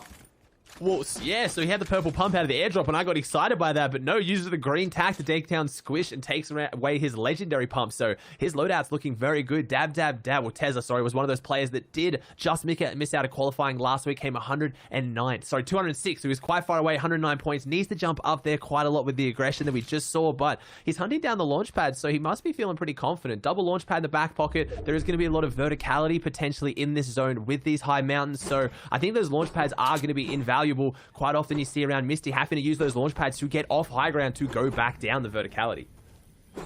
Yeah, in order to hit that top 20, you see on average, you need close to 20-ish or so elims to be in the safety, kind of that safety bubble to break your way through. So you're going to need 2 or 3 elims a game if you want to secure your way. Anyone that has a few coming in early is setting themselves up for success all the way through without a doubt. Here's Vivid, who's going up for height right now, recycling enemy builds. We saw someone do this earlier and get punished for it. This time around, it's not going to be him. But seeing this player get shot right in front, he knows heavy sniper. He's got the gap closed already. Is he going to take the dive here? No, instead, he's just going to continue to worry about his own personal placement here, going for the safe zone first, leaving those guys to fight behind here on the storm line. And honestly, this is a great rotate. Yeah, he knew that was going to be a congested side of zone there. He knew he got tagged with a heavy sniper, so he has to stop and build up so he can rotate forward. I was just about to say, you can see that old school prowess from Vivid, knowing how to rotate. He wants to get to the other side of zone. He knows that's where all these players are going to be coming in, and these kind of fights are going to break down that he does not want to be involved in. We have Reboot Round now on the back foot, has the minis and has the big pods, but does he have time to get them off? He's trying to get out. Beautiful builds. Nice little side jump into hard mats. He's got the metal out now. Doesn't opt for the mini, just wants to go for the big pot. He does still have one of those in his back pocket. Has a really good loadout. He's got the heavy sniper, epic tack, can put out some serious damage, but Milk's right now, maybe hopefully going to leave this one. He does. He's giving him time to heal up. He knows there's no point going too aggressive here on this edge. We see Binny from earlier rotating all the way around now. Also, never mind, Milks wants to go aggressive. He wants on this wall. He tagged him a while ago, and that's enough for him to be confident to push the fight, but Reboot Round pushing him back. Flexes that epic tack, says, look, I've got a pretty decent gun here. I mean, I'm healed back up, man. I don't know what you're doing. That is right. We know the power of the shock and the tack attack. Really get in the box and wrap things up quick. Reboot's going to use that little moments here now to back up, find himself to safety, but not before more pressure comes in. And he's just running out of material right now. So honestly, it is make or break moment for Reboot. We're going to see if he can swing things around here. This fight that he's getting into with YouTube FW here. Got to make some big plays right now. He's got the heavy sniper trying to get the reload off. It doesn't look like it's going to happen. Instead, this player jumps in the box, and it's 198 with the 2 shotgun shots that he puts on that player right there. There's another one underneath. The heavy sniper comes out. The double edit comes in. And once again, another 50-50. There's another player shooting that floor out. And Reboot Round just seems like he can't catch a break. Not just yet. He's still got the 4th Loppers, 6 minis. He's got quite a lot of material. He's got a big refresh now. And with the heavy sniper, you can go for those plays. So he backed himself. He used the materials quite heavily, like you said. But with that heavy sniper, he knew that he could just pretty much full send it and try and get in someone's box. We've been talking about competitive royalty. We have Reverse 2K here as well. Someone who qualified for World Cup, is known as a phenomenal solo player. Hasn't found his way through FNCS yet. He was very, very close in week 2. Had a good performance, but falling short. Have to see if he can maybe pull it off now. 0 eliminations in a really good position, though, with a really good loadout and material. Definitely looking good right here. The place you want to be, honestly, is up this mountain, though. Because, you know, worst case scenario, this thing might just go up with the half in, half out. We'll see. Anyone who's down here with no launch pad like Reverse is going to be in quite the struggle. Not a bad time to get proactive, as he's going to find Thresh and all of Thresh's goodies as well. It's going to be more material for him to kind of branch his way out. Even upgraded shotguns as well, and AR here if he wants to take the kind of option here, and he is. He's going to go ahead and go for it, deciding now if he wants to or not. All this extra metal, yes, gain that real estate here. This is all his right now. That's big for him. I mean, most players know Reverse 2K would be known for that safer placement style. So picking up elimination, getting a nice refresh, he can just half out. He's got a few people around him, but there's actually less people up here on the mountain than what I would think. This is where you want to be right now, because I mean, if zone goes back down, you've still got a good advantage. And we see Loonies, who we saw earlier up there, he's got that grappler, remember. So in this zone, this is exactly what he wants. A mountain zone with the grappler, you have such a strong position on top of everyone. You can just take high ground and jump off it whenever you want, basically. Yeah, that is true. He's definitely set up for success the way the zone is playing into his favor here. Here's a take a look, or jump back in with Tezza Dab, who, again, we touched down with Tezza 200th, pretty much, just shy of top 200 last weekend. Seems to play for placements. He's a placement style player, really looking to up the eliminations this time around. That's the kind of difference maker for him to pull through for the grand finals right now. He's off to a good start. He's off with 2 eliminations already. I mean, obviously, every single lobby is going to be more stacked than anything else he's played up until this point. Even with all the, we like to call W key, right? The aggression in this format. Things are settling down now. We are still going to be looking at some big moving zones coming in soon. And the kind of geography, the map, the way it's going to play out is going to make it that much more intense and more difficult. If this zone goes east, look how many players there are right on the west side. If they have to make their way up over this mountain and then down, that is going to be absolute shambles. We're going to have to see, some community launch pads. I mean, he goes for the placement, but that was a nice, safe elimination. That was pretty much incredibly low risk, all reward there. Picks up a nice elim, another 4 points. The loot gets taken by the harpoon, but what does he really need? Maybe, a better AR? He's still got legendary pump, 145 mats, good meds. He didn't need any of that loot, but I think he'll take the 4 free points from the elimination. But right there, Ozzy, the zone pulls pure south as everyone is now running like madmen up this mountain here. Elise trying to get himself sorted and situated up. I see Vix up there. I saw Zypha as well. These are players that are now parked in pretty alongside Loonies. They still have more to go. Look, Elise has to go all the way out and around this mountain. He does have a launch pad though. He gets taken out. That means the grappler shifted hands. That was a massive game for him. He's now made it into where those placement points start hitting heavily, and he goes down with the loadout he needs. I know from watching Loonies, he is a streamer as a player. He does sometimes lack that patience and that mental. So once he starts having a bad game, it'll be interesting to see if he can bounce back from this, because he's going to need to. He's got plenty of games to do it, but top 20 is going to be a tall ask now. As the Elise trying to get into the box, going aggressive on this rotate. It pulls the opposite side. Everyone has to make their way over this mountain, and Elise has the time to just go for an aggressive elimination, but can't find his way into the box. He's up against the wall now. Epic tack in hand. Here's the third party come out. Sees that as pressure on the other wall, but the enemy inside the box able to hold these walls, and Elise has to probably back off, I'd imagine. Oh, never mind. He's still going for this. He wants this so badly. I don't think he's actually gotten any tags. He's getting face to the cone, face to the floor, and it's Vix, who we saw earlier, pick up that elimination with a heavy sniper. He had the loadout to close this out, and I think that's the story of today. These guys are all set up for success, and they're just falling short in game 1. Those elims are the biggest ones right there. This late into the game, Elise now with the launch pads, the extra shield, the refresher on material. He is looking so good to take this game away. 3 launch pads in the inventory now. Ozzy 1 step ahead of the competition once again here. This zone is going down and off the mountain, down towards the shorelines, out on the back half of the map. This is your first kind of full moving zone here in Zone 6. Yes, it is still over land. Yeah, it's a tough zone. It is still zone. over land at least.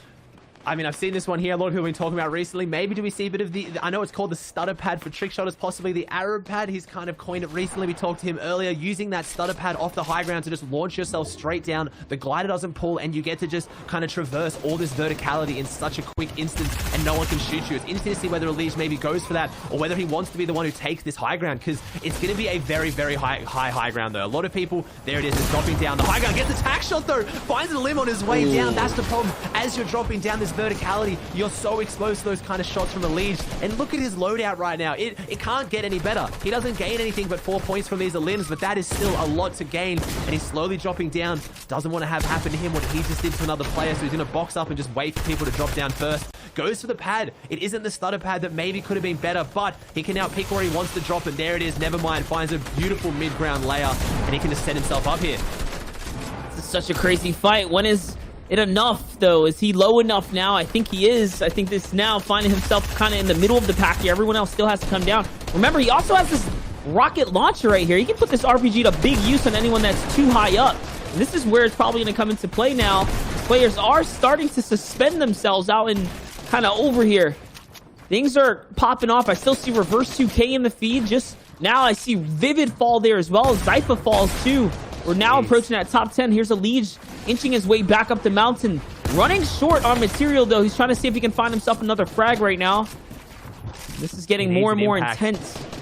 He's got the rockets to try and open up these builds and find his way through. He's looking for the launch pad, finds some clear space. No, he misses it. He goes for the clear space now, 50 health, hits his head, which actually makes it a pretty decent pad, so he doesn't stay in the air, doesn't leave himself vulnerable to shots. That was a very, very nice launch pad, and now he's back on front side of zone, but you touched on it, only has 5 builds in his back pocket. Elige actually struggling. He made it through into week 2. Can he get another limb? He can. That could be the refresh he needed. He struggled in week 2. He only picked up 32 points total, and he's on 31 now into the first game, so having a phenomenal performance today for him. Maybe consistency is something to look out for him, but here we see it. There's 7 players alive, and he's got everything he needs except for those materials.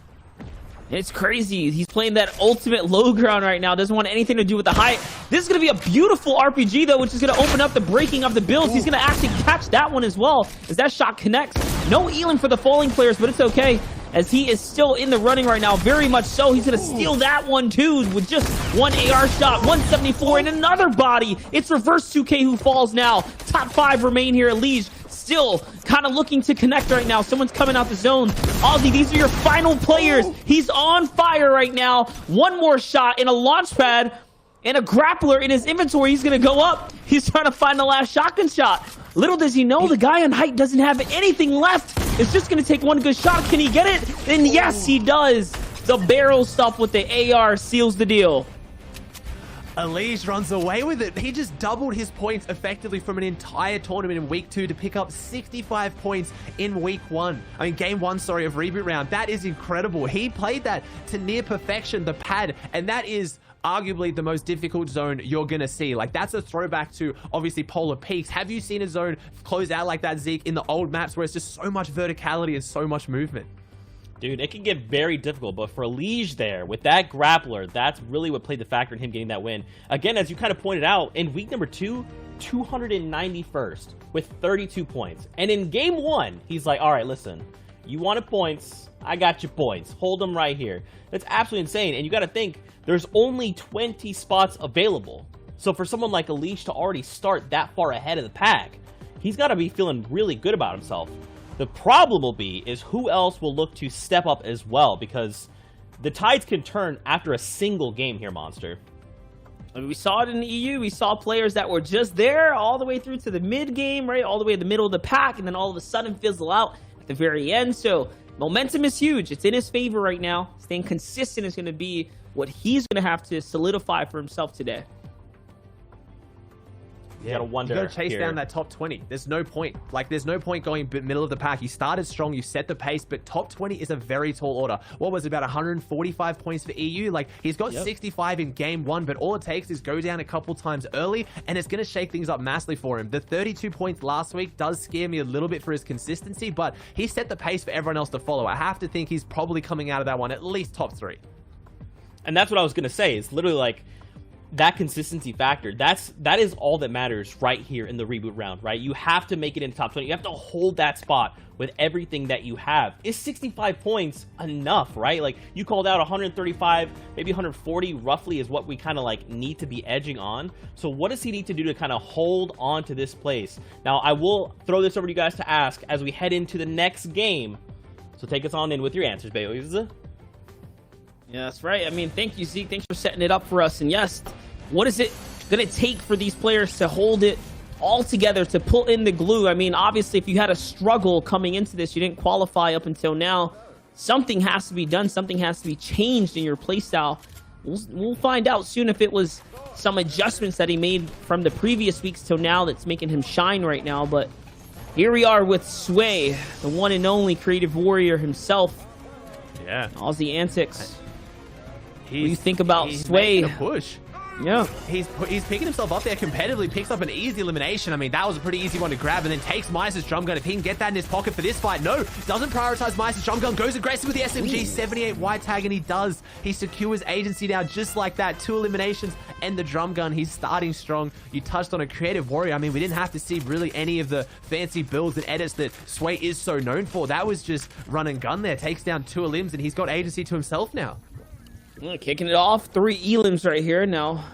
Kind of ramping his way up to 25 points with the reboot card. He can just go ahead and jump down, or the Volt card. He can go ahead and pick up whatever it is that he needs. His reboot round is off to a proper start. Last time he was here competing, he only finished just outside of the top 200 in week 2, so still a relatively okay performance. Can he go ahead and step it up now? Here's visuals, though, coming in with some real sneaky play. He is going to open that door, though. The cone's going to come out, trying to see if he can trap this player, but no, it's not going to be enough. Oh, actually, that was his floor, too, so he was trying to piece control all the builds here. Now Visuals is going to dodge that rocket barely, though, just for standing back here. Player's backed into the corner. All he needs is one more shot. There it is. Macwood gets taken out. Goes down. One of those smarter players, obviously going for this safer drop there. Had the rocket, tried to ricochet off the wall to get a shot, but Visuals pushed in quickly. I'm as surprised as you are. That piece control on the floor was quite interesting. I think Macwood jumped up into the cone. He took the floor so he could still push from underneath. Really aggressive play, because if he hadn't got that floor, it would have been quite hard to push through. Would have had to break in maybe from the roof and expose himself a little bit more. So very interesting play. And I'm just looking on the top left of some of the names I've already seen in this lobby. It's looking pretty good. I saw Spade, I saw Thresh. So there's some big names in here that Sway's going to have to maybe contest. We talked about him being around that, top 200. I think eliminations and that aggression has never been Sway's issue. It is those more stacked endgames where you need that competitive knowledge and those rotations. We've seen recently talks of him pairing up with clicks in duos, so I think he's starting to phase away from that creative warrior name, though. He's picking up some tier 1 pros for the team game modes too. I think he's making a really solid push to create a name for himself as a top tier pro, and I mean, there's no better way to do it than making out of reboot rounds to play a solo grand final. That is right. And just one thing to touch about, we talk about like building that competitive knowledge. Now that I think about it, Visuals opened that door at the exact time that Macwood was breaking the floor above him. That's how he was able to grab it before Macwood could. So all just, somewhat of an interesting high-tech engagement right there. So we're sitting with Visuals right now, who's going to get into his next engagement, most likely right here by the Shark. We'll see who it is who's skating on by here, cruising on by in the Bolt. Can he hit the shots that he needs? This player does pull up with the loot. It's the good loot. It's Zero who's going to deliver all the goods right here. And yeah, Visual, hit the dance move. You have to at this point. You've got to be suspicious when you see a big pot lying on the ground this early next to a bush. Visuals just left a little treat out, little teaser. Could have grabbed it, but thought, hey, maybe he's coming past in the boat. Let's see if he spots it. And he does. That little treat gains him the grappler, which we talked about being so important in the last game. I mean, you see it. It's one of those tricks. It'll work in a public match. It'll apparently work in one of the highest competitive lobbies there are. People are just, sometimes their brain switches off. They don't think, maybe, why is this here? And the trap was baited, and it worked. Here's a look at Crimzo, one of the players that was so close to qualifying. 116th place out of the top 80, needed to move on. So he's someone to keep an eye out here. It'll be such a huge upset if he can't pull through. Such a prominent performer and across other team-based modes. Let's see. He's already found one elimination. It's Agent Asylum who's hiding out.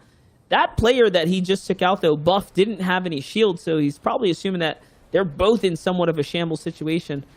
Keep an eye on the feed now as we jump back with Thresh. Here he is, hunting right now. Barely any ammunition. My gosh, his AR doesn't really have much of anything, as does his SMG. Doesn't have a single bullet in it left. He's got 3 shotgun shots, Aussie, and some bandages to work off of right now.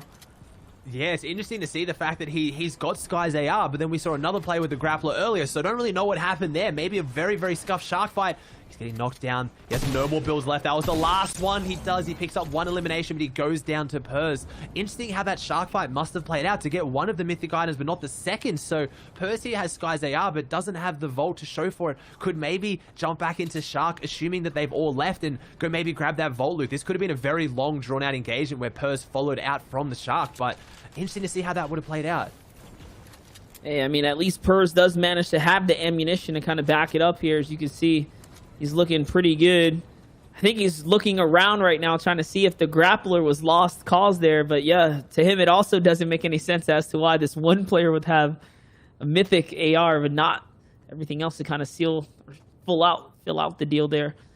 Here's Agent Asylum, though. Not moving around, not making a sound, allows him to stay alive right now as Crims backs off of this kind of area, this fortress that Asylum was hiding in. There was still loot here, too. Look.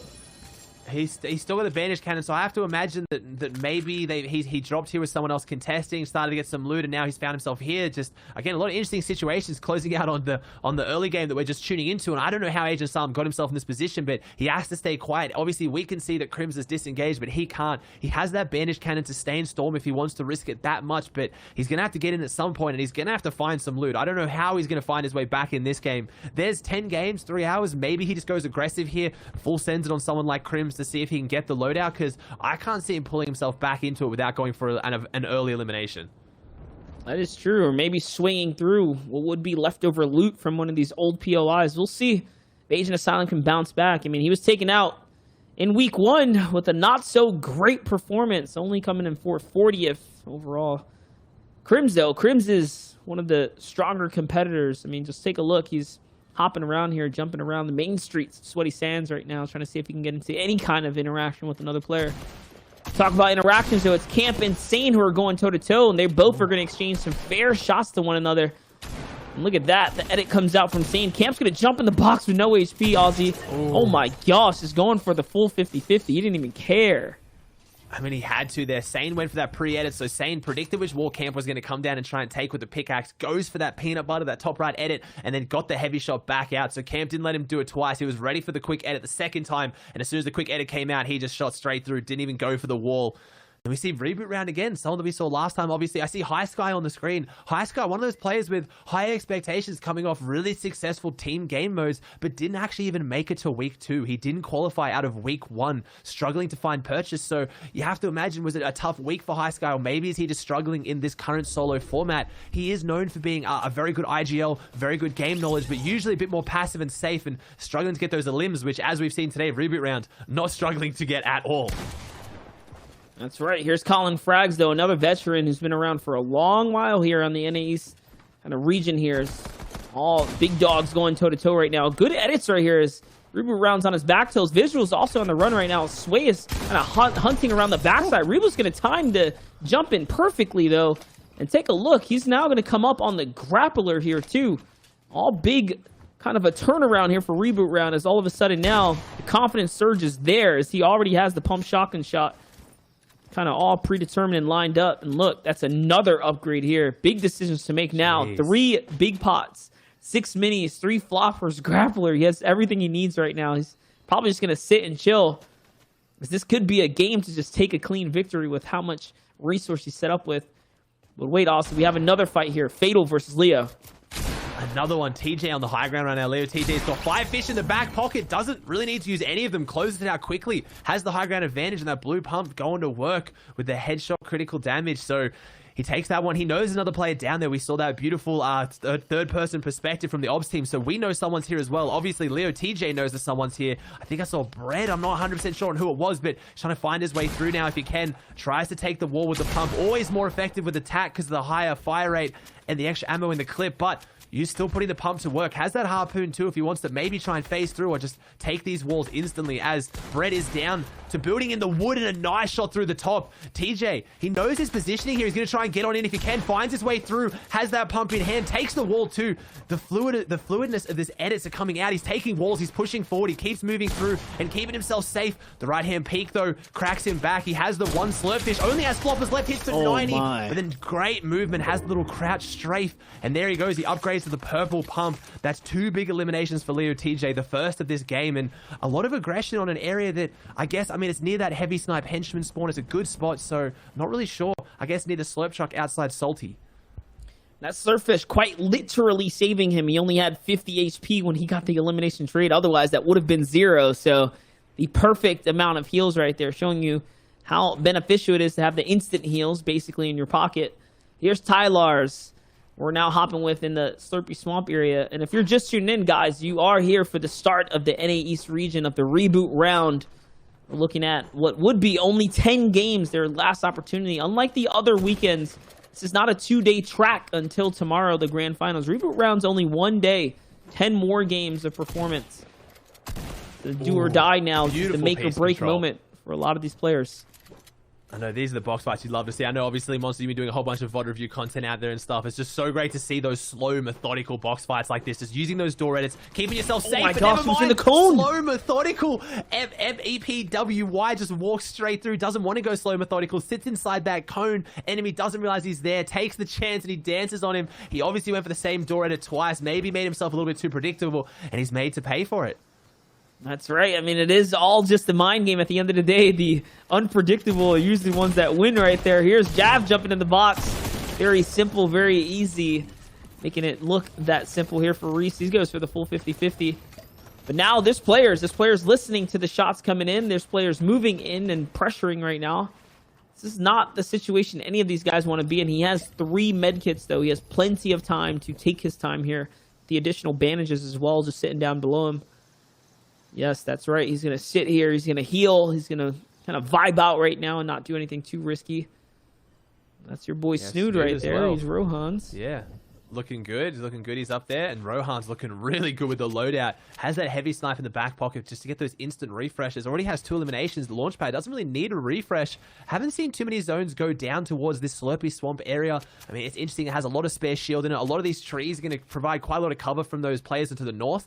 I think in this game, from what I'm seeing, it looks like rotations are getting a little bit cleaner maybe as these games play out. A lot of people already in zone. This congested side isn't as congested as we saw that last game. But again, that was a mountain zone. It's always a lot harder to traverse. So Snood and Rohan sitting in a nice good spot next to each other. Same idea, same plan, but just not really giving too much aggression towards each other. See Agalor there. We got a lot of old school royalty in this lobby. And I see J-Mock. I see Ghoul as well. So this is definitely a scene of veterans just kind of littered about the field right now. I mean, that's what the NA East region's always been about, is most of the players here make content, right? Just the fact that they're constantly present out there, either uploading videos and doing this such as that. This is why we can be a little bit more relatable towards a lot of the names here. Yeah. Regardless, though, we're still looking at an intense game here, Aussie. I mean, things are coming down to the wire right now. Is this just all pressure, right? He needs these shots. So they want close. any kind of elims. He hits one white tag. If he hit a couple more there, the bloom not really in his favor. Can't really find his way through, but he's got that heavy sniper. See if he uses it. Is he going to go in the box? He is. Pulls it out last minute. Hits the 79 shot. Takes him out. There it is. He goes down. Takes down cracked iOS. Possibly, I'm guessing, maybe one of the mobile players here in today's contingents. Obviously, a lot of the mobile players from console FNCS were able to qualify into week 1, which gives them the right to play here today, and that's impressive. A mobile player trying to go up against someone of the caliber of Rohan's. Unfortunately, it doesn't really come down to what I would call a fair fight. Rohan's kept that heavy snipe in the back pocket to the last second. Made sure he pulled it out right before he hit the wall. If you pull it out early, gives that sound cue, they then know they're on the wall, and then they can kind of hold it. But we see Nick A30 here. I'll let you take it away. Your boy here doing his best. Content creators on top. 9 points on the board, so he's not off to too bad of a start. Hey, this is my guy, man. You know, he's been practicing all weeks. He's been doing his fair share of his own review, right? Not only on his own gameplay, but taking a look out for other competitors. Someone like Nick just proving that if you put in the effort, you can definitely roll with the best. We'll see if he has made some substantial strides, though, with all the practice. It's now time to put it into play, right? It's one thing to do all the studying and whatnot. It's another thing to actually act on it and put it into gear. So we'll see if he can do it. Let's see if he can pull up the motions right now and represent for the AFAM.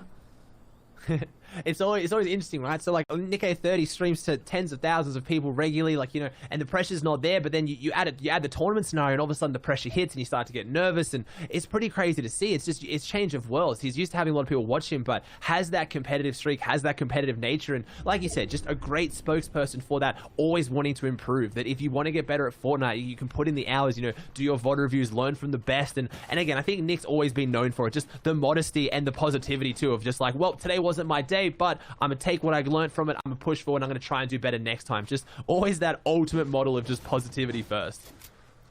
100%. Here's JB Cal, who spent a lot of materials trying to inch out before getting hit, and then he backs right back up into his old base here, trying to see what he can scavenge back from what was left of the tarps here. Remember, Nick is still perched up right above him, Agent Asylum just south of them, and they all have to rotate with one another now. There it is. JB's on its way, as is Agent. Here's a look at Ghoul, Agers, FaZe, Sway. All big names in the region here. Ghoul's going to open this shot, though, with a huge shotgun shot with the AR follow-up. And he's going to connect now. Minigun, the Brutus minigun. He doesn't have an elim, so it shows that he was king of the grotto. Just lucky for him here, Aussie.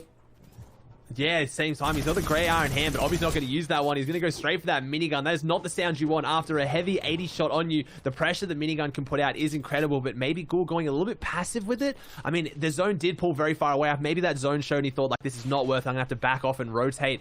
I think a lot of players there would have gone for that elimination, especially in this format of top 20 or nothing. But Ghoul making the rotate, comfortable in his loadout. He does have a very good loadout to secure those maximum placement points. So see if he can maybe get those and just kind of disengage. A lot of people already in this zone, so as much as zone pulled far away, he's actually got a pretty easy beeline straight in from the looks of it.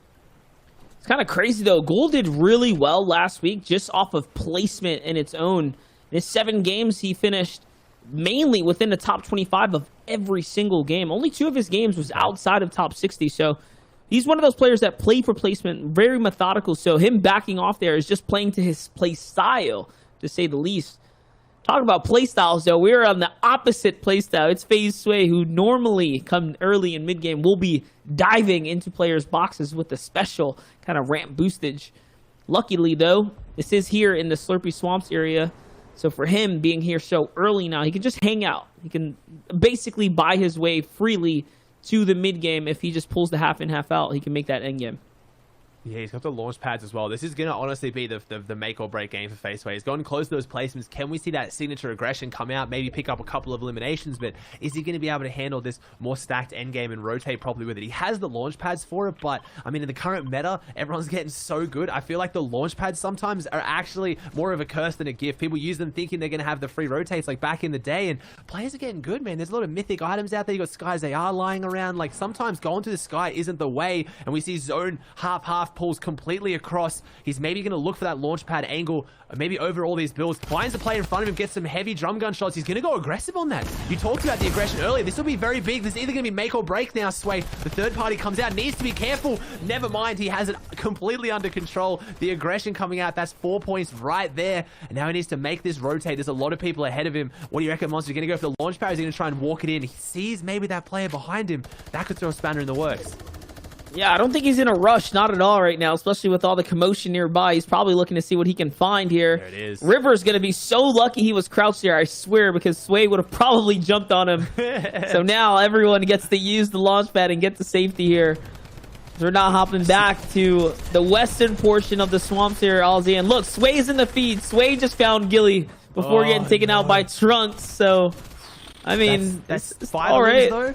Yeah, quite a lot of points, but this is right when those placement points start hitting. You talked about top 10 is where you're going to start guaranteeing a placement for every person alive, so just falling short. It is very stereotypical of Sway's playstyle. Very aggressive, can close out and finish eliminations like nothing like we saw, but needs to get a little bit better securing those placements. And look at the zone right now. Everyone is on this edge. If this rotating zone goes southwest again, they're all going to have to move another time. JB Cow, he's got to the end and he drops it down. 162 takes him down. That's Leo TJ that we saw earlier in that fight outside Salty, but doesn't even get a chance to respond. But JB now on the back foot. SMG comes out. He's got good shields here. He's got good meds. Needs the time to use them. Maybe goes through that slurfish and picks up those floppers, but he needs to try and get through this though. He needs to survive. Holding onto his walls at all costs. Edda's coming out, maybe a little bit panicked here on the low ground. Zone goes far northeast, so it's not too bad for these players, but 35 alive, it's going to be congested no matter where it goes. That's right. I mean, he's doing all this for the loot. Remember, he left the flopper here, and he does want to heal up and eventually take it all back. But if he plays greedy right now, he's not going to be able to get anything for it. And there it is. Finally, he decides to use that slurpfish and then go in, hopefully, to grab these floppers now to stay alive. He is going to get the one that was left there. He still has more to go. Can he find this Elam, this white damage? And he is. It's Ramsey who falls now. And all of a sudden, Cal is in this game here. He has great loot, great resources to make the cut here. Everyone's flying across the field, so he's going to be able to just rotate for free right now. Look, there's no one on ground with him, essentially, on the layer. So just a free rotate. This is like better than getting a launch pad. Yeah, it is. Same time it keeps you safer too. Just using everyone's old builds too. He's just following through. This is where it's going to start getting harder though. So most players are going to prioritize that rotate. They're not going to take shots back until they get into zone. So he's been safe until now because no one was in zone. But now they are. Age is up on the high ground. No surprise to see him there. This could be the game that catapults him up in the standings. We know how strong high ground is. I see New Liquid Fiber down there too. Oh, and it sounds like Aegis has Meowscles rifle up there, or at least a heavy AR with a rocket launcher. I think he's the one to look out for. Ghoul trying to use that minigun we saw earlier to good use to maybe pick up those eliminations here in the end game. He didn't pick up earlier, but did you see the feed there, Monster? Nick A30 and Crims both still in this as well. Nick A30, he's holding his own. That is right. Still fragging off here in a top 20 situation. Fiber's going to fall there in the zone. And now the grappler comes to Ghoul's inventory. And he is so good with it. He's just cutting across right now. Such an easy rotate. The fact that this entire area was open and not a single build there. Making it nice and easy for him. Now let's see, we're approaching top 10 here. One less player still in the game. Wilgoo's still popping off. There's mobile players in the running right now. Here's Scar's gonna fall to Ghoul. Ghoul's playing this low ground phenomenally right now, playing on the outskirts. Nick A30 still in the end game. It's J Cal versus Nick A30. J Cal's gonna jump in the base. What is J Cal gonna do here? As he lets Nick slip away now, and Nick's getting pressure from two angles here. It's multiple shots. Oh my gosh. RPGs. It's just chaotic right now. We're all over the place. Aegis goes down as well. He was on the high ground. He went down a little while ago, so I want to see who traded that out because he had the absolute loadout to close that one out on high ground. JB Cal with the signature aggression jumps up and takes down Trunks. Beautiful jump pump shot. Just closes that one out. Doesn't really need to gain much from this. He's not really gaining any of those floppers or any of those white meds. Just picks up more shield. 4 eliminations, 34 points on the board. Hear that drum gun coming out that was in the hands of Sway. It went over to Trunks and there it's traded back out again. He might have time to pick it up, but I don't think so. Getting pushed on the edge. He does. Oh my Picks up the drum gun and easily puts it to work. 4 players alive. He's going to keep pushing forward. It's Crims who took the high ground. Someone that you were looking out for earlier who has that competitiveness. He knows how to play these lobbies. He is very, very good in stacked games, and he's showing why on the high ground. Look at this. You got 2 players who just suddenly started focusing height up, but J Cal's doesn't care. He's not here to make any treaties. He's taking everyone out. He's on 7 eliminations of Rampage right now. Someone who is holding height, though, Crims, kind of vibing right now, putting that mythic pressure down. You can hear the fire rate of the shots. It's a good old-fashioned... Oh, no, it's actually Ghoul. I was wrong. Ghoul somehow manages to overthrow everything with the grappler. It's proving maybe that earlier passiveness is what he needed. He held onto his Bruce minigun and was like, you know what, I'm backing myself as a placement player, but jumps down, backs himself on that shot, and it doesn't pay out for him. JB Cal, 68 points total with the 8 elimination victory. That is a massive point game for him. And Ghoul, though, coming in second, that fight earlier that he avoided taking obviously paid off for him. That's a lot of placement points in this format. Hey, taking his time, and what a big swing in points right there for the player. He's going to take the victory, man. Such a good game. Actually holding it down from the low ground as well. Cal. Dude, you love to see it. You saw, too, the moment that Ghoul pushed him, he was like, here's a shotgun shot. I'm swapping it to my mechanics. I know what's got to come out. It's going to be the drum gun. I'm pretty sure I'm going to take this fight and win. It's pretty good stuff, especially when we can look at both players, right? Ghoul there in 167 out of week number 2, and JB out of 255th. So these guys are looking to make that top 20 spot. Let's take a look at the standings, though. Let's see how things are going for NA East. Right now, after that game, that puts JB Cal in first place with 68 points. 8 total eliminations. So this was a very big game for him. But let's not forget either, Alicia's up there as well. Yeah, it is right. 5 points on the board. He's doing well. Spicy, another name that we haven't seen. So we got 4 victors at the top. Not surprising with how many points are up for grabs with a Victory Royale. 5 eliminations, but you can see down there we have Squish on the 9 eliminations to drop him into 47th. You have to worry about some of those players that aren't getting maybe those consistent placements and they're playing a more elimination-heavy format because we see Ghoul there with 3 elims 40th. So it's spread out so much. I feel like Ghoul had such a phenomenal performance, but he's still in 20th. He's only just in that contention to actually qualify. I mean, take a look at a placer like Twitter Tab, NA East, right? Twitter's Tab. He's got a Victory Royale with only 2 elims and 41 points. So it just shows you that elims or victories are not enough to stay in top 20. It's still cutthroat. If someone is out fragging you, potentially you're still going to have a tough time to qualify. Especially when we look there at the cutoff, right? 40 points. The rest is extremely close. Only a handful of points separating. And let's not forget, things like placement are 1 to 2 point differentials. Eliminations are 4. There you see Face Weight in 31st place. Agers right behind him. There's so many of these players we're so used to seeing. And this is probably about an hour in at the competition. So this is probably their second, maybe even third game. Maybe for some players, their fourth, depending on how early they were eliminated. A lot of these guys are still very close. This could still turn on a dime. Whereas I felt like in EU, there was very clear leaders, right? Like there were still people that were contesting for that 20th place. But for the most part, it was like, no, once these guys pulled out ahead, they were going to lock onto that. What do you guys think? Is it possible that they can hold this? You think, is it still possible very quickly? Can anything go? You think they're going to hold on to it? Quick thoughts, Monster. I mean, Aussie? Oh, you go, Monster, you go with it. I mean, maybe. Yeah, I don't know. maybe. Anything can happen. I'm cursed. I'm not making predictions. I'm cursed. Anyone can see. I mean, I'm still. My camera's here, so this is awesome. I didn't curse myself, but I'm known for cursing players, so I'm not going to say who can hold and who can win because I'm always wrong. All right, well, guys, thank you so much for coming on for the first set of games. We're going to go to a break, Fortnite fam. When we return, we'll have more action out of NA East, so stay tuned. We'll see you soon.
What's going on, and welcome back to the FNCS Invitational. I'm your host, Zeke, and joining us for the next set of games, we got Shire Wager, and we've got Sancho West. Gentlemen, these games have been absolutely crazy out of NA East. If anything, we've seen from the standings, this game is still pretty close, especially as we're halfway through the competition here. Exactly, Zeke. I mean, we saw in the EU region how these games started to set the tone for the rest of the ride, and it's so important to get this right for a lot of players. I mean, we talked about it during the break, Shia. The tone of the games is now about to be set. That's right, guys. We're getting ready to head into the next game. Speaking of tone, as we head into the next game, Shia, why don't you tell me, what do you think the tone is for a lot of these players as they come in almost at that halfway mark?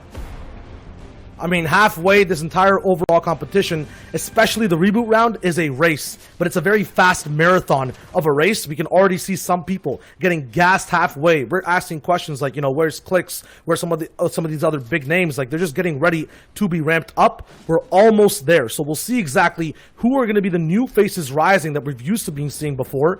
But at the same time, all these people we've been seeing popping off, they could falter. It's up to them right now to hold the lead. Exactly, Shai, and this is the FNCS Solo Invitational, ladies and gentlemen. This is the reboot round, the opportunity to get yourself back into the dance, the last dance that's going to be happening on Saturday and Sunday. This is going to be in NA East, and this is, what is it, Jacob here with 68 points, Shai, and already he's going to have some action here from someone out from the rig. There's some action in-game, but if you guys want to get educated, you know, it's JB Cow hitting big shots. His name's kind of like an anagram for Jacob, so we're going to roll with that until we're corrected, because it rolls off the tongue a little bit more. I like it. That being said, though, this man is still rolling. One more person to interrupt him down below, actually a henchman, so I'm getting a little bit ahead of myself, but we're getting excited right here, Sancho. You know, anything can happen in these games. We've seen henchmen take names before, so even if they are fumbled up in lettering and spelling. But all the way over at another henchman loadout, it's going to be another fight breaking out the north of Misty Meadows. Now, this fight usually is a little bit more isolated, so we'll see these box dives, 1v1s, fights ended decisively. And right now it'll be Jarids who's going to be moving forward, having the opportunity to grab up a heavy sniper and then move out in this game.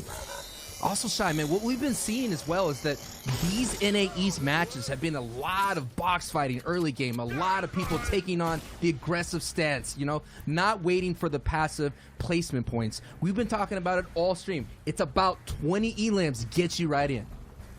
And that's the thing, though, right? If everyone's trying to do that, it's going to be an unstoppable force meeting an immovable object. We might see it right here with Zexro. We know how fast and how hard this man can hit no matter what weapon there is, no matter the range. Right now, it'll be close. It'll be at risky reels, and there might be a big reward here, but at the same time, yeah, never mind. It's going to be Zexro on height. It's always going to be an easy cleanup. But you have to realize that there could be another player of that caliber in the lobby, Sancho, and then his game just gets thwarted completely because it's aggro on aggro.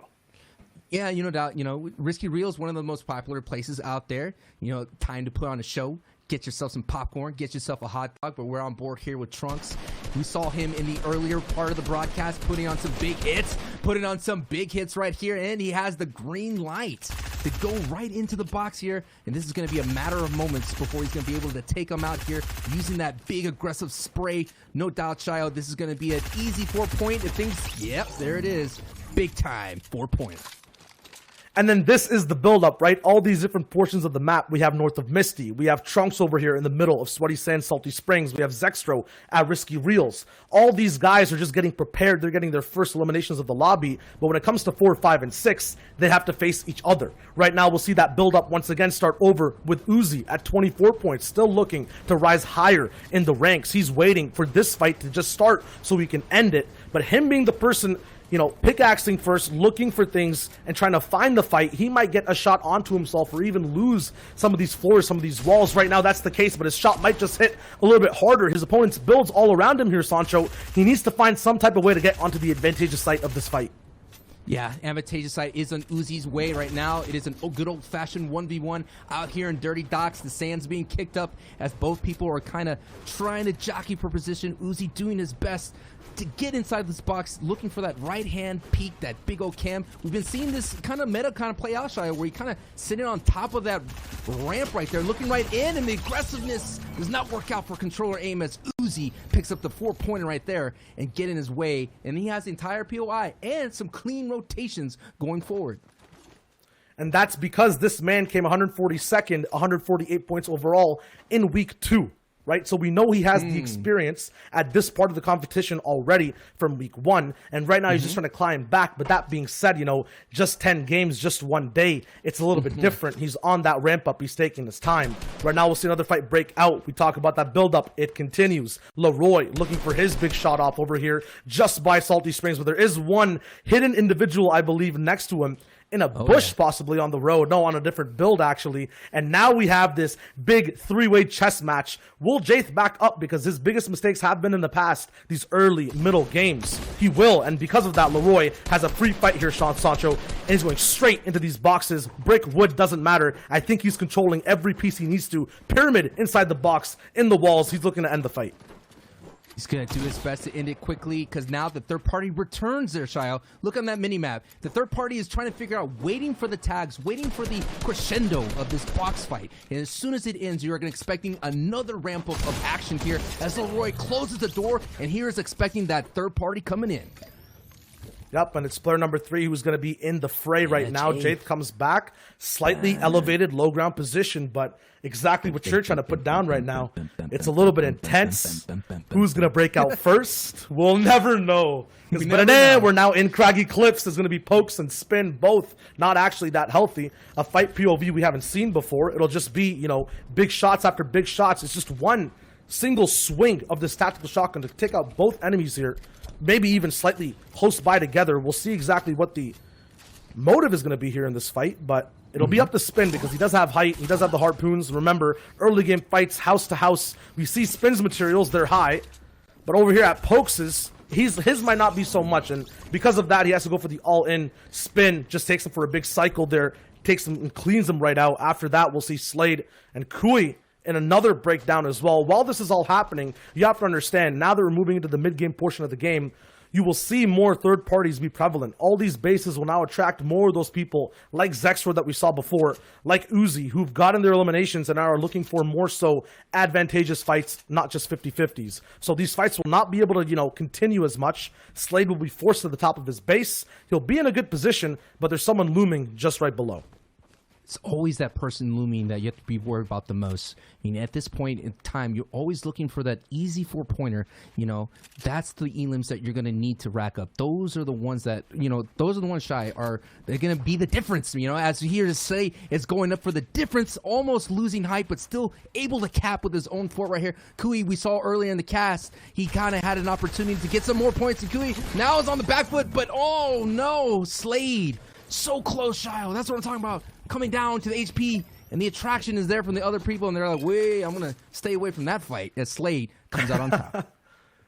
Yeah, stroke of eliminations right there from him. He'll start to go and move down that build fight. A lot of resources. At the same time, he owns a lot of this mountain. Yep, and he has a lot already put down on the map, but now in his builds as well. Another person here, 2 individuals who've been on the scene for a while, Lunez versus Hansen in a box fight. Both know the tendencies all the way from early seasons on how these work, but at the same time, practice every day in box fights, looking not against each other, but against their own communities on how to find advantages, find their style. Lunez is an aggressive fighter who gets close to the box, uses those peanut butter triangle edits left and right, and really switches up on you after being aggressive. So we'll see how he does that now on the defensive side. There's his first peak, doesn't actually connect, but using the pressure from it, he gets an easy 2-step elevation above Hansen. Now looks to drop down and end the fight, but at the same time, it's risky because Hansen is a very good defensive shooter. If you get in the same box as him, no matter how much damage you put down, he can easily hit you with a 200.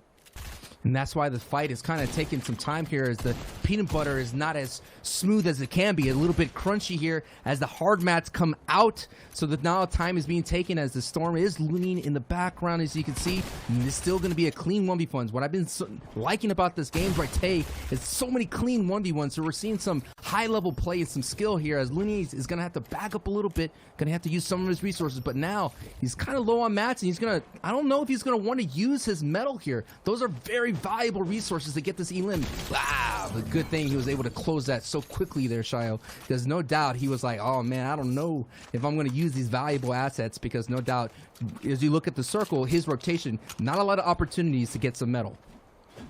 Yeah, when it comes to Lunez's game style right there, you can see it. It's very methodical, but at the same time, he has this relationship with respect. If your opponent is respecting you, he'll see that, you know, try to work around the fight, but at the same time, no more builds. Hansen just trying to pop a medkit out in the open. That's some disrespect right there. You're going to drop down and take that man out of the competition. And he'll move out the Misty Meadow Warrior and see what's up next. We saw a little bit of Crims in one of the end games before, I think multiple times already in NA East. He's up against Jacob, who's been another on-screen phenomenon right now, at least in these few games. We'll see exactly how these two stories clash. Jacob at 73 points. Crims also at a high point threshold, looking to further that lead. And my lord, that pyramid just came out of nowhere. If you blinked, you missed it and are probably jump scared right now. Crims, though, pushing the advantage, although Jacob seems like he's already shambles. His defensive goals right now are very impressive, but it's not enough, even with a submachine gun in the face of Crims. He has enough HP. He has the advantage already to wrap up that fight and get his next elim for 49 points. And there is someone lurking. We saw there it is. Zizzle just creeping up right there. Crims doing really well today. This is the reboot round, ladies and gentlemen. Top 20. It's not about money. It's about pride, getting yourself into the grand finals. And that is what we're playing for. Now we're back to the fight here between Sizzle and Crims as things are kind of sizzling right now, marinating between the two, jockeying for position. They're trying to feel each other out to see where is the opening that I need to take. And more importantly, Shio, who am I going up against, right? What kind of caliber of player am I dealing with right here? So a lot of information is being gathered between the two individuals, the posturing between the two. You talk about temperatures, right? You talk about the sizzle and zizzle right now. It gets very heated when it comes to getting close to these boxes, but then suddenly it just turns cold because, as you said, these players want to know, how aggressive is this player? Is he, you know, a little bit more slow when it comes to getting on the advance? Like, where is this individual in these builds? Because Zizzle's seen the fight break down. He knows where these edits are, where the weak builds are, but he doesn't exactly know where Crims is. Not knowing, though, is information, Sancho, because that means that he has to be hidden in a very secured position somewhere that could be metal. Yeah, and there's so many cones, right? He's trying to like peek through the wood cones to see, is it this cone, is that cone? It's like a deadly game of 3-card Monty here. And, you know, the surprise that you get may be sending you back into the lobby. So that's what Sizzle's kind of play out here. I mean, 30 points right here, solid, but you can see that he's kind of on the low side when it comes to weapon power. So that, I think, is making him very hesitant into pushing into that fight. And we saw Crims just ate up an individual who had a close range loadout that wasn't as strong. If you don't have a purple pump, I don't think you're winning a box fight against Crims right now or at any stage of the game, really. And Zizzle will try once again, I think, to just hold Crims here. I'm not sure what the overall plan is because you have a lot more games to play. This is not, you know, end-all, be-all. You can just move on with the game. Yeah, I've noticed that a lot of people have been going all in when they notice they have like 10 HP. They'll make the big play, and that's what Crims is doing right here. Makes the big play. He catches him. He catches him in his build. He catches him right then and there. Now it's up to Crims to get this in, but Zizzle's like realizing that he's messing with someone that's very dangerous right now, and Zizzle right now trying to fight back, and Crims with the high ground here. But what a like a leaping opportunity there, Shio. He kind of pounced on him out of nowhere. Yeah, he's giving Zizzle a few inches, but then just blocking him off completely, just baiting him and trying to get him confident so he lands a very easy shot. That being said, though, Zizzle has a little bit of gas left in the tank. Crims is there, though, to just expunge it completely, and he goes down once again. Now it'll be box fight territory. He could drop in the water if he wanted to. This is Crims' forte. He's looking for that edit. He's looking for the claim, doesn't need it. Bait Zizzle out once again. That's just toying with a man's confidence, and Zizzle is way back into the lobby. Ran out of gas, man. Ran out of gas really quickly. Or, I mean, maybe even that. Ran out of air in his tires. But here is Tone Guy. Tone Guy Luca here with 16 points right now. Sitting on edge of zone here at Salty Springs as we're getting closer and closer to that 4th circle here. But I like the pressure right here. We've seen this in box fighting and whatnot. You kind of just pressure from a grid away. And that was some strong pressure, realizing he had his opponents on the wood builds. But now he has to pay attention to the second guy in this fight. And as it comes out, another 118 hit with that blue tack. Big time hits right here, Shio. And now he's trying to just wrap it up or just stay defensive. I think he wanted to just relieve a little bit of pressure and just make sure that he has this loot available to himself. There's like 5 big pots available here overall. Asylum will be close by, but won't have the say to the loot completely. and Spire out in the distance as well. Now you can see everyone more into that strategic element of their game. There's no more room for these crazy zone holds or box fights. This is where you plan out the rest of your game. And if you're in a community like this where Spin, Luca, and AJ are, you can still go for those aggressive fights, but they won't lead to too much, and you might just be banning yourself because that third individual in this little, you know, apartment complex can just knock on your door afterwards and pick everything up that you gained. Yeah, it's like, hey, can you keep it down a little bit over there? I'm just trying to hang out, man. You're just making way too much noise here. Like, it's what Spin's doing. He's just trying to vibe out right now just to see what this ruckus is going to happen. I mean, a lot of friends are fighting each other. A lot of squad mates, duo mates, trio mates, all together. Former partners in Hogman and Nick 830, all going to be in the same lobby. So it's going to be interesting to see, you know, what friends take out friends. And this is the reconnaissance that we're seeing from Rehan right here, watching us from afar. Like, hey, what's going on over there? And it looks like this is going to be a nice opportunity to possibly gatekeep.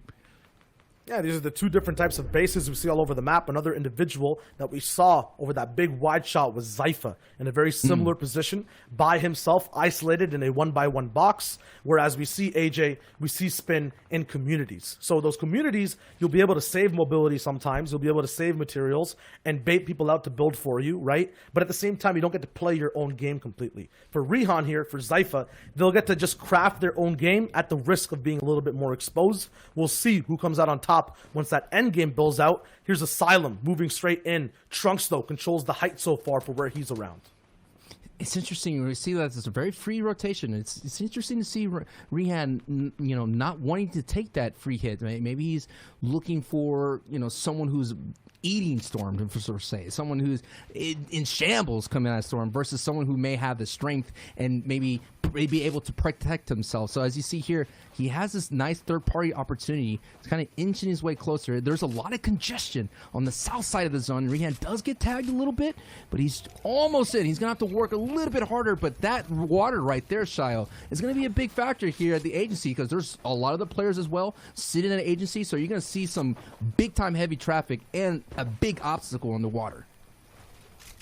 He has an easy pickup next to his box. That's playing around information completely. And we saw him have to build his own path because he kind of sacrificed, you know, banning someone else for that info. But because of that info, now he's in that position, that community position, to easily pick up eliminations like that. AJ, though, was on his wall, took a little bit of a beating beforehand. There's Uzi, an update to where he is overall, next to Hogman, all the way on this peninsula, this little bit of an island next to the zone. Leroy picks up Smoogie all the way at the top of that Elam feed you see on the left side of your screen. But 42 people alive right now. This game's getting a little bit stacky. This end game's going to be very claustrophobic. Stacking like a Jenga piece, man. You take like one little piece away and all of a sudden everything might collapse. And I think the piece that's going to be a big factor here is this, I've mentioned it before, is this water area and as well this little slight elevation that you have here. It's one of the big mountains that's overseeing the agency. So Statsy as well has the Brutus's minigun. Brutus's minigun doesn't have a lot of small bullets to kind of pick at everybody, but we'll see. We might be able to create a mosh pit situation, you know, instigate some action, poke and prod people to get it together, get more congested. But here we go, Shio. 50 seconds. The circle is going to reveal to this famous, infamous, I would say, it's more than famous, half in, half out. And we'll see exactly how it breaks down. At the moment, Crims will control everything at a huge cost. Cutie Pie getting hit down just a little bit by Turka. Statsy, though, will not have as much experience as multiple people. Week 1 only is where he kind of have to have his say overall in this competition so far. But Skylix and Spin, the two individuals, Trunks as well, I believe, was someone who was in Week 2 and got to play it, but didn't ultimately hit that top 80 threshold. The 2 eliminations right now, a Launchpad, he will be kind of the symbiote for this entire community for mobility, but we'll see exactly when he uses it, when he breaks it down, because using it now for that half and half zone, it's a big cost, but sometimes has to be done. He's the first flyer, won't get tagged up too much. Everyone behind him will then, you know, be at risk using the same path. He gets right into someone else's box, actually, finds a good base. Now he looks around, maybe back as well for where people could fly from his launch pad for easy beams, easy tracking, and there it is. It's actually Nick 830, Sancho. Oh yeah, man. The investment in using that pad to get those in that early placement way outside, being able to pick up Nick as he's flying into himself as well. Trunks, man, with the smart play, saving resources, and the dangerous part of that crazy rotation was jumping into someone's box, but it was an empty cave here. Now we're on board here with Hogman.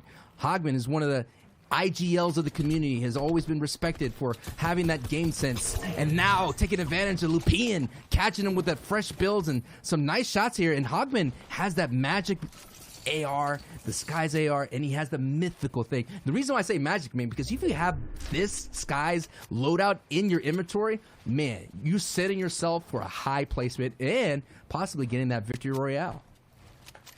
It's a game of evolution for all these. Yeah. For all these IGLs, for these smart players. It's basically all about what is the next step now to take what I've given my teammates and how I've controlled my teammates in the past and put it into my own gameplay. That box-to-box game-style elimination, we saw it from Hogman before at a longer range, but to set yourself up just one box away and go for those shots, usually we never see that before, though. That being said, all the information that's been gathered up by both Rihan, Zypha, Hogman gets into play right now as we get into that endgame moment. We have a lot of people flying all the way around. New bases must be built. It'll be Rihan who has the priority position over a lot of the lobby, but that position will quickly just fade away because the zone is ever so going to move faster and faster towards where it has to lock into. Rihan must move from that box. He starts to using a lot of metal, which is good for security, but at the same time, he's running very low on mats. And as you said before, Sancho, this is his most important one.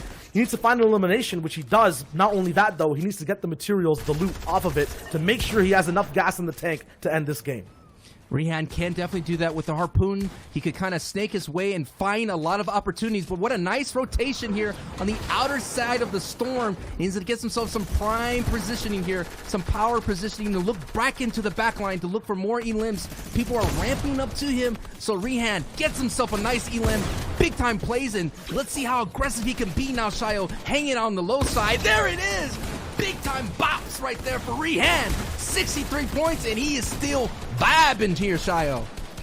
Yeah, he's moving very fast. No builds or builds, whatever's in his inventory. As long as that tack is doing the big talks, he can keep and continue to walk over and over. Nice block there. Actually gets that person into a nice present, but he can't actually open it. No reward finds it on a later date. It's Leroy, who had so much control before, but now he's taken out of the competition. Rihan still has floppers. Can't survive all the way in this blue, but is this the moment for him and for me and you, Sancho? He's going straight forward, still trying to make things happen box to box. None of these builds are his. Still though, surviving, has the big shots to land, needs a final third, doesn't actually get it, and he gets taken out, but he got the elim right beforehand onto Uzi. Now we have the final late game. It's Hogman all the way on height. Crim's down low. Statsy is alive as well. The grappler is in Hogman's hands, and he looks to control and end this entire lobby. It is Hogman's world, and he is feeling it. This is a strong opportunity here for Hogman in a top 4 situation with 2 elims. This is the kind of person you do not want to see on high ground because he is so dangerous and methodical. He knows exactly what he's going to do. He's going to crank up a little bit high, picks up another elim. It's a 2v2 situation. Crims versus Hogman. He gets actually got Crims eliminated. It's a 2v2. Let's go, Shayo. Yep, and now it's that final 1v1 at the end of the day. Hogman taking out his old, possible temporary squad mate. Now it's all up to him to take out Brutal, and he does land a big, nasty shot, follows it over by dropping down the low ground, getting eye to eye with the enemy. Hogman winning out that game methodically from start to finish. No ammo in his AR or his RPG. It was the tactical shotgun and Hogman's tactics that got him that big win. Big brains, 200 IQ, all coming together here at the FNCS Invitational, Zeke. That's the old Hogman that we're used to seeing, right? The guy that would make it to Endgame, and if he had the tools, he would lock down the game, and that's exactly what happened there. That grappler played such a factor, letting him get that high ground and just saying, you know what? I'm your gatekeeper. Good luck. Now, of course, guys, we are going to get into more games in just a second, but first, let's not forget about Brazil. They started 2 hours before NA East did, so let's go ahead and see how things went over there. Don't forget, Top 20 will be moving on to tomorrow's Grand Finals. Robot there in first place, 200 points, and 2 victory royales there. What do you think, Shai?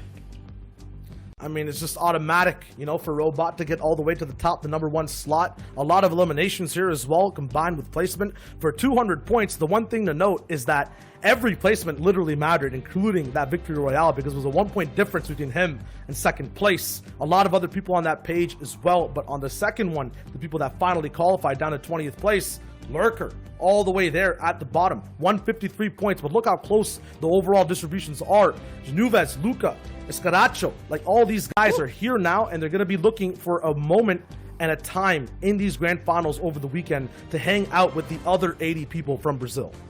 Yeah, and that's what it is, man. That top 100 now is now set for Brazil, and that's what we're looking for here in the top NA East. Who's going to join the 80 people that are already just waiting? And no doubt, I mean, Hogman right there with a great performance seek. And what I enjoy about from Hogman is that he doesn't, you know, any kind of setbacks or anything like that, his mental game is so strong, and he keeps keeping positive, and he keeps getting better, which is really important if you want to be at this level.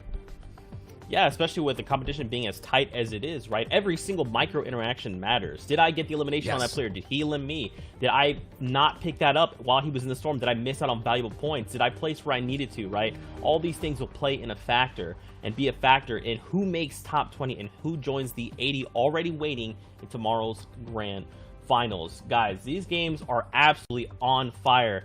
I mean, what do you think, Shai? There's got to be, I mean, especially now that we're reaching that middle of the pack, right? This is that pivot moment. This is where you have to step up and get the points you need to lock down top 20.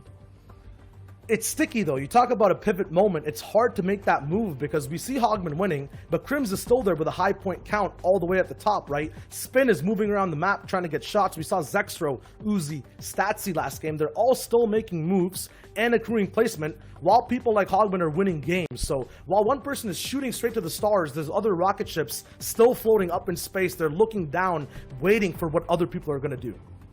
That's right. Well, guys, it is time to get into the next game, so please jump on out of the battle bus. Give us the eyes in the sky. Here we go. This is game time. Reboot round. Trying to figure out who is going to be joining the top 80 into the grand finals. This is NA East. We've been seeing so many pop-off games every now and then, and Thresh is already popping off the action right out the gate and picks himself up with a nice elim on Jacob right there. That was, oh man, there is nothing like being elim before you touch the ground. I mean, that always just, you know what, you just like go, all right, man, all right, next game. You know what I mean? It's like, what else are you gonna do, man? I mean, but you have to be, you know, landing on the outskirts, child, you have to be careful for those kinds of things. I'm sure that's not the first time he's been tagged taking that long fight. It's a comfort thing too, right? It's a double-sided coin. I mean, all coins are double-sided, but there's two sides to every coin because Thresh obviously feels pretty good about that. He's now feeling comfortable going into the competition. He was saying a few things about, you know, feeling slightly anxious for that reboot round, but I guarantee that elimination right there will get him straight in that mood, look to just keep moving forward, get more eliminations, and be confident. That being said, though, one confident player actually going down to another. Danny has the big brain burst strats. Had a pump in his inventory, but just chooses to spam and get right in a Macwood's box. Takes him out on the court in a 1v1. Unfortunate right there. You might have to move to Beverly Hills after that one. It is Seam right now sitting here with 23 points, trying to get himself another 4-pointer here. We've been seeing a lot of action in Misty Meadows. And he's he has someone in this box. You know, fighting around these houses can be kind of tricky. You can't really build around them. You know, there's always that one lip of the roof that can kind of be a problem sometimes in this box fight. So, no doubt Seam is going to keep pushing his way and getting closer and closer. But that edit is still open, and that catches Seam. And he just comes unseen right there. Wig Geo with the big play right there, Shio. I mean, Seam just could not get out of that little bit of a stable of a situation. Just trapped in there like a animal, and there's nothing that he could do, nowhere to walk around. You know, basically had to be fed straight up as an elimination, and that just was what it was. Now Snood though will be looking to see what he can do all the way over at Craggy Cliffs. Henchman spot, going to be fighting for that heavy sniper, but gameplay that we don't usually get to see. This SMG right here, the burst variant, kind of got switched up a bit. It shoots very, very fast, but has a low magazine count. That being said, just has enough pressure to get DP Chu out of his big hiding box and let Snood get close and personal for that tactical elimination. Once again, though, we see a low ammo count on those close and personal weapons or any weapons in the inventory. It makes you really think about, how do I approach this? When can I use these power shots? Snood does it correctly, and we move over to Holly Hedges. Yeah, Snood actually didn't make it into week 2. So this is a very nice way to show out here for that Reboot. Again, top 20. And speaking of Reboot, Rebooted Robon is trying to get the name out there to maybe kind of get the, you know, the vibes out there to get him back in it. You know, hey, you got to will it to, what does the CDN say? Speak into existence, you know? You got to get that in there. So that's what Rebooted Rohan is trying to do, as he's trying to third party his way into this fight and see if he could kind of get this, maybe a 2-point here, a 2-piece 4-point elim. And he's not finding his way into this fight very easily here. And this is the bad situation you want to be here, Shia, when you got 2 people applying pressure to you. You have to be kind of careful at the same time, but that being said, if you are up on height trying to reposition, if you're in Ron Bond's position, trying to deal with 2 individuals as well, you have to basically use mats every time you move. You have to be sure to replenish them as you're moving around as well. He'll try to do that, but at the same time, there's not much he's kind of getting done with his ammunition count. He's the only one in this entire fight that's actually using bullets. We'll see Crap just sitting around waiting for the next thing to get done. And he tries to get shots off, but Ron Bond had that power position earlier on, and he uses it no matter how many bullets he had to put down in the beginning to have that big elim. His loot's getting stolen, though, and he's not going to have any nice things to say about that. He's moving in once again. No build on his opponent here at all, so he just needs to land a very nice shot. Make sure he gets right past these edits as well, but it's a little bit secluded. He doesn't own a lot of pieces in there, so he's going to just back off, go back to brass tacks, what he was doing before. Just pressuring from above. That's how you can crack the egg very easily in these boxes. No doubt going to crack the egg here and make a nice little sunny side up 4-pointer. Ron Bond is working his way to open up the can, slowly using that pickaxe. So this is the moment it's just all of a sudden things get very claustrophobic for that person down below here, trying to defend themselves. And I'm taking a look at the mini-map. There's not a soul around here, so this is going to be another clean 1v1 situation as we see that Hogman picks up another elim in the feed. So Hogman is in this match. We might see another repeat performance here. Ron Bond looking to repeat his performance and getting another 4-point elim here. He's trying for it. Owns the pyramid, so he climbs straight to the top and gets that 2 elimination start over at Holly. Not only that, owns the entire POI, and there's not many people around because he's had these big builds, this big push. No one wants to push the man who's pushing early game. You want to be secluded, you want to survive. So Ron Bond gets it out there, gets an easy pickup, and now looks to see what else he can do in the rest of the game. You mentioned, though, Hogman in this game, many other people. We've talked about it during the post segment of the last game. While Ron Bond's doing this, there's still other people getting points. All his eliminations make these placement thresholds come through faster as well, right? The closer we get to Endgame, the faster we can decide a winner. And while that person wins, although there are 99 other people not getting that final placement, while they're operating height, they're, you know, getting big eliminations, low ground and mid ground. These points are just getting handed out actively all the time. And we have a big high profile fight here right now between High Sky and Clicks. And they can't see the player cards that they're fighting, so they don't know who's what and who's who, what the prowess, the amount of skill there is in this box fight we're about to see coming, Sancho. But I guarantee as soon as that first shot is fired, it'll just spice right up. It's getting spicy here. Bouts between 2 heavyweights. Clicks. Oh my goodness. The rocket through the window, through the wall, and Clicks gets the job done with 100. My God there, man. It ends in a bang. Whoo! You set it up. 2-hit knockout in the ring. That's it's what I'm done. saying. Like it's like ring the bell, bro. That's it. It's it. It's like he kind of set up with that haymaker bang with the rocket launcher and then just finishes up really quickly. But yeah, I was gonna say like Clicks is the kind of guy that knows how to box fight. I mean, he had that 100 box fight wins on his own channel. So and Will here is gonna say hello.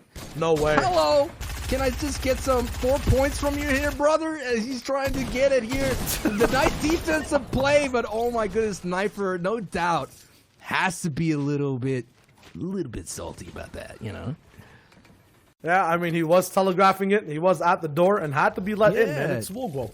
You can't say no to Wogo. Give him his points, man. And now he's chilling. At the same time, we're hyping these things up so much and they're ending in just seconds. And although Wogo looks so good in that fight already, Cal all the way at his box, just ready to start this fight up once again. He's trying to organize loot, juggling shields while he's actually expanding his base. Wogo can do it all. And right now, it's time to get on the aggressive, land these shots. It was an SMG we saw him start with before. He will not have that option being at lower shields. Not only that, blocked out by this opponent. Cow, my lord, cannot have too big of a yield, though, in this fight. He did land down. He had the right pieces to control. He had the good edits, but he did not land the shots. And the shots are what matter in every single fight.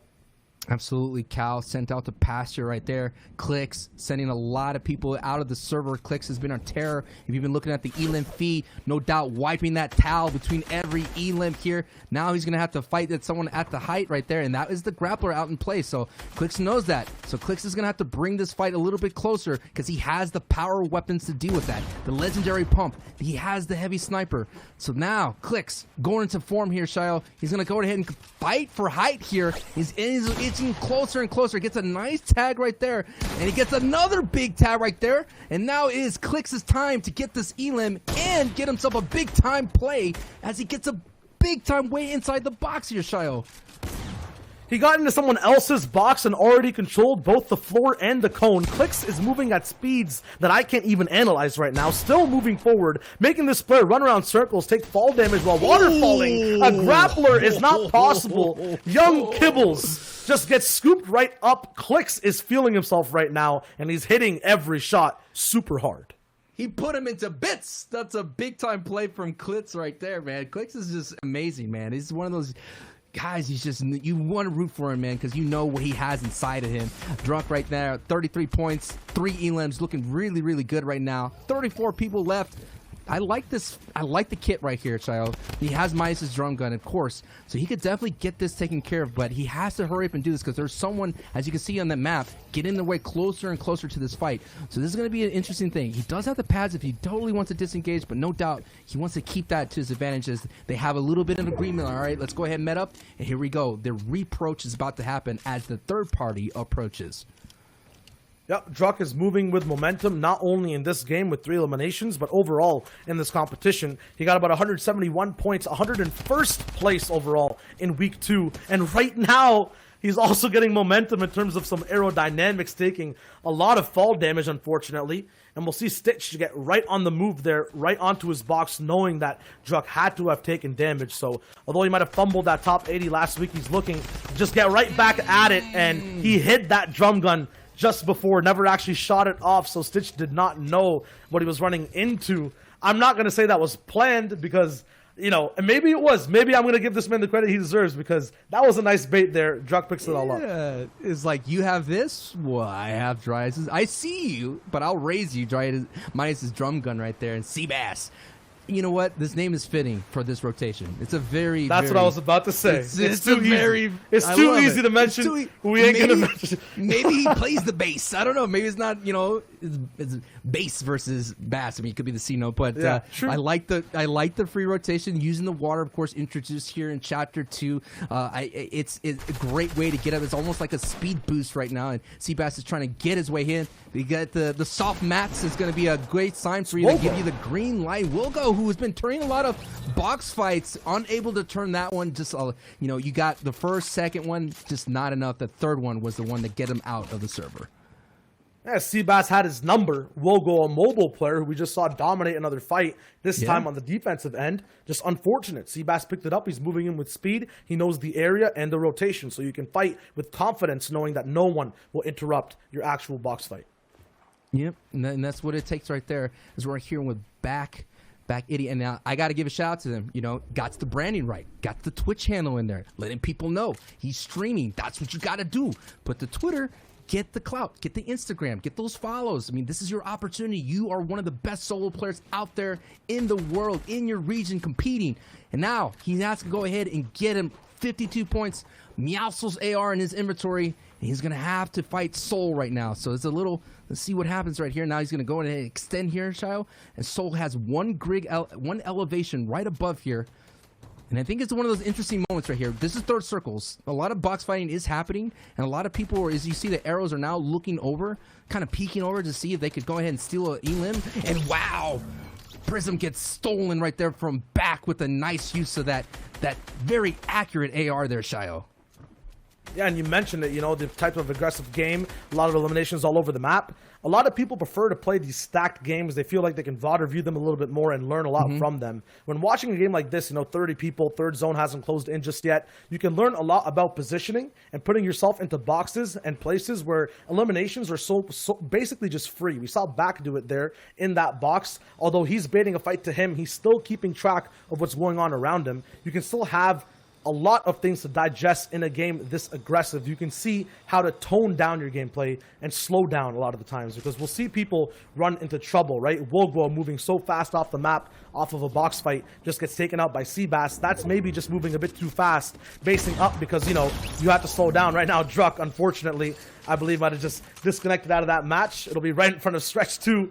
A very unfortunate position. But it's all about just knowing exactly where to be. Even if Druck wasn't, you know, in that unfortunate circumstance, someone would have to have rotated past Stretch. He could have an easy chance to get tags in. If you're in these positions, you really have to flex your brain muscles and think about where you're putting yourself. If you're having trouble, once again, scrimming, learning how to play solos, try watching some of these games and get the basic understanding of where to base up. Look at the big IGL, the big brain Hogman, you know, right next to not only a river, but a bank side as well, where he's kind of mid-ground overall on where natural low ground is. He'll be able to have both a say on rotating downwards, moving upwards with safety, and then an overall shot off of anyone that wants to swim over like Seabass did before. He controls that middle no man's land. So little things like this you can still pinpoint out. You can still learn a lot from these types of games. Darby's doing really well, learning that no one is kind of engaging, so he's just chilling right now. Does see someone on height. This is the opportunity here that you could kind of just do that recon. You know, Darby's a week 2 player, finished in 272nd place, so he knows what to do to get there. He's on the cusp. 42 points is a solid start here for Darby's run here in the reboot round, where again, the top 20 in advance, not about first place money, not about all that. It's just about getting into the big dance, the last dance. As Soul does get taken off that height right there, this whole thing comes down right now. He's going to have a retreat. So I feel like the rest of the lobby is now just at this opportunity to figure out, because it's so spread open. So you're not going to see a lot of people making aggressive plays unless you have the grapple. And so this is the opportunity. It's kind of like the moment. Just take that moment and breathe for a second, as you pointed out a little bit, and learn that the lobby is chilling. So now you have that opportunity just to chill and vibe. Yep, and look at how much of a better position because of that tip right there Soul is in. Now next to a box with someone else, although it is Snood, he might go for piece control at the same time. We could see, you know, Soul's just in a position to get more shots in with protection from his back of Snood's box. Overall, hanging out in these weird places off of mid-game fights isn't the wave. You're absolutely right, Sancho. It's about getting the room to breathe. And he has that fast-acting, bolt-action, silent sniper rifle, but will not be able to land too many shots with it. Right now, there's still a few stragglers that need to rotate in, and there will be people like Soul who will have a chance. Oh my! That's a little bit unorthodox, all right? I know I'm talking about setups, but that's a hard one to hit. Dude, that is a hard one to hit. Like rotating, guys jumping, and he just shoots in a general area and gets that elim. That's what it's so, you know, the players that rely on the sniping game, the heavies or the silence, they know how valuable that is. That is like a 4-pointer where you don't have to work too hard. You just got to open up an edit, hit it, and that is what he just did right there. And now we're taking a look at the overall lobby, and it's still that the lull period, and it's not exactly a lull. A lot has happened right here. Vivid coming in, turning his from doesn't care to does care. And Vivid is actually doing really well in this reboot round, and I think Vivid could be one of those people that could kind of have this renaissance, you know, this comeback that we've all been talking about, and that's what Reboot's all about. We've been talking about it a little bit before in the cast, is we're talking about, you know, royalties or the old guard coming against the new guard, and Vivid is as old guard as can get. Yeah, I mean, talking about the first week of Fortnite competition, this man was there. And now in the most recent one as well, he'll be looking to just come right back. 54 points, nothing to scoff at whatsoever. A nice overall thing, or a nice overall position to be in right now. In terms of zone, he has to get possibly in a better one, but he'll be on edge, could get half and half. He did have week 1 experience playing, came overall, I believe, 383rd. with 103 points. So already he's gained about half the points he's got so far in total in the competition over 2 days and half of the first. So we'll see how it works. But a lot of different people need to move right now. It will be that no man's land river that gets half in, half out. The big thing to note is look for people with launch pads. Let's see exactly when they put them down and what are the threats they're going to face trying to get into zone. Not only that, you gotta take a note of the supply drops. The Deadpool's chimichanga drops are coming in right now. If you are in shambles and you don't have that valuable pad, you might want to make an aggressive play to get that pad so you could go ahead and use it. The pad's such a valuable resource, and not only that in terms of getting into safety, but it saves resources because you don't have to use it as Seabass is going to try to get somebody, and there you go. People are gliding around, umbrellas out, gliders out, dragon corns out. Everything flying around. There's so many opportunities to get some rotation. You could also do the river play, but the river play would be very dangerous because you don't have the opportunity to protect yourself. But Hogman, as you see right here, it's a nice placement here, nice positioning, and we're seeing that the lobby is not anyone is really fighting for high yet. They know they're tempering themselves like not yet, not yet. Yeah, Hogman's already in that kind of low ground gatekeeping position, as Zeke called it over there. Before that last game. Right now, Clix is slightly more elevated, not looking to stop the lobby, but just get his gameplay more accelerated. Vivid is in the fray of all this between the gatekeepers and the accelerators, and he'll look for a way to try to find his own path, but one elimination thus far, a little bit of placement. He's saving a lot of his inventory, a lot of his ammunition for the end game.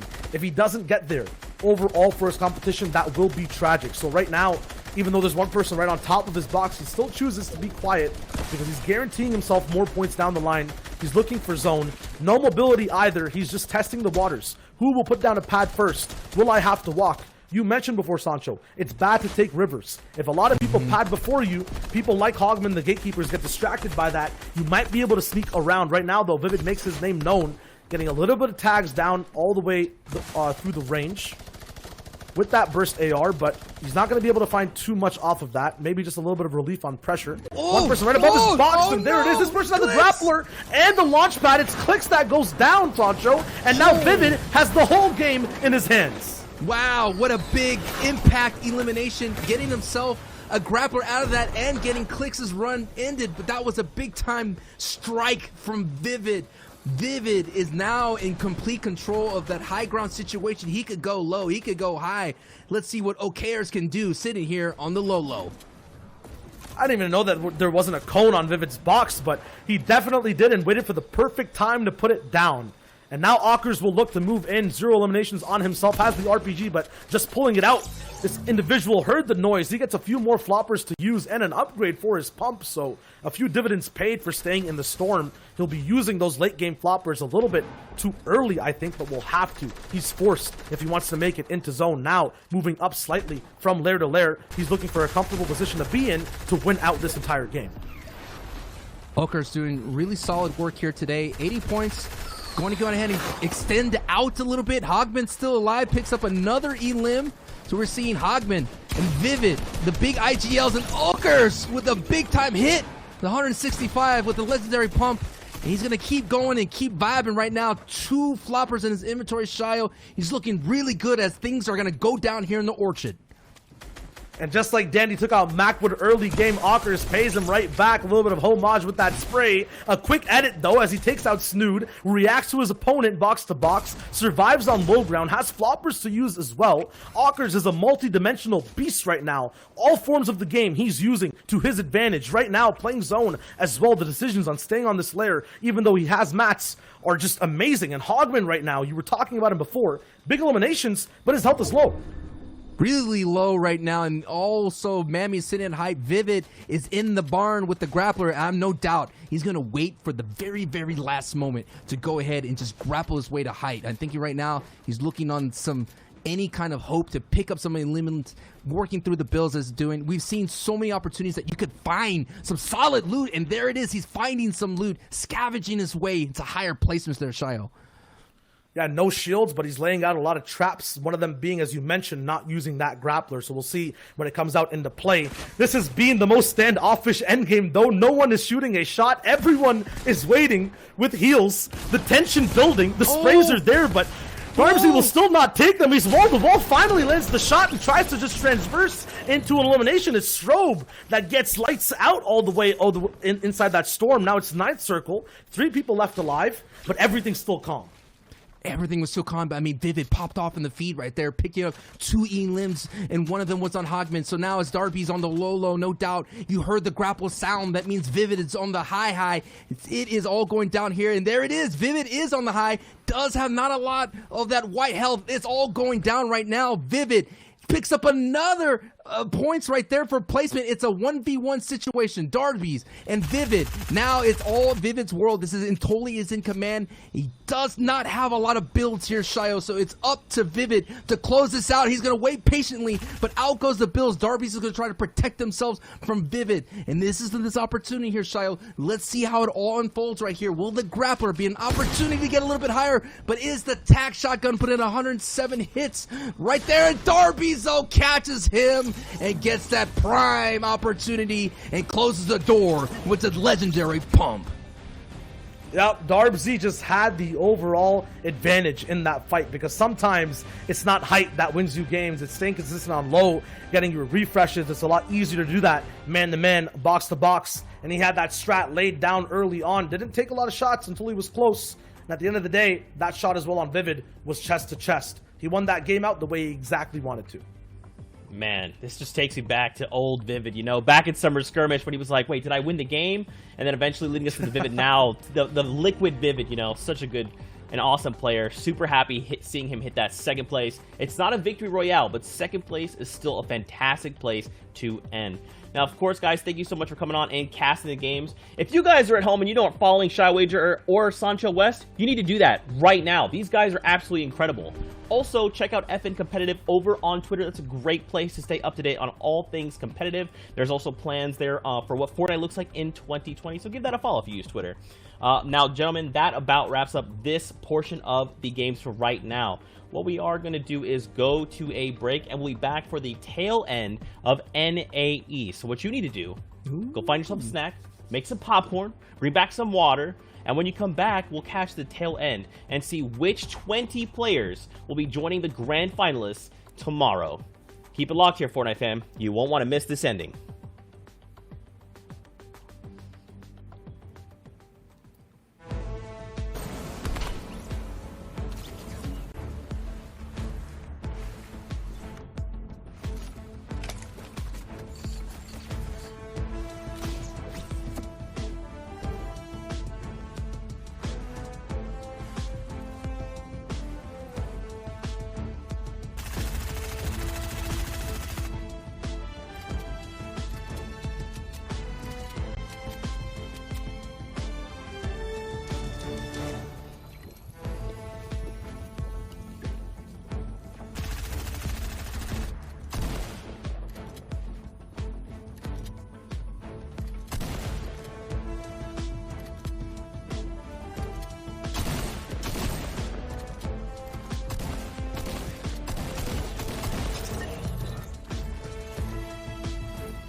What is going on, Fortnite fam? Welcome back to the FNCS Invitational. I'm your host, Zeke, and joining us for the last set of games, we got Sundown, we got Aussie Antics. Aussie, hopefully your internet doesn't die. We made it through a whole double game, so let's not jinx it. I'm feeling good. This is great. You're right, It's you're right, great. you're It was right. one time, let's leave it. We'll just go back to the fact that I'm cursed at never picking a winner. I'm fine with that. All right, good enough. All right, dudes, we're getting ready for the last 3 games here over on NAE. So what I think we need to do is take a look at the standings. When we looked not that long ago, it was a 40-point difference there that was making it in the top 20. Let's see how things have changed. First off, big thing here, Crims and Clicks right now going head-to-head for that #1 spot. But you still have big names. Sway, Alish has been there the whole time, and now we're seeing Occurs as well. Yeah, and I mean, Crimson Clicks definitely 2 of the kind of big names up there, the ones who'd immediately call out the 2 World Cup qualified players. Spicy, also a name who we've seen on a lot of these, Phase Sway, the kind of creative warrior who's really come over and made a name for himself. But, again, players who we've seen throughout kind of the course of this tournament, Kel, Alish, players who have done incredibly well. And then as we flip over to see kind of where that 20th line, again, a decent amount of drop-off going through, nearly 60-plus points built out between Crimson Clicks and now Milks, who's sitting in that 20th spot. But on this page, we do have Pokes, Smacked, Hogman, Severe, Adonis, one of the Timbers players, not sure which special characters you got going over there. And then currently just on the outside looking in, players like Casker, Spud Light, Vivid, Darbsy, Yasu, Strobe, Squish, Kirk, and Beach, and they're all just about an elimination away. We talk about Elims being 4 points and that 75th to 50th also being +1 apiece. So tons of opportunity for players to honestly make a good shot at it here. Yeah, I mean, I'm seeing Kalaz in there in the 34th. There's still some big names, Ages, who are just outside that 20th, but they're still pretty close. But one to point on Hogman, I think having a phenomenal day so far. He didn't even qualify for week 2, so he went down 320th in week 1, and here he is now at just outside top 10 in the reboot round. So he might have a chance to jump up into the finals. He is absolutely one of those players. It's like you give him that micro window and he just takes it and turns it into victory out every single time. That and Smacked actually was one of the people that I was like looking to see. They hadn't really shown up, and now they're back in it, right? With only 20 spots, gentlemen. That is the only thing that is heading into grand finals tomorrow. Which 20 will take on the 80 that are waiting in grand finals? Well, it's time to get into the final few games here on NA East. Sundown, Aussie, take us in. Thank you so much, Zeke, and I'm excited, and personally, I know there's a bunch of storylines and all this going around. The thing I really care about, man, I'm rooting for my boy Vivid. I really want to see him get in the finals. He's one of those players who, if he gets there, he's going to be able to do some damage, and he's always somebody who's going to be able to contend for one of those top 10 and top 20 spots. But that being said, when it comes down to these last couple of games, you really need to clutch up, and we've seen a lot of different things happen there as Alem takes a big pot. Big pot there. Yeah, that was an interesting one. But yeah, it looks like Vivid again. Yeah, 100% Vivid. One of those players that I think has a very, very solid following for such a long time now. Kind of one of those competitive veterans who, yeah, has that experience in those stacked lobbies, especially under pressure, having played in World Cup as well. So we'll have to see. Maybe he can pull it off here today. But Clicks jumping up into that 2nd place. And we saw last game, he got edited down on what was probably a bit of a pretty big mistake from him. And he's still in top 2, showing how well he's playing today, even with a big mistake like that.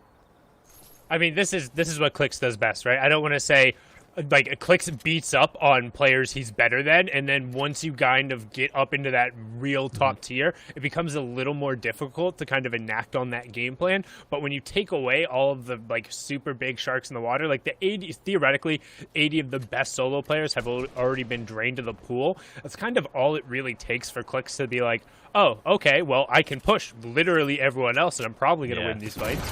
As Alem now, using the remote explosive to try and expose someone here, pushes forward with the attack and takes out evasion there. No evasive maneuvers coming through, the SMG not being enough to save him. Yeah, really nice edits coming out. A really nice push in as he takes another big pot. He did. He's got the C4 straight in there. Interesting to see with these Misty drops. Quite a lot of people here. In those more stacked lobbies, you'll quite often see maybe one person on the east side, one person on the west side, usually rotating away. But no, big fight engaging as we have Squish now pushing up where this slope chuck would have been. Maybe going to go for the bush strat or no, just trying to get into zone towards Salty Springs where there's 2 people looking like they're having an engagement inside Salty Springs already. So potentially a really good third-party opportunity for Squish, who's on 85 points here. So not too bad. Yeah, and you can see us trying to jump around in the early game, catch some of these eliminations, because as we've seen all day across every single region, once it gets in that top 20, which is also all that matters, no prize money on the line today. Finishing first is the exact same as finishing 20th. All it does is get you a ticket to the big dance tomorrow. But every single one of those has come down to less than a 4-point difference. That's one elimination. Yeah. And in some cases, it's been tiebreakers or 1 or 2 points. That's surviving to the top 50 in a game when normally you might lose a drop spot. And in some of these games, that really means disengaging one fight and running to the middle of the circle. Could be the difference maker.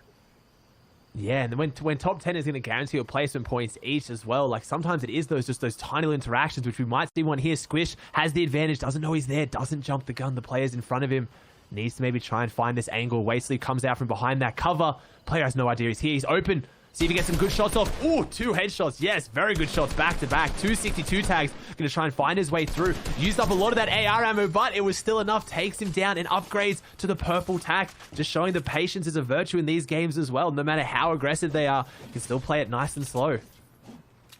And a good little ambush setup from there. We're starting to see this more and more often from players, kind of going back to the roots of like the original Battle Royale style, where you're kind of waiting and trying to catch somebody off guard, particularly at some of these more out there landing spots where you assume you're alone, you think that looting up can be safe, but then all of a sudden a player gets a drop on you. And we've seen time and time again, if somebody's able to get the right beat on you, they can 200 to 0 you, depending on what weapon they have and kind of what the distance is. That reaction time can be very difficult to pull off, as now we have a fight here between Complexity's Punisher and Caper. Caper working top down on the high ground, but has only 1 build left to his name in 0 shield. This is going to be really tough. Yeah, I don't know how he's going to close this one out. I mean, Punisher didn't look too healthy. We got from that side angle as well, though. Punisher, someone who obviously played incredibly well during the World Cup era, hasn't found too much success recently, has been switching around his inputs, actually. Went on controller for a little bit, now back on mouse and keyboard, so could have had an effect on his mechanics, maybe taking that time, a different input, but it looks like the mechanics are here. Takes the high ground, but not hard to do, and Caper has no builds left. He's going to wait for that cone to break. He waits for the pump shot, lines it up, and it doesn't connect. Punisher picking up an elimination there. But like you said as well, it's interesting to go back to. I know you and me have talked about it with like your strategies when you play Fortnite of going for more of those kind of cheesy, maybe waiting it out, going for those more Battle Royale-esque moments that you don't see too much in Fortnite because building has become so prevalent. But, I mean, a surprise advantage is a surprise advantage no matter what the game. Yeah, and we've seen in so many circumstances where just having a little bit of an HP advantage either allows you to go more aggressive or feel a little bit more confident, as Ghoul just absolutely rocks Hoax right there. He was waiting for him to come around the corner, putting that tack to really good use, honestly making that green tack hit really hard with that 97 shot. So a little bit of desperation out of Hoax, but I mean, I'm a big fan of just doing everything you can to give yourself as much of an advantage. Like, I'm of the opinion I should never take a fair fight, because why would I take a fair fight against somebody who could be better than me or at least as equal skilled as me? I don't like to assume that people are worse than me when I go into a game, because generally I'm not really that good. So, like, I want to work for every single one of the advantage, which is why you appreciate so much when you have these absolutely amazing players who do the same thing. And I think Mr. Savage is a prime example of that. Yeah, no matter how good he's got in his mechanics, obviously being some of the best in the world, but he still plays for every tiny advantage. But then, yeah, you compare it with someone maybe like Sway or Clicks, who, like you talked about earlier, goes into these games knowing, hey, these guys aren't as good as me, I'm going to full send it a little bit more. It takes that confidence, but all it takes is 1 or 2 games where it goes against you, and it really does ruin that momentum. And if the confidence drops, it can be an issue. Luca having no confidence issues here, though, pushing around the corner, the blue pump, picks up Meowscle's rifle, a mythic item we don't see come into play too much, but an 88 headshot is an 88 headshot. I feel like we've been seeing it a little more today. And honestly, I would expect as we get into the top 100, we'll probably see players run it. The reason being is it does reward kind of that little bit of extra accuracy and the little bit of extra aiming. It has the slightly faster first shot accuracy timer. As we see, Carson goes to line up a shot. The other player immediately returning fire as well. So seems like he got a little bit of a notice going through there. Might have heard the bush rustle or just a little bit of sixth sense going on. But Carson does get himself caught in a cone here, and they go up to the skies. Yeah, I don't think this one would have played out that way. Maybe the Russell, but also that heavy sniper, obviously quite a long gun. When you aim down the sights and you pull it up to the shoulder, obviously maybe stuck out of the bush, because he didn't just know he was in the bush. He almost knew exactly where he was in the bush. So huge, insane reaction time for Adonis. And now Carson's having to drop down. It's going into the toe-to-toe fight. Adonis gets a good shot back out. They're trading blows here. They're both pretty low. Looks like Carson's going to take the chance to get those shields off. Don't know if Adonis has any good shields as well, but the third-party spray coming out now. Not sure who this is going to cause issues for. It's going to cause issues for both of them as it knocks them out. Carson just regathering himself, going back into the 1x1. Obviously, it may be a stealthier, slower player since he did line up this ambush from the bush. Probably doesn't want to take this in a straight 1v1 now. Maybe someone like you said who doesn't want to take this fight without getting any of those advantages. Well, and I also believe his opponent got heavy sniped there as they're both trying to fight, so he got a little bit of reprieve in order to get all of his shields up, but immediately loses it as he gets pushed up. But a really good defensive fight right now to keep the ramp there, and the rotation to keep the rail in between absolutely destroys Adonis. And after what was a huge HP lead, Carson's going to get enough of the utility there to get himself back up to 100-100, and he's going to feel good about that. Yeah, it was a really nice little phase in from Adonis. I thought that was nice and quick, and I thought it was going to catch him off guard, but no, instantly flipped the cone up. That was one of those really, really well executed box fights. As Punisher has the minigun in hand, but unfortunately not a lot of ammo to put it to use. Only 14 mini bullets left. Still has the AR and the epic pump though. Harpoon as well. He's around that area with a lot of fish here, but Punisher laying down the pressure, but he's ran out. He's going to start going forward now. Doesn't maybe need to take this fight. Players disengaged. We didn't see how this one started out, so I'm going to hope that he's gotten a few tags off that we don't know about. Otherwise, this might be a fight that could go against him. He's dropping in. He's confident. He's inside the builds. Has no piece control, but just steps forward. Beautiful positioning. He went on the front side of that wall, knowing that if Origins put the stair through, that he would still be phasing it and could get that heavy pump shot off. Yeah, so you say he doesn't have to take that fight? I totally disagree. I think he 100% has to take that fight. He's sitting on only 42 points so far. He needs every single point possible. We've talked about how it's 88 points was kind of what the threshold we were looking at right now, but that's only going to get pushed up higher as these last games come in. And if you're at 42, you need 2 or 3 like 20 to 30 point games to really guarantee yourself that you're going to get in there, which at minimum is at least probably 2 top 5 games. If you can't put that together, you're going to end up in a really tough situation. Yeah, very, very true. I think there's more of like the 1-game format, not the 10-game. Top 20, it is a tall ask. That's very true. You need to take that fight, get those 4 eliminations. They are very well rewarded right now. Those placement points come consistently towards the end, but eliminations are very on the heavy side. So that is a very good point. Punisher executes it either way, gets the elimination he needed. Now he's even more set up for Endgame. It is starting to get a little bit more congested around here, so that was a good map refresh for Punisher too. Might not have as much time to farm. Talk about congested in the middle of the zone though, but Dragon and Bludge right out here on the edge, trying to rotate away from each other, maybe letting each other go, but Bludge has that heavy sniper in the back pocket. That is not the gun you want to be rotating next to, because at any time he can put down some serious damage, but misses the shot. Probably won't have time to reload it now, so enemy knows that's a little bit safer now while he makes his rotate across. Probably going to go behind the natural terrain there towards Agency and maybe swim a little bit, gain that speed increase to try and make it towards zone, because they're pretty far away. Yeah, they got a little bit of work to do, and honestly really weird to see Bludge kind of running with his pickaxe out here. Generally, you'll either want to be holding Heavy Sniper AR, and there he goes as he swaps over the AR, or be holding your builds out just in case somebody does return fire. And also just for like a little bit of that like quicker reaction time, not having to get to your primary weapon. But you can see he's still trying to look for that pick onto Dragon. Yeah. As he's set in a little bit of an ambush here, and Dragon just kind of gave up on it, and Bludge is going to get the drop. Oh, no. He spotted him. He hears it. He spots him. He hears it. Bludge coming back from around. We're seeing a lot of players kind of relying on those audio cues right now. I didn't think he was going to see him. That was a really nice little ambush setup, but now it's going to be a 1v1 situation. Bludge has the firepower advantage with the heavy sniper, has the purple pump, gets into the box and uses it. I was going to say he had the firepower advantage. Dragon had the utility advantage with that bandage cannon, but firepower wins out in the end, and he's going to be able to take that, maybe top himself up, and then keep rotating through. Honestly, anytime I hear the bandage cannon, I feel like if you're not baiting the person, then you're really just signaling that, like, hey, please come push me. Like, it feels like, oh, I don't have floppers. I've used 2 of my utility slots onto this really, really loud, really obvious thing. As now we're over in a situation where I don't think Knifer realized it, but if he just sat and waited, he would have been fine. Luca, while it looks like he didn't really do anything there, he was realistically completely caught out. He had sub 10 HP, so not really a whole lot Luca could do. The desperation moment running out there, and Knifer ending up on the positive side of that, getting a nice little refresh right on the edge of zone. Yeah, it's like those campfires right with a bandage can. It just signals that I'm weak. Yeah, maybe go a bit aggressive. And you mentioned it very massively there. It's that change to having 2 utility slots. If someone has a bandage cannon, they have 2 of those slots taken. So when we talk about the firepower advantage, it means maybe they don't have the heavy sniper or the SMG. Maybe they only have AR shotgun. So it does kind of signal to people around you that they can push that aggressive fight.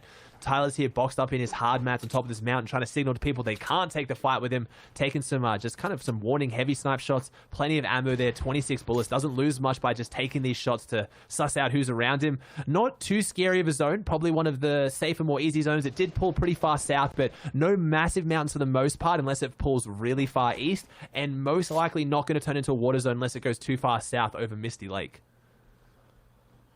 Which we've seen a number of times, zones pulling into lake, which actually end up being a little more difficult to deal with than some of these kind of river and the agency S zones, because you can't actually connect to the bottom of the lake with it being so deep there. But Tyler's catches out. Meta's there just trying to set up a snipe, but we've talked about it the later on in the game. You have to assume somebody who's holding an angle for you. Those ambushes become that much more dangerous to try and pull off, and Tyler's, being the benefactor there, picks up a nice little 4 points. No refresher going to come out, as that was a relatively long-distance snipe. And now we'll pop on over to FTC Lattice, who's in an engagement with Vexifier. Yeah, Vexifier has no shield here too. He's got 1 elimination on the board, but he needs this really badly. Not even just for the 4 points, not even for the fact he's on 45. He is not going to play this game out unless he gets a refresh. He needs the mats and the meds. Playing this one out slowly, though. There's not too many people around, so this could be a slower box fight unless one of these guys ramps up the pace, because there's eyes looking at them. You can see them in that northeast section, but there's no one really close enough to push onto the walls. They've got no one on their entire west side, so if they keep themselves in this corner, they should be trying to be kind of safe from third party, but both of them playing it nice and slow. Neither one really wanting to make the first move. Looking like all that practice that gets put into those closed box fight maps kind of paying off here. Lattice holding that right-hand peak, trying to just shoot down the builds and just have that ultimate piece control that we talk so much about. And here we see Lattice on 20 points, has the shield, but he needs elimination, not for the refresh. He needs it to get himself on the board. He really does. Only the 20 points is not going to get him there, and he also isn't really in a great spot in terms of his materials. He does have a solid amount of metal and brick, which are going to be the harder ones to kind of farm up here, but he really just needs to get something going on. We talked about pushing for the top 20. No other money on the line today, so if you're really going to make a play, catching Vexifier there through the resets, a nice little squeeze shot, but again, probably not going to be enough for Lattice. More than anything, he's just playing spoiler for the other players. Yeah, put himself in an interesting position. I think it was deliberate. Lattice went right out there, stuck himself out, giving the opponent the right-hand peek, but he predicted it. As soon as that edit came out, I have to admit he pre-fired that, I'm guessing, based on how fast that attack shot come out. Some of these guys have phenomenal reaction times, but I think that was just real smart maneuvering, knowing that he would take the advantage of that shot, and then just baited him into it. You said that with the bandage cannon earlier. You can put yourself in positions where you give your opponent that idea that they have the front foot, they have the advantage, but really, it's actually you just kind of laying an ambush in a small little box fight scenario. There's so many little details that go into especially these box fights. It's incredible to watch. And up there on the high ground, we got Vanished Sparebow just above Ghoul. Both players who are right around kind of that line in contention right now for the 20th spot. Sparebow becoming relatively popular after the DreamHack Anaheim, and everyone kind of tuning into his stream of him just straight blaring hip-hop music and rapping along to you while rotating through some of the most absurd zones in the tournament, and actually putting out a pretty decent performance since then. So good on him so far today to be kind of rocketing up towards this like top end of the competition. It'd be a great story if he's able to hit the grand finals. Yeah, I mean, you were obviously there. You were on the floor. I was watching it from home. But yeah, it was a spectacle for sure. He was cranking the music. He was vibing. He was feeling it. But he was still performing. Like, a lot of people think, like, you know, hey, man, turn it down, take it seriously. But if that's your thing, maybe that's what gets him in the zone, because he was making some very solid rotates. Man, sometimes that's what it's all about. You get the music in your ear. You just need to hear enough of what's going on around you. I mean, let's be honest. Who can really tell exactly what's going on in most late game rotations anyway? As Ghoul finds Spud Light as well. Another player who is just on the outside of that top 20. Somebody who is super promising, getting taken down right there because of a nice little sneaky peek from Ghoul as he continues to push up towards that 88 point mark we were talking about. Again, you can assume after each game it's going to climb up, but that's going to be our general reference point until we check back over to leaderboard. But we see in this lobby, we have Damien, Squish, Sparebow, Zexro, Usman, Signs, Asylum, Trunks, tons of players who we've seen before on the stream, all kind of boxing up and getting ready to rotate into this late game. Yeah, haven't seen too much from Zexro today. One of those players that has high expectations on him, been around competitive for a while. Also, very respectable solo player in his own right. Haven't seen him too much. Tyler's set up in a nice spot. We saw Trunks in one of the games I was watching earlier, picking up some big eliminations. Endgame, I think he came top 5 with a good performance. So we might be able to do the same thing here. 37 alive. There's also 2 airdrops on the map right now. So for that very congested edge on the east side there, that means that one of those players, if they do get that airdrop and looks like they're going to have to pull opposite it, at least guaranteed one of them is going to have a launch pad if someone goes for it. So all those people now, you see all the little triangles flicking around. They're trying to figure out who has the launch pad, how are we going to do this, who's going to move first, and this is a very hard zone for them to make now because they're all on the opposite side. I mean, this is just going to be an incredibly hard rotation. The question is, can anybody who is in the zone already take advantage of it? We see Bludge already trying to line up an angle. There's a number of players trying to early rotate through. He gets a couple of tags, but if you're not able to really convert those into eliminations, they don't matter a ton. And this is kind of when you have to take advantage of your priority positioning. You can see Squish already trying to get up to a high ground so he can get an angle. He was literally 2 points off of qualifying for the top 80 as Trunks gets his game just ripped away from him as another heavy snipe headshot comes out from Tyler's. So he's going to town with that and might be able to push himself forward. Squish, again, another one of those players who's just above that top 80 line. Ghoul picking up an elim as well as Bludge. So these are all those elims you were just talking about, and the players are able to convert so far. Yeah, they're just falling to it. A lot of people have talked about it in the feed right now. Players are getting so much better at the game. You can hit shots like that just, I feel like back when you're in the old Chapter 1, just didn't happen with all the mobility, that taking those launch pads doesn't feel as safe as what it used to. A lot of people opting to go for more short pads and then rotating through on foot because, man, the sky didn't look too safe there. Squish converting on 2 big eliminations, almost 3. 1 in the box, 1 out of the sky. So he's up to 4. He's now got max mats. It looks like he's relatively close to high ground. I don't know if he does have it. I'm going to imagine he doesn't, but he's got the inventory to close this one out. 105 points on the board. Yeah, and as we talked about, Squish was 2 points away from qualifying, was 81st out of the 80 who is needed, but now trying to turn that back around with 105. We do see Tyler's is just above him, about 2 layers up. Squish, though, is sitting on the 3 Slurpfish and the 6 Mini, so tons of extra utility to go along with a solid amount. Honestly, he has a really nice repository of mats and big shields there, so if he wants to try and poke out and kind of take some additional damage or kind of tunnel out and then peek back, he has the ability to do that. Looks like he's going to start to try and do that now, expand a little bit of space and then double back over. But honestly, this is going to be a key moment here for either Tyler's or Squish, depending on who's able to really capitalize. And as I say that, Squish picks another one out of the sky. Some great shots coming through by him. Zexor also picking up another one in the feed. And we see Squish continually putting himself in a really good spots to get shots off.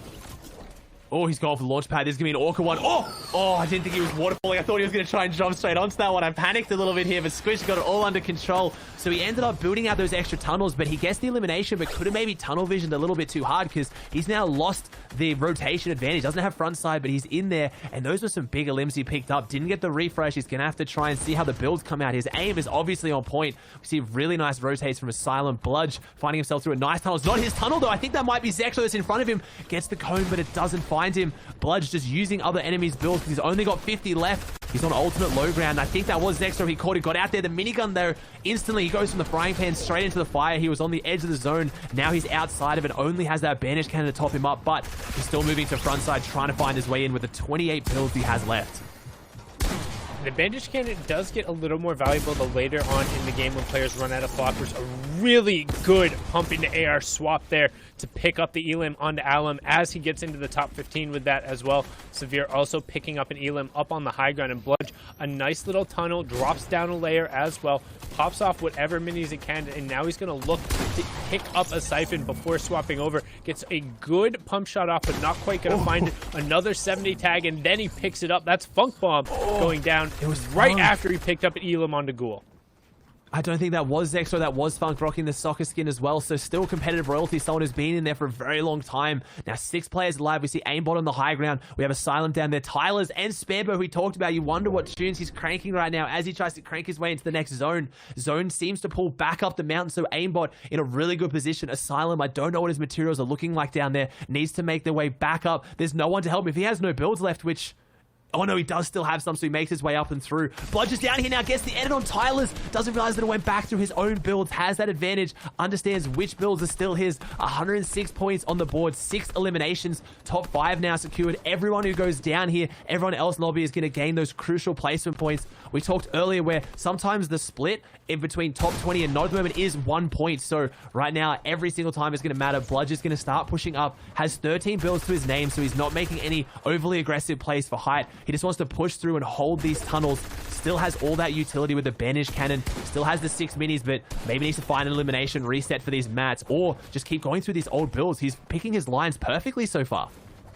Yeah, he's finding some really good spots where there aren't any other players, which is what he's trying to do. Because when he has the banding cannon and he can make some plays, he might be able to flank somebody, as he does right there. Finds Aimbot around the corner, able to get a nice little refresh, picks up the extra mats, and now all he's continuing to do is trying to find space. But because of that, Sparebo has uncontested high ground right now. TFTI is also riding around on the low ground. Bludge is using the bandage cannon to get a little bit more space and being able to rotate around the outside. He gets priority onto TFTI, but Sparebo looks like he's completely out of builds as well. TFTI goes out, picks up Sparebo. Sparebo trades him back out right away. Sparebo is able to get a couple of the builds there, continues up on the high ground, but now back on over with Bludge, has the pump, has the drop down, using the bandage cannon to try and force Sparebo down, finds it, and Bludge frags his way up to 130 points on the back of 8 eliminations and the victory royale. Incredibly well done from him there.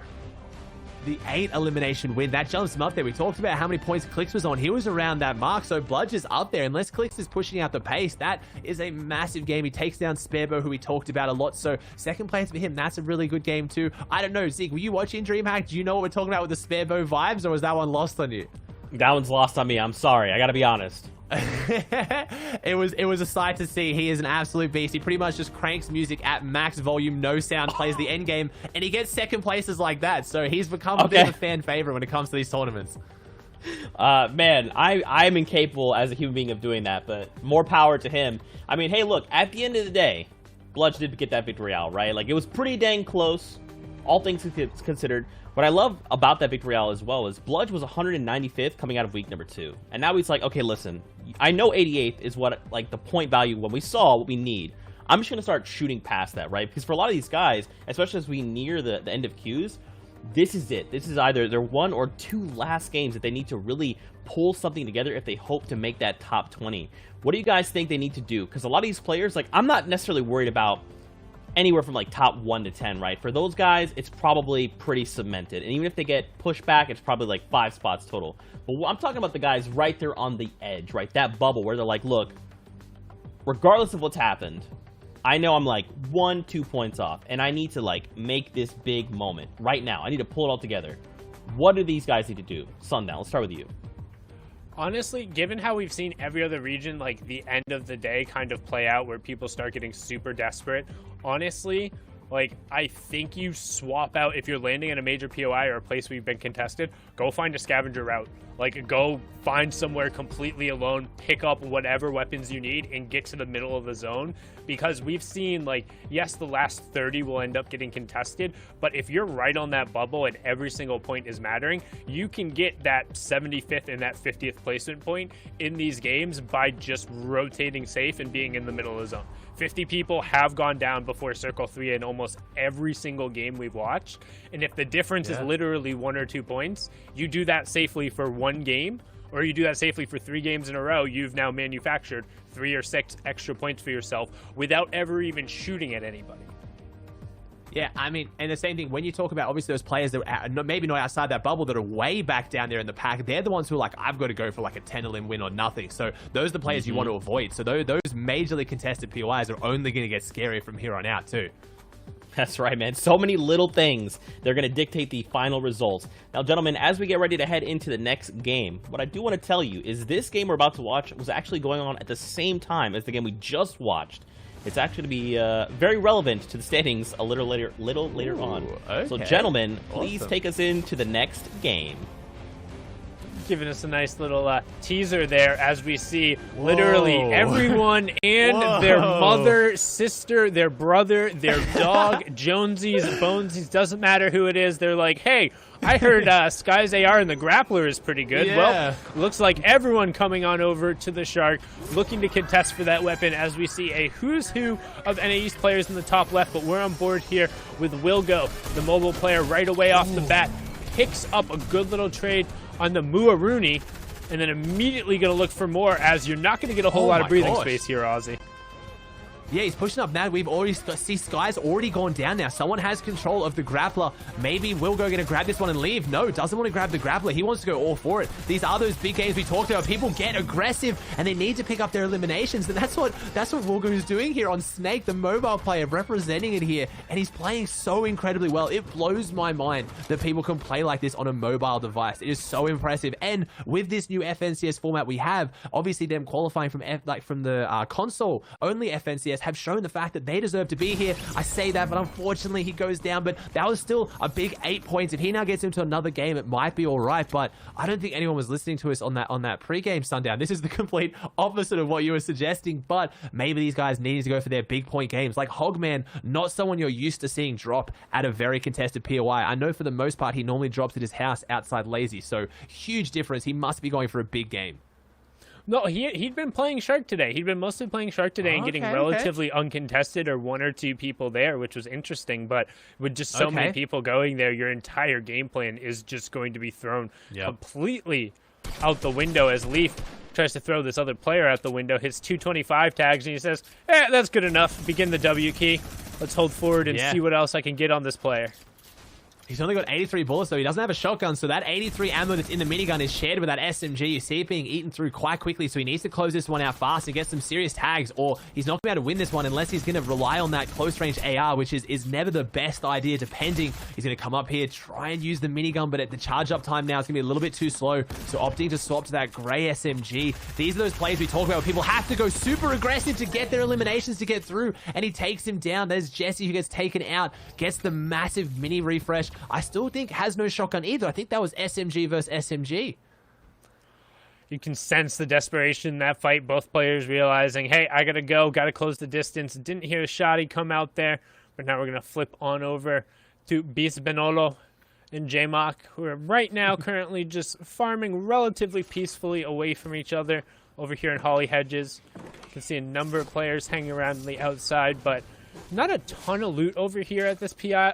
I honestly feel like Holly Hedges is kind of like, I call them trap point of interests, kind of ones where in reality I really don't think you should be landing there, just because the amount of loot and the available rotation options compared to the places around it really don't give you a ton of better options than you get going pretty much anywhere else on the map.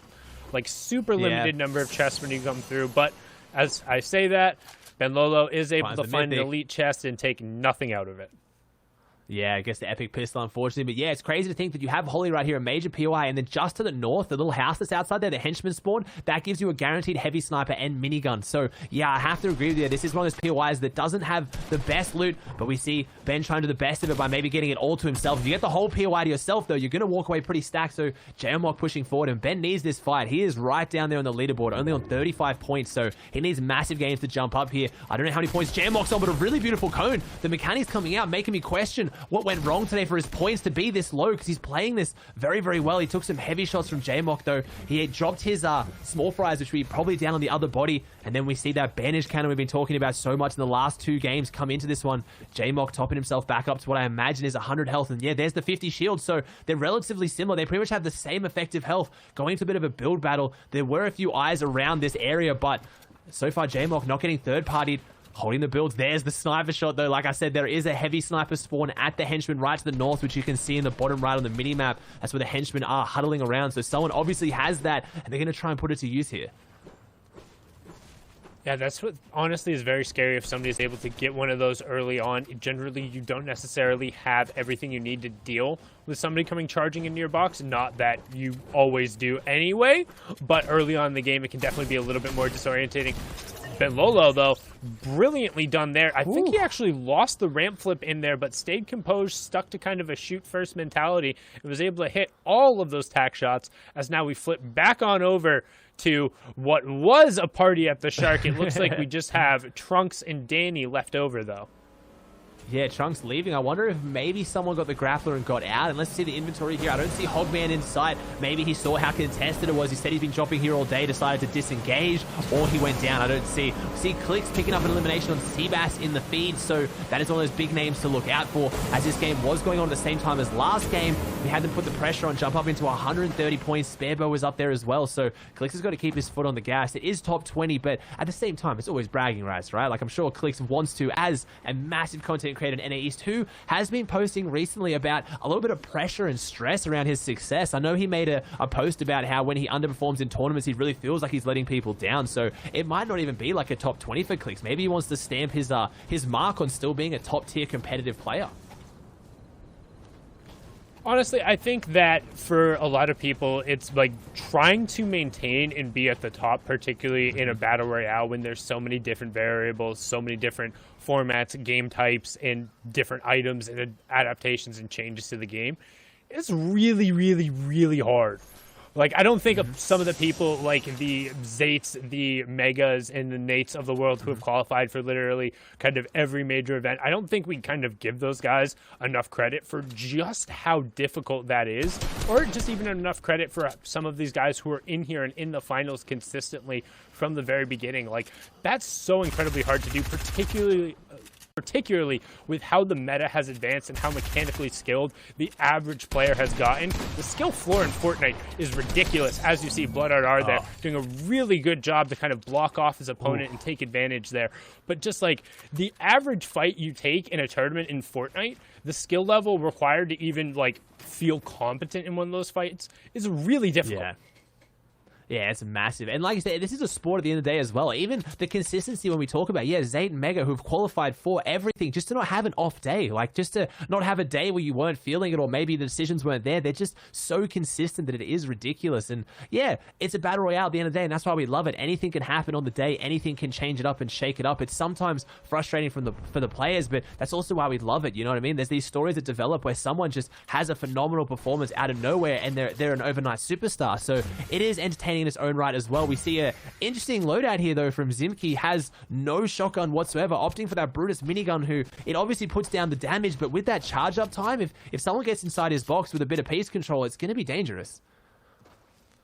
I mean, generally, we've seen if somebody's able to close into your box and get the code inside, those fights aren't going to go in your favor. That player's playing more aggressive. They'll probably have a little bit more of the onus in terms of the action, and they're able to drive forward. As we see Zimki now rotating right along the edge here, finding an unlooted chest. So a nice little 50 pot that he's going to juggle into the bush, but if he just looks a little bit ahead of him, he didn't have to leave this bush for this, but he's going to. The question is the player in the zone going to laser him first? He does.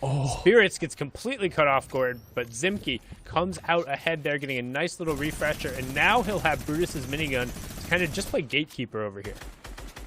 Applies so much pressure, just melts through the builds, but really good builds coming out. Trying to push away. I think this was Marks, I think I saw on the feed, so he's trying to push himself away now, but he's going to have to turn into those hard mats, using some of that metal. He finds his way just on the edge of in, but he finds his way there. It is Mark Kenji. Mark representing Kangana goes down. Zimki just putting that Brutus minigun to close range, and the charge up time didn't matter. He got there, so now we're seeing, going to swap it out. Let's see what the loadout goes for. See if he's going to try and switch it up a little bit now. Drops the bandage can. He has that big pot. I think that's what he's looking for. He knows it was back near the bush. He's trying to find it, searching around for it, and he's got a very good loadout upgrade now. Siguni taking heavy shots from Sinez. He's going to try and find his way through if he can. Sinez signs, I'm not entirely sure. A legendary tack in hand. Going to maybe try and put that to good use with the piece control. Going to see if he can find his way through. Player pushing back now. He definitely has the health advantage. It needs to try and pin him down. So he's now taking the backside of that wall, and he's taking the front side. So he's got this piece control we talked about. Now he's got to close it out. Players forced down onto the bottom level. Not where you want to be, because one of the easiest ways out of a box is editing through the floor. Can't do that anymore. And the third-party spray is coming out too. And it's on the backside. So here he is, comes on the back wall. Can he try and find it here? Can he take this wall? If he takes this wall, you have to imagine he takes the elim, and he does. Goonie gets taken out. And he gets a really nice upgrade there. 72 mats. He's at 72 points. So, you know, this was happening at the same time as that last game. We said around 80-ish points was where you needed to be at. So he's still up there. Yeah, but one thing you have to consider, particularly as we get to the end of the queues, is the top 20 is like the high percentile of the players remaining. Generally, it's going to be right around a couple hundred players who are queuing up during these matches. That point threshold is going to get pushed up higher, so we can expect it to definitely be up there a decent amount. We'll have to see some of these players begin to push forward. With that being said, though, like, again, all that matters is you get into that top 20. First place versus 20th place all get the same reward, which is an opportunity to play in this weekend, to play in that FNCS Invitational Grand Final, to be among kind of the top 100 solo players during the season. As we see Blood RR just holding forward with the drum gun as per usual, taking the player down. No problem phasing forward there. Everything Midas touches is gold, and right now Blood just proving it true. Nice little elim, pushing him up to 132 points. Yeah, everything's gold right now too. So that mythic drum gun, the interesting part was how he picked that up without having to actually go up against it at all. Gets straight in the box and takes down Zexro. Zexro's not going to be happy about that one. And then Blood's firing straight back, man. He's back against the wall, but he didn't lose any health in that fight. He's back up to 100, so he can take another fight if he wants. The fact that he picked up that drum gun off the opponent outside agency and the opponent never got to use it was just such an easy, free switch of power. And now Blood being like, look, I'm not going to make the same mistake as you. You had this weapon. It is an absolute power weapon. I'm going to use it and pick up all those limbs that he needs. He's jumping up in the points. Yeah, and Suskrat getting taken down there by Henchy Man, Mazik. Nice little pickup from him there. Gets the heavy sniper as well as an upgrade in terms of the AR. So rocking a 4-weapon loadout. Will lose a little bit of HP here, but does have, I believe, the swamp to rotate through a little bit to his east there. Might actually be out of play at this. No, it's still down there. Needs to be a little bit careful over to his right. There's another player rotating right by him, so doesn't want to get picked off there. But if he can turn this into another elimination, that'll be a quick little trip. And you see him crouch down as now we swap back on over to Blood RR. Looks like he just flew into another player's box and picked up another elimination, and he did, as he is now up to 3. Last time he was on 2. So continuing the forward progress of the Midas drum gun, making the bullets go burr and sending another player back to lobby. Yeah, it's also the fact that just as far as storylines developing too, I see Clicks very close on the edge here. I think he's a little bit further to that northwest, so anyone who comes in the path of Blood right now, it's not even about Blood's warpath up the leaderboard. It's going to be who can he take down with him. Could be some massive upsets now. 136 points. He's around a lot of those people we've been developing a lot of stories of today, so he's one to watch out for because he's got the loadout to pretty much take on anyone right now. And from what we've seen, just flying into the box, he has the confidence to do it too. He talked about Clicks obviously kind of having that aggression when the sharks are out of the water, but I think Blood trying to take his mantle here, pushing forward on this fight. Just honestly, anyone who's in front of him is a target right now. He hasn't hit any tags. He has no information. He's just going full send on it. No, maybe choosing for the better of it. Tries to rotate back around it, showing that it's not just full aggression. There is a method to his madness right now, and he's picking his fights deliberately. Is his method C player, push player? I mean, he pushed away from player. Yeah, with the exception, that was a good decision, I think, because he didn't want to end up getting stuck directly on the outside. I think what he's going to look to do is kind of get just on the inside here and then begin a sweep right along kind of that white line. As we see now, he knows that players are in here, but he's trying to actually get a little bit more central. So actually opting to not take all of these engagements, I think because he wants to make sure he's having an isolated fight and not getting caught kind of on the edge of a zone. We've generally seen if you are able to kind of get in a 1v1 position and box up on somebody, you are able to kind of take advantage of the fact that you're in the close range, you have that mythic drum gun and you can mow them down. But in scenarios where you aren't covering yourself or you get pinned out, we've seen that weapon go down and trade hands a number of times. So actually really well played by Blood to move central as we flip back on over to Clicks, who almost snuck a snipe right on out through there. That would have been definitely the shot of the day, if not the shot of the tournament, if he connected. Yeah, that would have been close. It's enough to scare off that player as well, being like, look, I know you want to take shots at me. I got this heavy sniper. I can use it at any time, which it does apply that level of pressure. And we talked earlier about like it's a battle royale at the end of the day. There's those circumstances, anything can change. And you touched on it there with the way Blood's playing here. He wants to minimize all those risks. He wants to have full control. And third party is where you lose all control. It's just another massive element that can change everything. But I think maybe he looked at how many players are alive too. 27 players alive. This is getting pretty close to some free placement points points. If he can survive, we see Benolo picking up another elimination in the feed, so he's jumping up from the bottom. So sitting here now, Pretty, he had his aggression, he's picked up his 3 eliminations. Now might be the time to maybe just be like, look, if I've got these launch pads, I've got the drum gun, I can pick up those elims late game, but I secure those guaranteed placements along the way. And he also just pulled zone, and he's pretty much right in the center of it, doing a nice little job to make sure he has the covered build up, editing the cone above, making sure he's never exposing his head, even just for a second. So he's going to have position here, and he's not going to be threatened for the rest of the lobby. Honestly, looking like a NA East Arena game right now. About 25 people left going into zone number 4. And you can see everyone, still taking fights right around the edge and the outside of the zone. Somebody just also still rotating through the storm, just now getting to safety. As Druck gets absolutely ripped there by a heavy pump shot. He's going to get backed off and forced to eat through some of his shields, but the player underneath him not going to give him the respite to fully get off that big pot. Should be able to pop it now, but as I say that, the pressure just continuing to come in from all sides. Yeah, verticality is a good way to get away from the opponent that's beneath you, but it's also a very good way to give more eyes on you right now. He's in a very high spot. All those players, those 1x1s you can see in the distance, can now see him. He's gone above the tree line, which is one of the advantages of this zone. It kind of cuts off those third-party angles.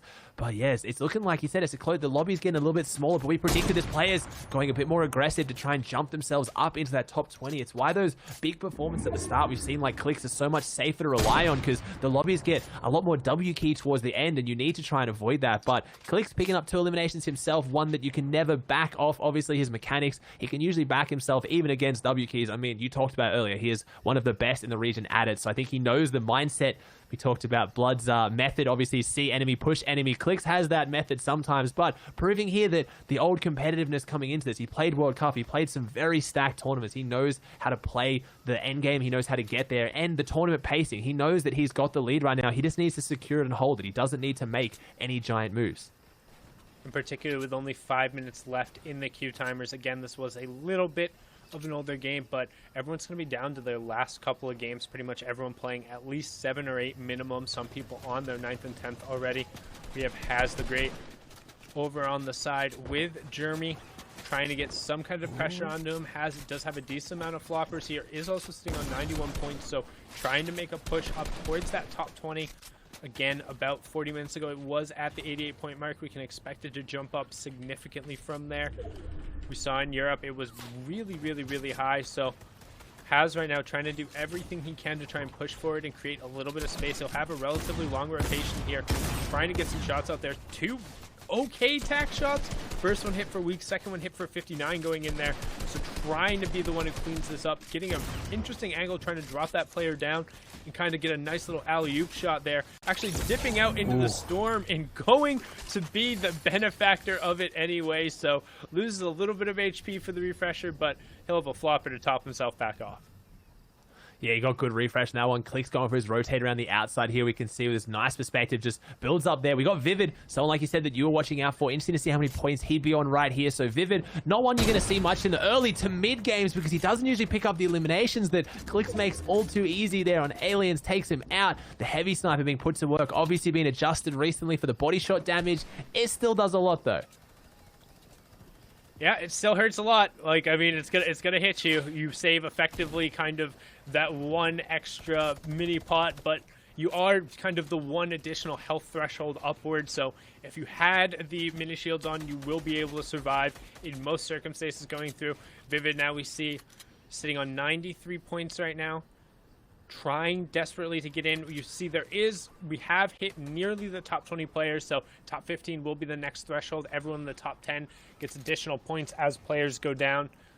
What Vivid is really looking for here is to make it into the top 10 and pick up a number of eliminations and then roll into a final game where he's able to really press forward. Again, we are coming up on the end of the queue timers here with about 3 minutes left of them. This is a little bit of an older game. We'll have a super fresh one for you guys after this.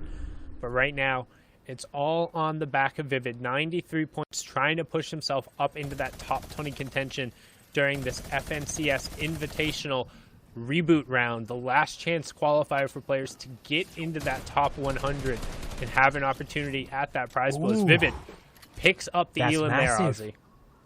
That's 4 points. We talked about how much 4 points is on the board. That is massive. He picks up that free elimination. All was a couple of shots. That's all he needed. We talked earlier about these players who have to keep that competitive streak up and how hard it is to stay at the top. And Vivid, one of those players who just skyrocketed into fame, getting signed by Liquid, obviously in the World Cup times, and hasn't found as much purchase recently. Same with most of the Liquid roster. Some of them still around, some of them not. I know 72 Hours dipped his toe back in this solo FNCS. It's great to see them back, but Vivid putting on an amazing show. I mean, right now he's got more points than Mars, who is a phenomenal player in his own right. Got himself to front side of zone with a really nice launch pad, getting that shield off to top him up. Front side of zone is such an important spot to be on these rotates, especially through all these trees, because they can really slow you down and make things messy, but it gives you a lot of cover from the high ground. So whoever's on high ground right now might have an easier push into this zone. He has one elimination on the board. Looks like he's going to use his launch pad again. Goes for a high pad. Don't know if that was meant to be a short pad. No, finds his way through, but needs to be careful on the mats he's going through. Oh, finds a great elim onto Clicks in the top 16 right now, so closing in on that next placement threshold. Mars, a nice little heads-up play after the high pad, did not get punished, but because the variable terrain, relatively safe. You can see trying to spray around here, as we now do have our top 15. Rehan picking up the player there. Pokes was up on the high ground, but a couple rockets knock it down. We have a number of players trying to build up for it. As now we see Blood RR out in the storm trying to make a flopper play, and he's got plenty of fish in the basket to be able to do it. Gets himself back up to an effective 150 points. So gonna have the opportunity to potentially pass up Clicks here in points with a solid performance as it continues just holding forward with the drum gun as back-to-back headshots rip through Knifer's shield, and the 25 tags afterward will take him out. That's that power of the drum gun when you get into close quarter situations, and Blood is looking to just make it sing on the low ground right now. Yeah, it's like we talked about. He went for those placement points. He knew he could use the drum gun endgame as easy. He could use it early game, but he's going to get those free eliminations along the way with the placement points. He's now got the grappler in hand. He's going to make that high ground play. He looks straight forward. He could chop it out here. It's only on one layer, but doesn't want to. Player's got an RPG, but can't reload it in time. Takes him out. There it is. Pokes goes down. Blood is on a warpath right now. He's going to make it rain blood from up here, maybe. Let's see how he goes. He's got a whole bunch of damage start putting down on the lobby. He's got the RPG in hand. He's going to maybe start putting it through. He can't find the angles with it, but 8 players alive. He's doing so much damage. 163 points total. 7 eliminations on the board. He's definitely going to overtake his Clicks here. There's also some big names still in this. Has his brother, Young Kalk, has already qualified for finals. Is he going to make it a family affair? He picks up an elimination on Jab, so maybe he's going to. Mars in there as well. Top 5. He's got this up-down position right now. Everyone is really close together, and it's not going through old builds. It's going through the open, so this one will close out fast, and you've seen a lot of the other ones close out, and here it is. Blood with the drum gun, with the rock. It's a 1v1 situation now. Players gonna have to try and push through. I'm not sure who is left in this. Has went down. Rehan went down. I think Mars maybe went down too, so I'm not sure. He's got 5 rockets left with the increased reload speed of this legendary RPG. He's just gonna keep dropping them down. So much suppression. We've seen how good he is with the drum gun, but doesn't need to use it. It was Mars who came second, so very big game for him. He was behind there on the leaderboard, but a second place could have really jumped him up. Yeah, but Blood there with 9 eliminations and the victory royale as the queues close. We'll get into the final matches here in a second, but that's going to absolutely rocket him up the standings. 33 points for the victory royale, 4 points apiece for each one of those eliminations, just pushing him all the way up there. Just a massive performance coming out from him. And that's the kind of surge a lot of these players were looking to have, right? Especially now that the queues are closed, just like you said.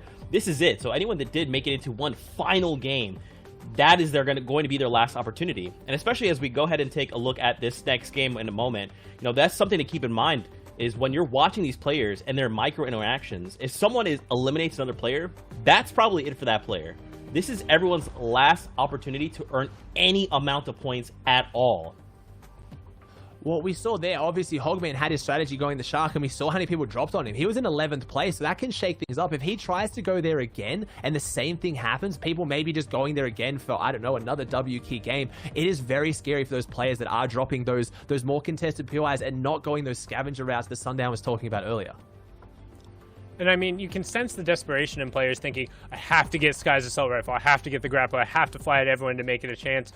But you as a player of Hogman's level, knowing kind of where you're at in the game, you have to recognize that players are going to get desperate in that regard. And only having one drop spot in solos, I don't think is an actual viable way of winning, just because if somebody does decide to come to your drop spot, any one of these players is good enough to give you a hard enough time to keep you from getting the points you need. And maybe those are just the points they need. Maybe all they need to do is beat you at your drop spot once to qualify themselves, or once to push them into the top 5, or get kind of that mental advantage on you to go somewhere else.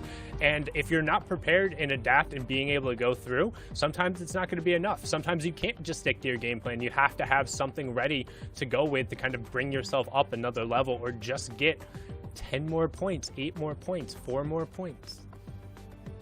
Yeah, man. And I think tomorrow and over the course of the grand finals, that's going to play such a big factor, right? Like, we know who the AD are from NA East and EU. So with these 20 that are going to kind of go ahead and join them, that's going to shake up not only the drop spots and POIs that a lot of them have, but especially if there's 2 people that are looking to hit the same POI, you're going to have to need a fallback, or things could not go your way. But, gentlemen, I'm getting word. It is time to get into the last game of NA East. Let's do it and then find out who will be pushing through. Take us in. Who will be pushing through is the question, as now we are into the final match on NA East of the Reboot Round. My name's Sundown, joined here by Aussie Antics. And again, right off the bat, we see Sway picking up Haji. YouTube EPWY picking up ADV Hydratix there, as we see players just dropping left and right in the Elim feed. This is the desperation that's coming out as Destroy actually goes down to Clips there as well. So a number of names going out right off the start.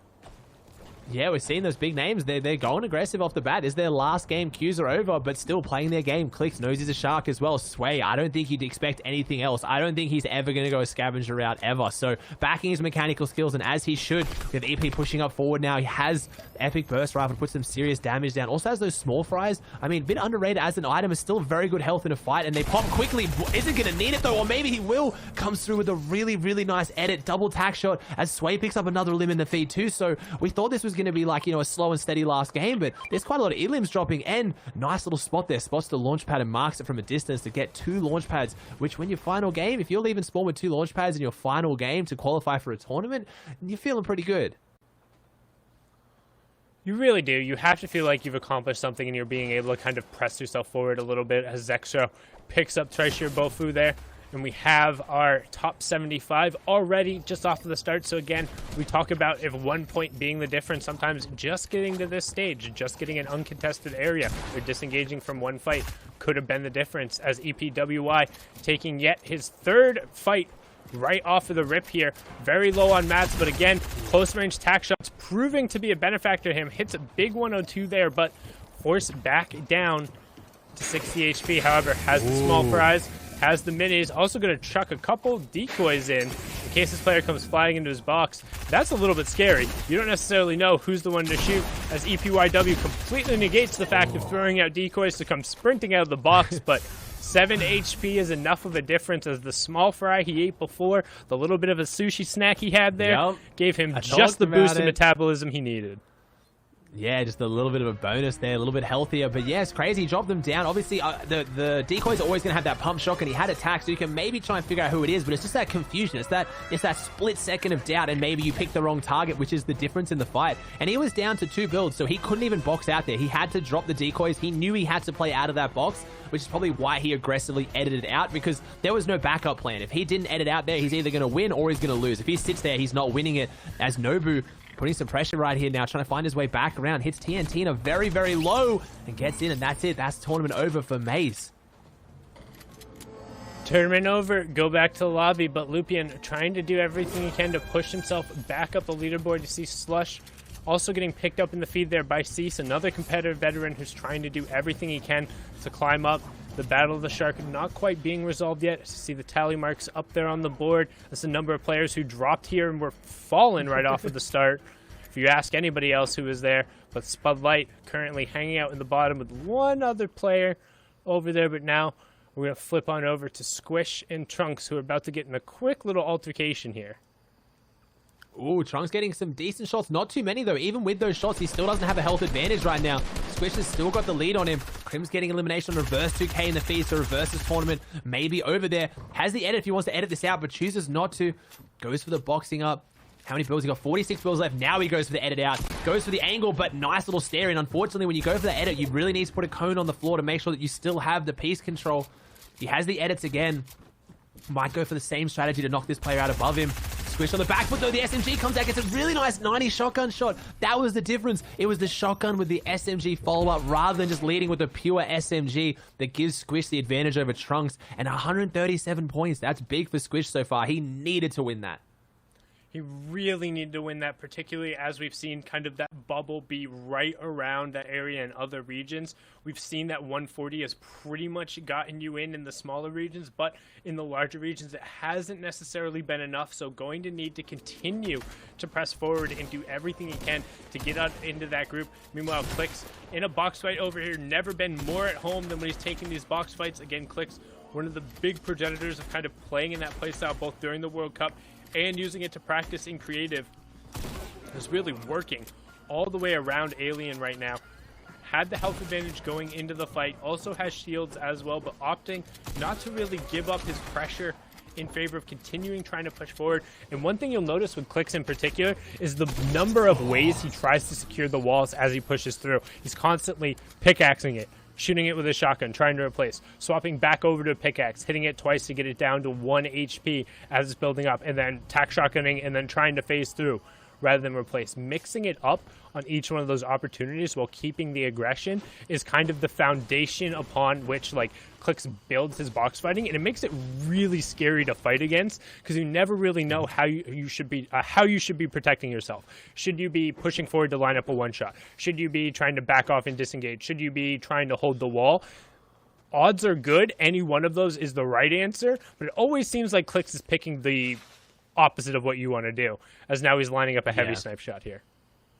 I think it's his mechanics are just that fast. He's that confident with his edits and placing those builds, and he's sneaking up now, just showing that he has the aggression when it comes to box fights, but he knows how to play the slow and patient race. Clix on 173 points. You have to say that's good enough to qualify him, but again, I talked about it earlier, Clix under so much pressure as a player recently. This isn't just about top 20 anymore for Clix. He wants to be like, I am still up there. I am a top tier competitive player, and I can still perform. He's obviously not streaming today as well, which is maybe having a factor on things. Maybe that mental doubt goes away when it's just him in his room vibing out, taking box fights like you said. You know he does so well, takes down Lord, and he's one of those people that we talk about Reboot Round, finding those top 20 to jump up with the other 80, but I mean, Clix is always up there with those names anyway, so it's one of those people that is going to go through today that could easily win the whole grand final, right? You have to think who actually has contention next week, or sorry, tomorrow. This is just Reboot Round. We have a whole finals this weekend to find out who's going to be the winner at the end of it, and with the way Clix is playing, this could just be more practice for him. He's had a whole extra tournament to work on solos now.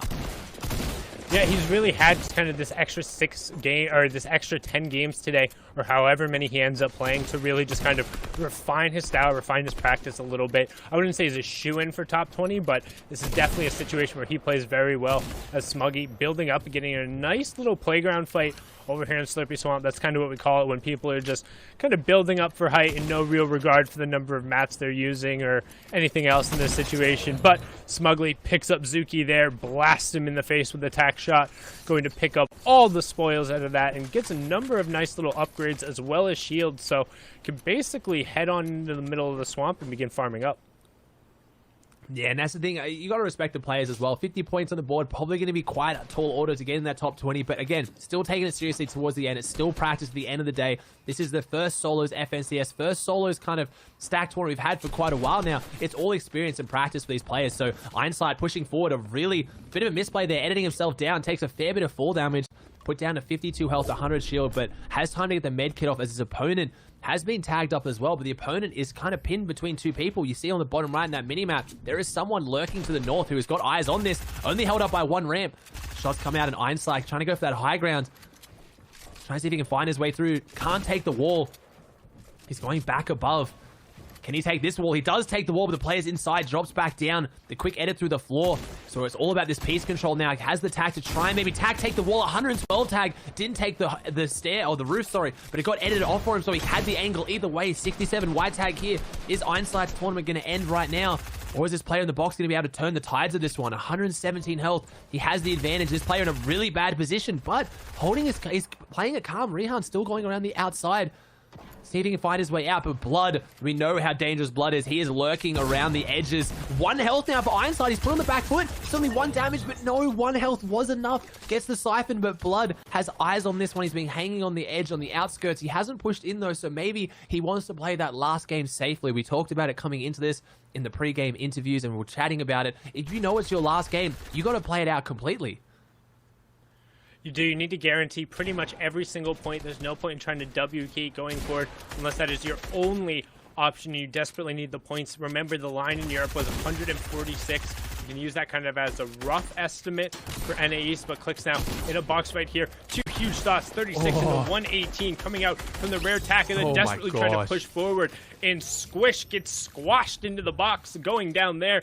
Clicks clacked him back, and no problem for the Misfits player there. Takes him down with 2 brilliantly placed shots and then some really good aggression as we have fired. Just absolutely flying at Zizzle, who we saw was just able to get himself back up to effective HP. So no holds barred going out in NA East last match. Everyone just playing for blood, literally and figuratively. Yeah, at the same time, Clicks was up there right now. He had a high point advantage, but Squish, he was pushing that top 20 contention, but he gets taken out, so his tournament is over as Zizzle ends Fired's tournament as well. There's only 40 players alive. I thought this one was going to play out a fair bit slower. It looks like the pace is picking up. These players are going for that top 20, and we see Cease in the distance, a player known for being a little bit slower, a bit more methodical, but see how he can maybe try and like traverse this lobby and maybe stay away from them, or is he going to pick up the ante as well? Honestly, this is generally kind of what you see in the last couple of games. What will happen is there are a number of players who don't have any chance whatsoever, and they're just trying to get as many elims, get the tournament done.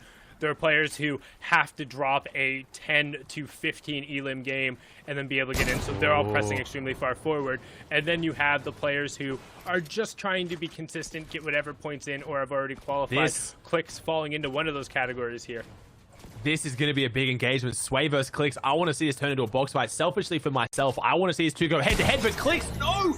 End Sway's tournament right there. That is massive. Clicks going up against one of the best mechanical players, Sway, someone he has waged in the past who possibly has this advantage. They go competitive 1v1s all the time to see who has the crown of that mechanical prowess, but doesn't come down to that. Clicks holds the right-hand peak with that heavy pump and just ends Sway's tournament, and he's dancing on him. He's showing him. I guarantee Sway is not happy with that one at all. Yo, hit him with the major laser dance again. Let me hear that dope beat. Shout out Diplo. Yeah, there it is, Clicks. Hit him with it. No, honestly, I like that a lot from Clicks, and that's just a little bit of kind of that BR level savviness that you get. Clicks knowing the player was there. Even though he heavy snipe replaced the wall, there's no way Sway should have been caught out in that regard. But Clicks at this point is just saying, nope, I see you. I'm pushing you. I feel good about this game. Bunny hopping off of the tree there and just continuing to try and fly forward. This is going to be an awkward engagement, but honestly, I don't think he really cares. He just wants to fight. Yeah, I think this is just Clicks pretty much just styling out at this point. He's not streaming, but he knows maybe he's on the main broadcast. He wants to put on a show, and he is a very, very showy player. Look at that! Sits behind the cone, the double edit shot. Clicks is one of those players. He is an emotional player. I don't think he gets super, super tilted, but when he is feeling hot, when he knows he's on, he is on, and he wants to put on a show. And Clicks puts on shows when he's playing incredibly well. He's a very fun player to watch. He has very, very high highs, but he also has incredibly low lows. Right now, showing that he's able to contend, but the question is, can he carry it over into Saturday and Sunday? We know he's going to end up kind of in that top 20. We know he'll have a spot. The question is now, does he do the same thing when we put him into that pool of the top 100, considering he's struggled a little bit more in those final lobbies so far this year? He's had a little bit of a tougher time when you put him against kind of that top 0.001%, whereas against kind of the rest of the open field, he has no issues cleaning up, which is a matter of just, I think, play style and a little bit of confidence for him. I think that once he's able to get rolling and kind of get into his game plan and say, hey, I'm Clicks, I'm one of the best players in the world, I won 100 straight box fights, like, I can do all of these things, I'm the best. Like, when he has that rolling, he's really hard to stop. The problem is if he gets stunned once or twice early on, or he doesn't get the loot he needs, or he ends up in shambles and then he loses a fight, that attitude goes away real quick. Yeah, and we saw Sway inside Agency, one of the best builders to ever grace this game, didn't get to do anything, didn't get to build. That's all it takes. We talked about how many factors come into Battle Royales. It can be anyone on the day. That player holding the right-hand peak, it was Clix, a great player. That could have been essentially almost anyone, and Sway is going to go down there, so you never really know on the day. But Clix has struggled so far this year competitively. It's been a lot of team game modes, though. Struggled to find his teammate, and, I mean, I touched on it earlier. Probably should have mentioned it there. Clix and Sway have actually agreed recently to be duo partners going forward, so Clix taking down his duo partner and sparing no love for him as he danced on him. So a bit interesting to note there. But yeah, Clix has struggled to find purchase in those team game modes. I want to see how he goes in solos, as he always has been more of a solo player, qualifying multiple times during World Cup for solos. I mean, everyone remembers that run, kind of just going back through and watching just what Clix and Dubs were able to do on NA East. Everyone kind of watching the plays as Clix edits down the player from above to get the high ground. One of the good old classic plays. We don't see it happen all that much anymore. And then using the patented strategy of the drum gun, where you just go flying into the opponent's box, and he cleans it up with a heavy pump shot. Clix really well played and calculated aggression there, up to his 7th elimination with 28 players remaining. And it's interesting to note as well, Clix, when we had that legendary World Cup run, it was with drum gun in hand. It was when Clix like kind of revolutionized that box fire strategy. Box up on someone's wall, use the drum gun just like this to be aggressive onto Beef here. Clix trying to find his angles through. Clix doesn't care who's watching right now. He wants more people watching. He's putting on a show for this. All the opponents, they're sitting back watching as he somehow dodges that rocket. Don't even know how. Drum gun in hand, the shot's coming out now. Maybe getting a little bit ahead of himself. It is closing out smaller and smaller. 26 players alive in this 4th zone. So maybe need to start chilling out a little bit, but again, we talk about Clix on a roll. He is definitely on a roll here, and Beef, luckily, the pressure is off a little bit and gets to sit there and hold, but you can see Beef turning, keeping eyes on the audio cues of where Clix is. Hears him run away, and I'm sure he'll be happy to hear those sounds. Yeah, when somebody's playing super aggressive towards you, hearing them go away from you is awesome. Like somebody pushing the box next to you eliminates that player, then they sprint the other direction. Yes. There's no bigger sigh of relief than just like, get this psycho away from my box. Thank you. I'm almost into the top 20. Like, please just let me get a chance. As we see Isu, sneaky onto Vivid. Oh no, Vivid gets dropped on, and unfortunately, the geography there, again, we're starting to see kind of a step back into some of the old Battle Royale ways where you leave just a little bit of an opening, and using the natural cover of the tree and the rock, Isu was able to slide down and get right on top of Vivid with honestly no real recourse for him.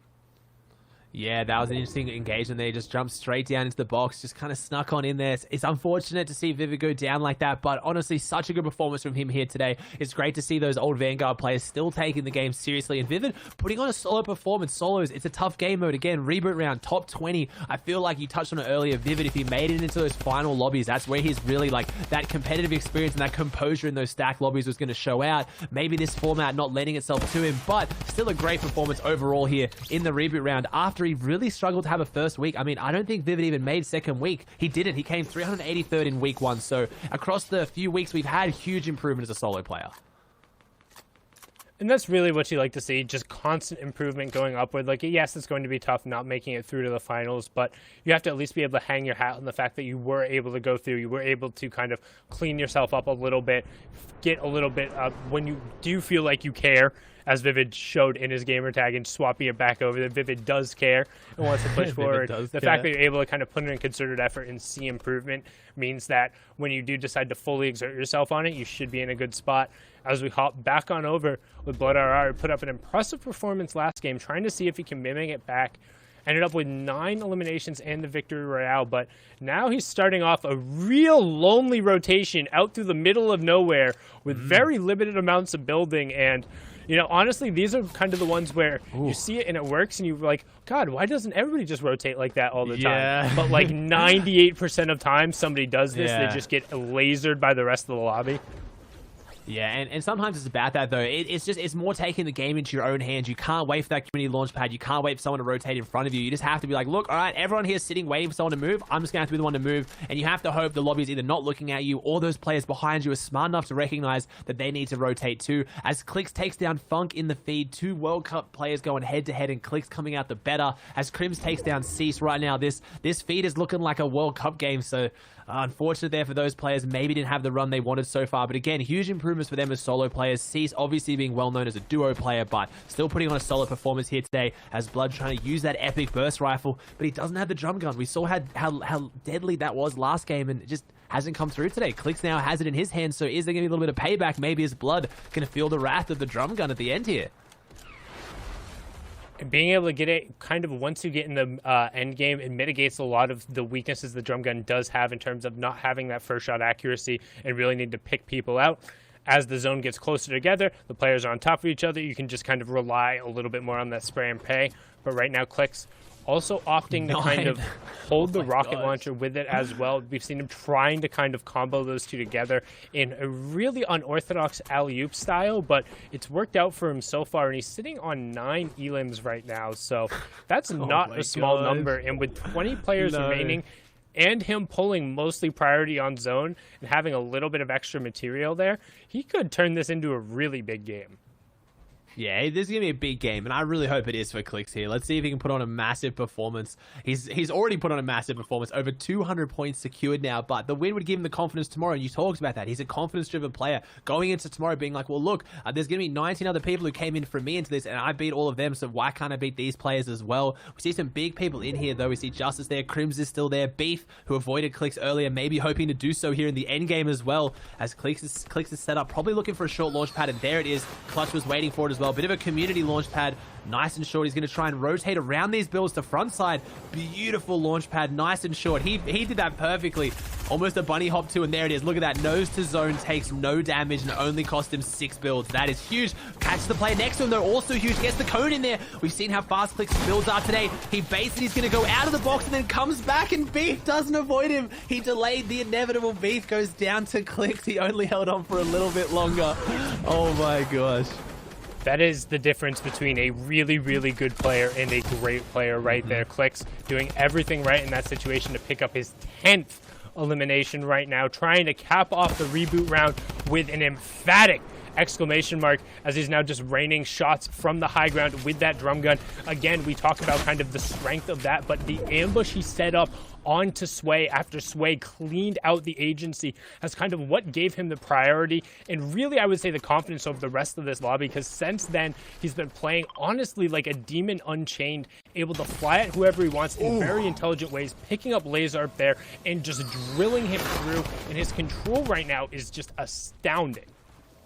Yeah, he's got the high ground, 11 players alive, so there's less players left as lobby, the same amount as eliminations on Clix right now, so there's no reason he can't do it some more. He's just going to keep using that rocket to suppress second height. Anyone who looks up at him, he isn't that well reinforced though, and he's got a player coming up those ramps. I don't know if he saw that. We saw it from that third-party perspectives, but I think we have someone coming up here, so Clix dropping down. Don't know whether that was because he knew someone was up there, but I'm expecting potentially, if he doesn't keep his eyes above him, there's going to be someone pushing forward, and there it is, inside the box. Drum gun comes out. It's all he needs though. Clix takes down Jinxify. He goes back up onto his high ground, has 86 builds left, 6 players alive, 12 eliminations. This is the run Clix needed. Heavy shots come out though. He's traded back. Someone can go toe-to-toe with the aggression of Clix. He's got the minis, he's got the big pots, but he needs to get them off. He has 71 builds left, which should be enough to hold this. Also has that epic rocket launcher in the back pocket. 3 rockets left to keep dropping them as these players run out of builds, because this has gone back up a little bit of terrain. It's gone away from those builds, so right now they have nothing to be able to get up here, and Clix is about to have full control on this one. I reckon there's only going to be maybe 2 other people who make it up from this hill, if any, as Clix drops the rockets. It might be just like Blood last game. We're seeing just a back-to-back. It's the rocket, it's the drum gun combination. It is so deadly, and Zizzle's outside spawn. Looks like Clix is looking for it. He's trying to find his way back into the storm. Clix drops the rocket, and that's the finish off there. Clix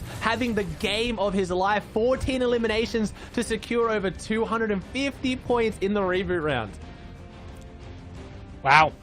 That was pretty impressive, Clix. I'm not going to lie. That was honestly, it felt like a little bit of a Clix of old, seeing him kind of in one of those like real push forward games, cleaning up the final game on NA East, and that was impressive.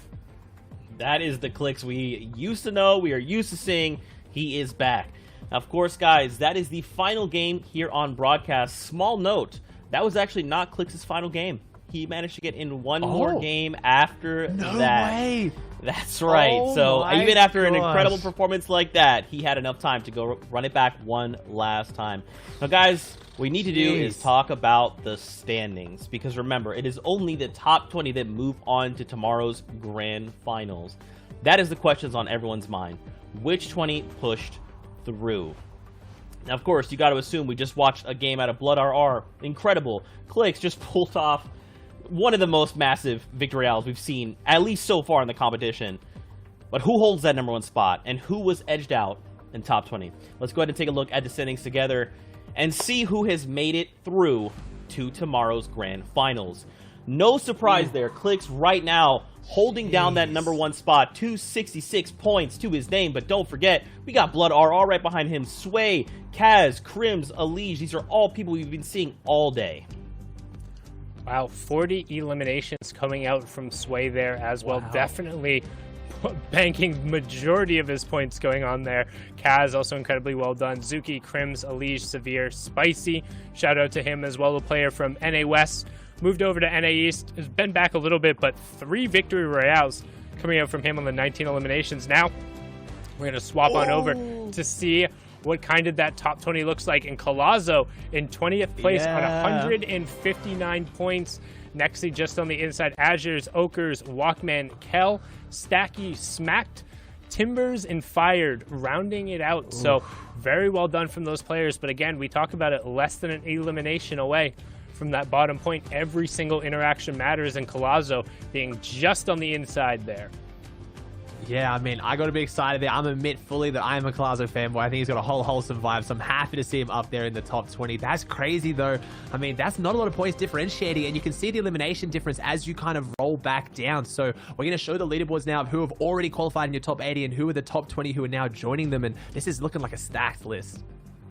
Yeah, and a lot of I think one of the big things to note here in NA East in particular is the difference between kind of the old guard of competitive players who you'd expect to be here and a lot of new names and up-and-comers who have been playing incredibly well, kind of, I would say, in the post-World Cup era, but also in kind of the Chapter 2 era. There's been kind of a big rise of individual players who have done incredibly well and are able to kind of push up and make a name for themselves. But again, you can't really disregard the Zates, the Unknown Armies, Knight in there, Calc in there as well. There are plenty of those players. Roat, a player who's been around since the first Winter Royale, but then also you have the likes of STO, Acorn, who have been, as of late, really good, consistently in the top 5 and the top 10 in all of the Cash Cups and in all of the qualifiers. And again, rotating through just some more players who we've seen before: Bizzle, Canada, Jumper, Mega, but then again, Booga, but then again, new names who are very good. Bully has been playing incredibly well recently, as well as Jockyu. So,